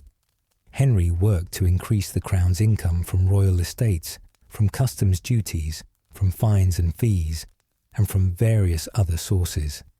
He became known, not entirely favourably, for his tight control over finances and his insistence on accounting for every penny. Henry also worked to suppress the private armies of nobles that had made the Wars of the Roses possible. He enforced laws against livery and maintenance, the practice by which nobles maintained large numbers of armed retainers who wore their lord's livery and who could be called upon to fight in private disputes or in rebellions. By reducing nobles' military power, Henry made it harder for disaffected nobles to challenge royal authority through force. The king faced several rebellions and conspiracies during his reign, most notably those led by Lambert Simnel in 1487 and Perkin Warbeck in the 1490s. Both of these pretenders claimed to be surviving members of the House of York, and therefore rightful kings of England.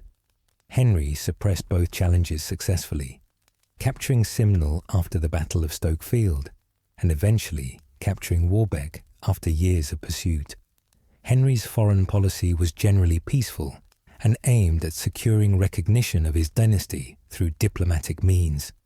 He negotiated treaties with Scotland, France, Spain, and the Holy Roman Empire, establishing England's place in the European system of states. Most significantly, he arranged for his eldest son Arthur to marry Catherine of Aragon, daughter of Ferdinand and Isabella of Spain, creating an alliance with one of Europe's most powerful kingdoms. Tragedy struck in April of 1502, when Prince Arthur died at the age of 15, just months after his marriage to Catherine of Aragon.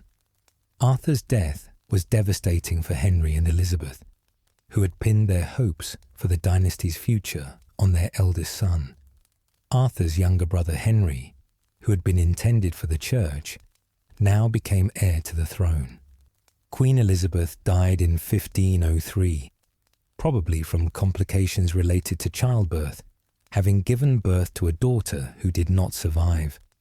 Elizabeth's death was a personal blow to Henry, who had come to love his queen deeply. The king never remarried, spending his remaining years as a widower focused on government and on securing the succession for his remaining son. Henry VII died on the 21st of April in 1509 at Richmond Palace, aged 52. He had reigned for nearly 24 years, transforming England from a realm torn by civil war into a stable and prosperous kingdom. His financial prudence had left a full treasury for his successor. His careful diplomacy had secured England's place in Europe. His administrative reforms had established effective systems of government. Most importantly, he had established the Tudor dynasty securely on the throne, ensuring that his son would succeed him peacefully. Henry VII had achieved what his father Edmund Tudor never lived to see. He had made the Tudor name synonymous with English royalty. The secret child born to Owen Tudor and Catherine of Valois, the boy raised in obscurity and then held hostage, had become Earl of Richmond. That Earl's son, born after his father's death in the depths of Lancastrian defeat, had become King of England. The wheel of fortune, which had turned so cruelly against Edmund Tudor, had turned full circle for his son. The Tudor dynasty that Edmund Tudor's son Henry VII established would rule England for 118 years, from 1485 until 1603. During this period, 5 Tudor monarchs would sit on the English throne, each leaving their own distinctive mark on English history, culture, religion, and national identity. Henry VIII, reigned 1509 to 1547, was Henry VII's second son, who inherited the throne at age 17 after his older brother Arthur's death. Henry VIII is perhaps the most famous of all English kings, known to popular imagination, primarily for his 6 wives and for his establishment of the Church of England. But Henry was much more than a serial husband. He was a Renaissance prince who transformed England from a relatively minor kingdom into a major European power.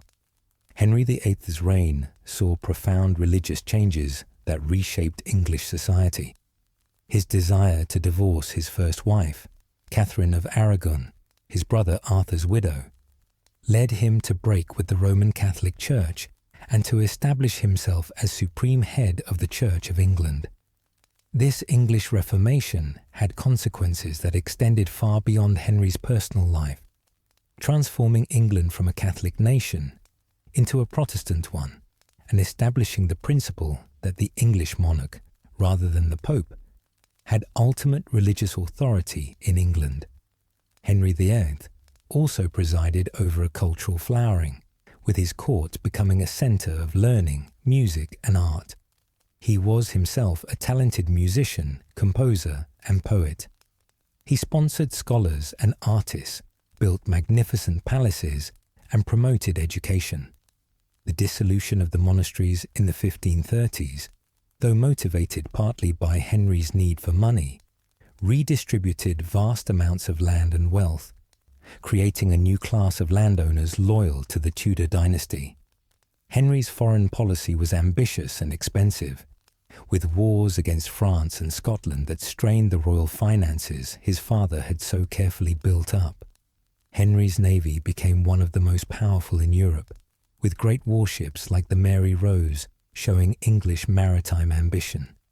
By the time Henry died in 1547, England had been transformed from a Catholic kingdom on the margins of Europe into a Protestant nation asserting its independence and power. Edward VI, reigned 1547 to 1553, was Henry VIII's only son, born to his third wife Jane Seymour. Edward came to the throne at age 9 and never ruled personally, with government being exercised by regents during his minority.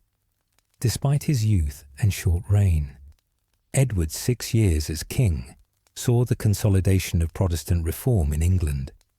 The Book of Common Prayer was introduced, establishing a Protestant liturgy for English churches.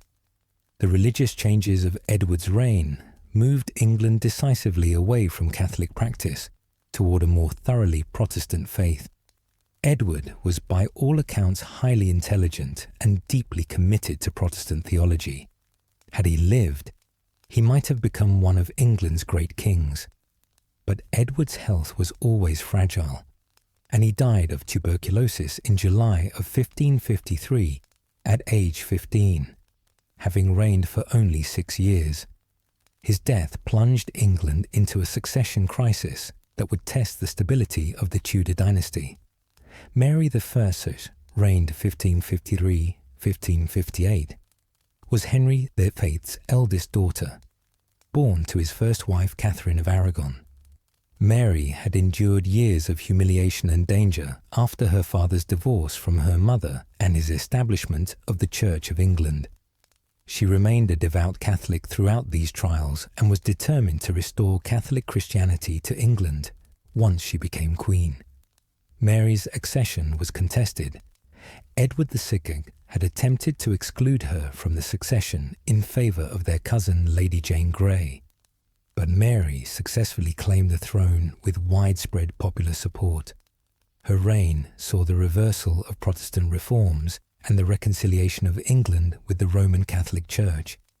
Mary also married Philip II of Spain, England's traditional ally against France, but a foreign prince whose presence on English soil was deeply unpopular with many English people. Mary's reign is remembered particularly for the persecution of Protestants, with nearly 300 Protestant martyrs being burned at the stake for heresy during her 5-year reign. These executions, while not unusual by 16th century standards, earned Mary the nickname Bloody Mary and created Protestant martyrs whose stories would be told and retold in Protestant propaganda for generations. Mary died childless in November of 1558, and the throne passed to her half-sister Elizabeth, Henry VIII's daughter by Anne Boleyn. Elizabeth the Ferns reigned 1558 to 1603, was the last and arguably the greatest of the Tudor monarchs. Elizabeth came to the throne at age 25, the daughter of a mother who had been executed for adultery and treason, a princess who had spent time under house arrest and had come close to execution during Mary's reign. Few expected that this young woman would reign for 45 years and would make her name synonymous with English greatness. Elizabeth's reign, known as the Elizabethan Age, saw England achieve unprecedented cultural flowering and military triumph. William Shakespeare wrote his plays during Elizabeth's reign, creating works that remain the greatest achievements of English literature. Christopher Marlowe, Edmund Spenser, Francis Bacon, and numerous other writers and thinkers flourished under Elizabeth's patronage. The English Renaissance reached its peak, with art, music, architecture, and literature all achieving new heights. Elizabeth's religious settlement established a via media, a middle way between Catholic and Protestant extremes, that created the distinctive character of the Church of England. The Elizabethan settlement allowed England to remain officially Protestant, while preserving some Catholic traditions and tolerating a degree of religious diversity, at least in private worship. Elizabeth's reign saw England defeat the Spanish Armada in 1588, the greatest naval victory in English history up to that time. This victory over Catholic Spain, Europe's greatest superpower, established England as a major naval power and demonstrated that Protestant England could defend itself against Catholic attempts at reconquest.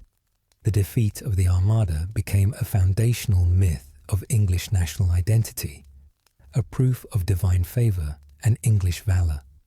Elizabeth never married. Despite numerous courtships, and despite constant pressure from her advisers and Parliament to produce an heir, she used the possibility of marriage as a diplomatic tool, dangling the prospect before various foreign princes to secure alliances or to prevent conflicts. But in the end, Elizabeth remained the Virgin Queen, married symbolically to England itself, transforming her unmarried state from a political weakness into a source of mystique and power. Elizabeth died on the 24th of March in 1603 at Richmond Palace, the same palace where her grandfather Henry VII had died 94 years earlier. She was 69 years old and had reigned for 44 years and 4 months. With her death, the Tudor dynasty ended, for Elizabeth left no children and no direct heir. The throne passed to James VI of Scotland, son of Mary Queen of Scots, who became James III of England, uniting the crowns of England and Scotland and beginning the Stuart dynasty. For the first 30 years after Edmund Tudor's death in 1456, his grave at the Greyfriars Monastery in Carmarthen remained relatively simple and unadorned. Edmund had been buried hastily as a prisoner of the Yorkists, and during the subsequent decades of political upheaval, there was no opportunity or perhaps no thought given to creating a grander memorial. But after Henry Tudor won the throne at Bosworth Field in 1485 and became King Henry VII, one of the new king's priorities was to honour the father he had never known. Henry VII commissioned a magnificent tomb for Edmund, transforming the simple burial into a proper royal memorial. In 1496, approximately 40 years after Edmund's death, work began on a new tomb.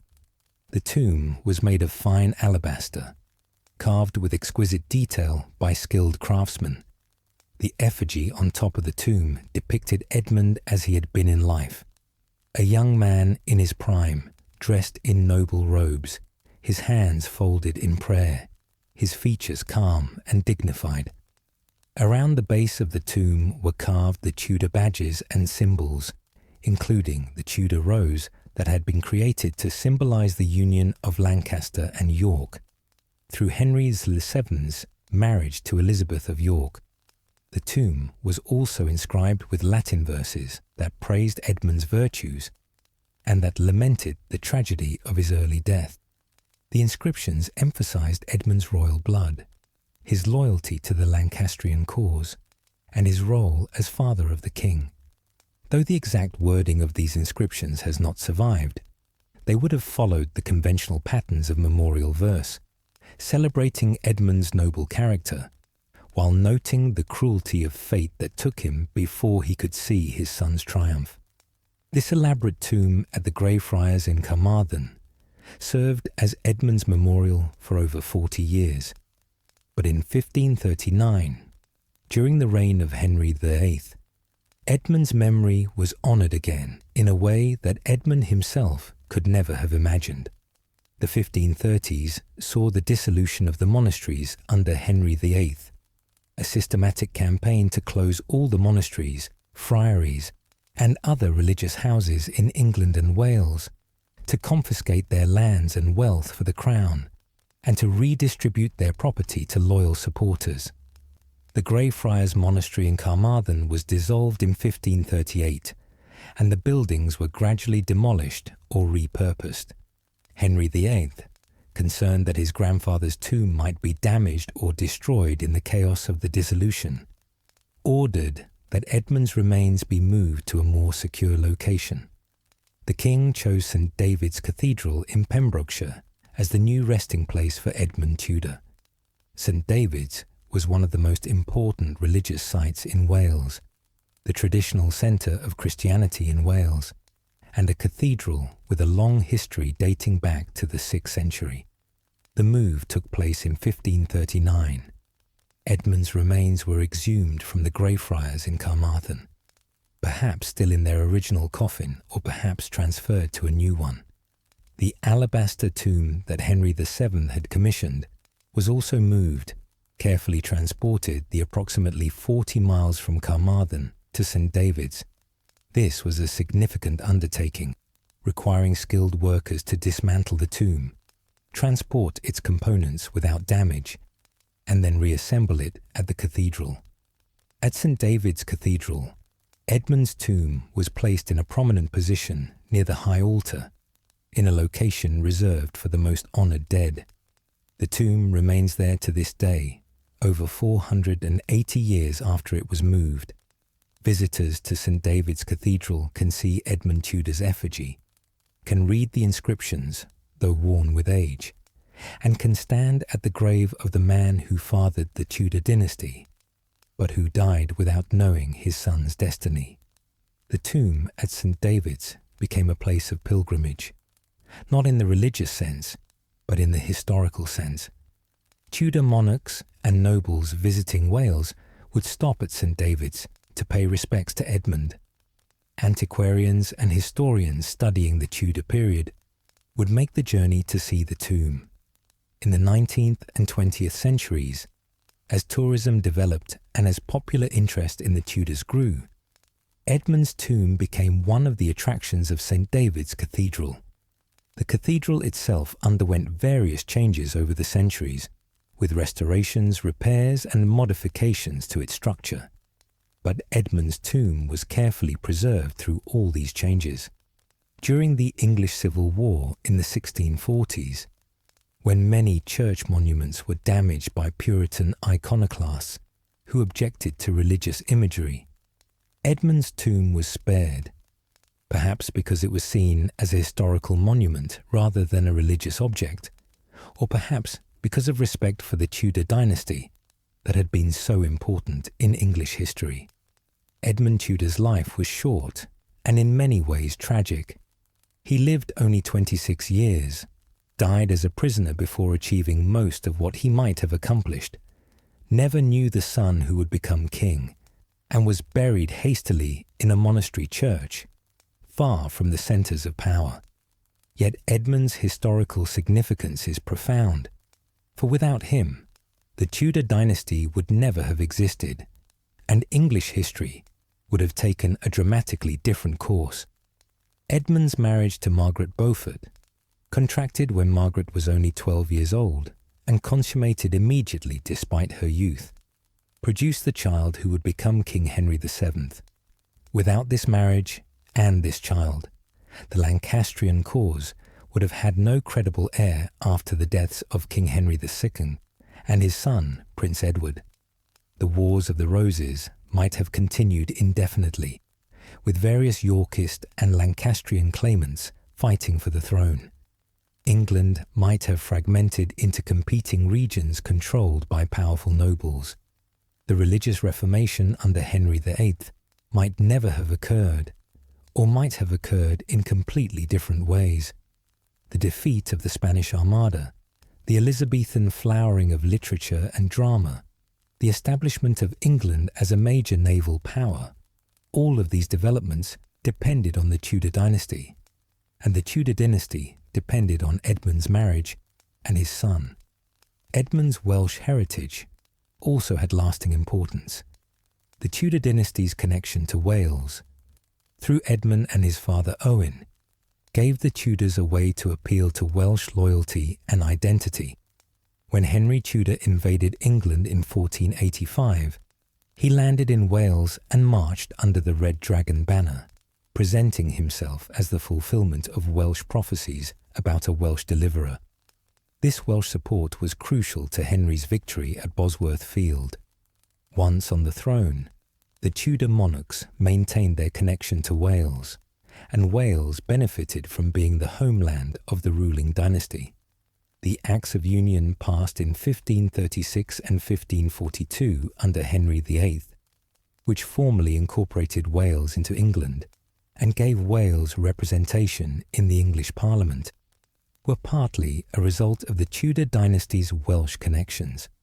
While these acts ended Wales's separate legal and administrative systems, they also gave Wales a status and integration into the English state that it had never had before, transforming Wales from a conquered territory into a constituent part of the kingdom. Edmund's life also illustrates the extraordinary unpredictability of history. Edmund was born the secret child of a widowed queen and a Welsh gentleman, a child whose very existence was hidden and whose status was ambiguous. He was raised in a religious house, then brought to court, then elevated to the nobility through his half-brother's generosity. He married a child heiress, served in Wales on behalf of the Lancastrian cause, and died young as a prisoner. None of this suggested that Edmund's son would become king, that his descendants would rule England for over a century, that his name would be remembered 500 years later. If Edmund had lived, if he had not been captured at Carmarthen, if he had survived to raise his son Henry, would history have been different? We cannot know. Perhaps Edmund's guidance and protection would have helped Henry to claim the throne earlier, or perhaps Edmund's continued involvement in Lancastrian politics would have led to disaster. Perhaps Henry benefited from growing up without a father, from having to develop self-reliance and caution, from learning to trust his own judgment. History is full of such counterfactuals, of roads not taken, of possibilities that never became realities. What we do know is that Edmund Tudor, Earl of Richmond, though he lived briefly and died young, played an essential role in one of the most important developments in English history, the establishment of the Tudor dynasty. His tomb at St. David's Cathedral is not just the resting place of one man, but is a monument to the contingency of history, to the way that private lives and personal tragedies can have consequences that echo through centuries. As we reach the end of our journey through Edmund Tudor's life and legacy, Let us take a moment to reflect on the extraordinary story we followed together through these quiet hours. We began with a secret birth at Much Haddon Palace in Hertfordshire, where a baby boy came into the world as the hidden son of a widowed Queen of England and a Welsh gentleman. We watched as young Edmund and his brother Jasper were raised first in secrecy, then in a religious house, before being brought to the royal court and elevated to the highest ranks of the nobility. We saw Edmund receive his knighthood, become Earl of Richmond, marry young Margaret Beaufort, and serve his half-brother King Henry VI in the dangerous political landscape of the Wars of the Roses. We followed Edmund to Wales, where he captured Carmarthen Castle in what seemed to be a triumph for the Lancastrian cause. We witnessed his capture by Yorkist forces, his imprisonment, and his death at age 26, never knowing that his pregnant wife would soon give birth to the son who would change England forever. We accompanied Margaret Beaufort through her traumatic pregnancy and difficult childbirth at Pembroke Castle, bringing young Henry Tudor into the world against all odds. We watched Henry grow up first under his uncle Jasper's care, then as a hostage of the Yorkists, then as an exile in Brittany for 14 long years. We stood on the field at Bosworth, where Henry Tudor, at age 28, staked everything on a desperate gamble and won the crown of England, establishing the Tudor dynasty that would reign for over a century. We saw Henry VII's careful, prudent rule, followed by his son Henry VIII's dramatic reign with its religious revolution, his grandchildren Edward VI's Mary I and Elizabeth I, each leaving their own distinctive mark on English history. And we learned how Edmund, dead and buried for 30 years before his son won the throne, was not forgotten. We saw how Henry VII commissioned a beautiful tomb for the father he never knew, how Henry VIII moved that tomb to St. David's Cathedral, where it remains to this day a testament to the man who lived briefly but whose legacy endures. The Tudor dynasty ended with Elizabeth I in 1603, but the impact of the Tudors on England, on English culture, on the English language, on English national identity continues to the present day. The Church of England that Henry VIII established still exists. The works of Shakespeare written during Elizabeth's reign are still performed and studied. The transformation of England from a medieval kingdom into an early modern nation-state, which began under the Tudors, shaped the country that England would become. And it all began with Edmund Tudor, Earl of Richmond, the young man who died at Carmarthen Castle on November 3rd, 1456, never imagining that his name would be remembered 5 centuries later, never knowing that his son would become king, never dreaming that his descendants would rule England for 5 generations. Edmund's life was short, marked by tragedy and loss. He never knew his mother Catherine of Valois, who died when he was about 7. He saw his father Owen imprisoned and humiliated. He endured years of uncertainty about his status and his future. He married a child bride and consummated the marriage immediately, a decision that we can recognize as wrong, even as we understand it was legally acceptable in his time. He died young, probably of illness, but possibly through the deliberate cruelty of his captors, and was buried far from the centers of power.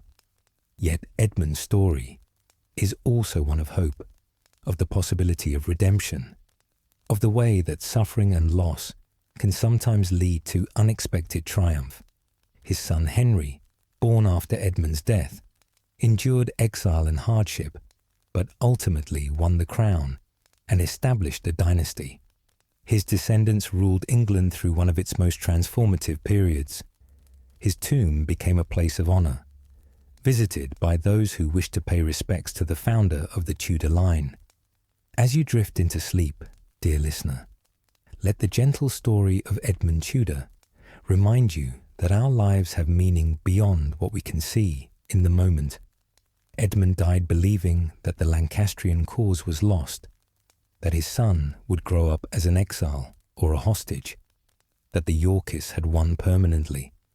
He could not have imagined that his son would one day sit on the throne of England, that his great-great-granddaughter Elizabeth would lead England to greatness, that his name would be remembered and honoured centuries after his death. The wheel of fortune turns, as medieval people knew well. What seems like tragedy may be part of a larger story, whose ending we cannot yet see. What appears to be defeat may contain the seeds of future victory.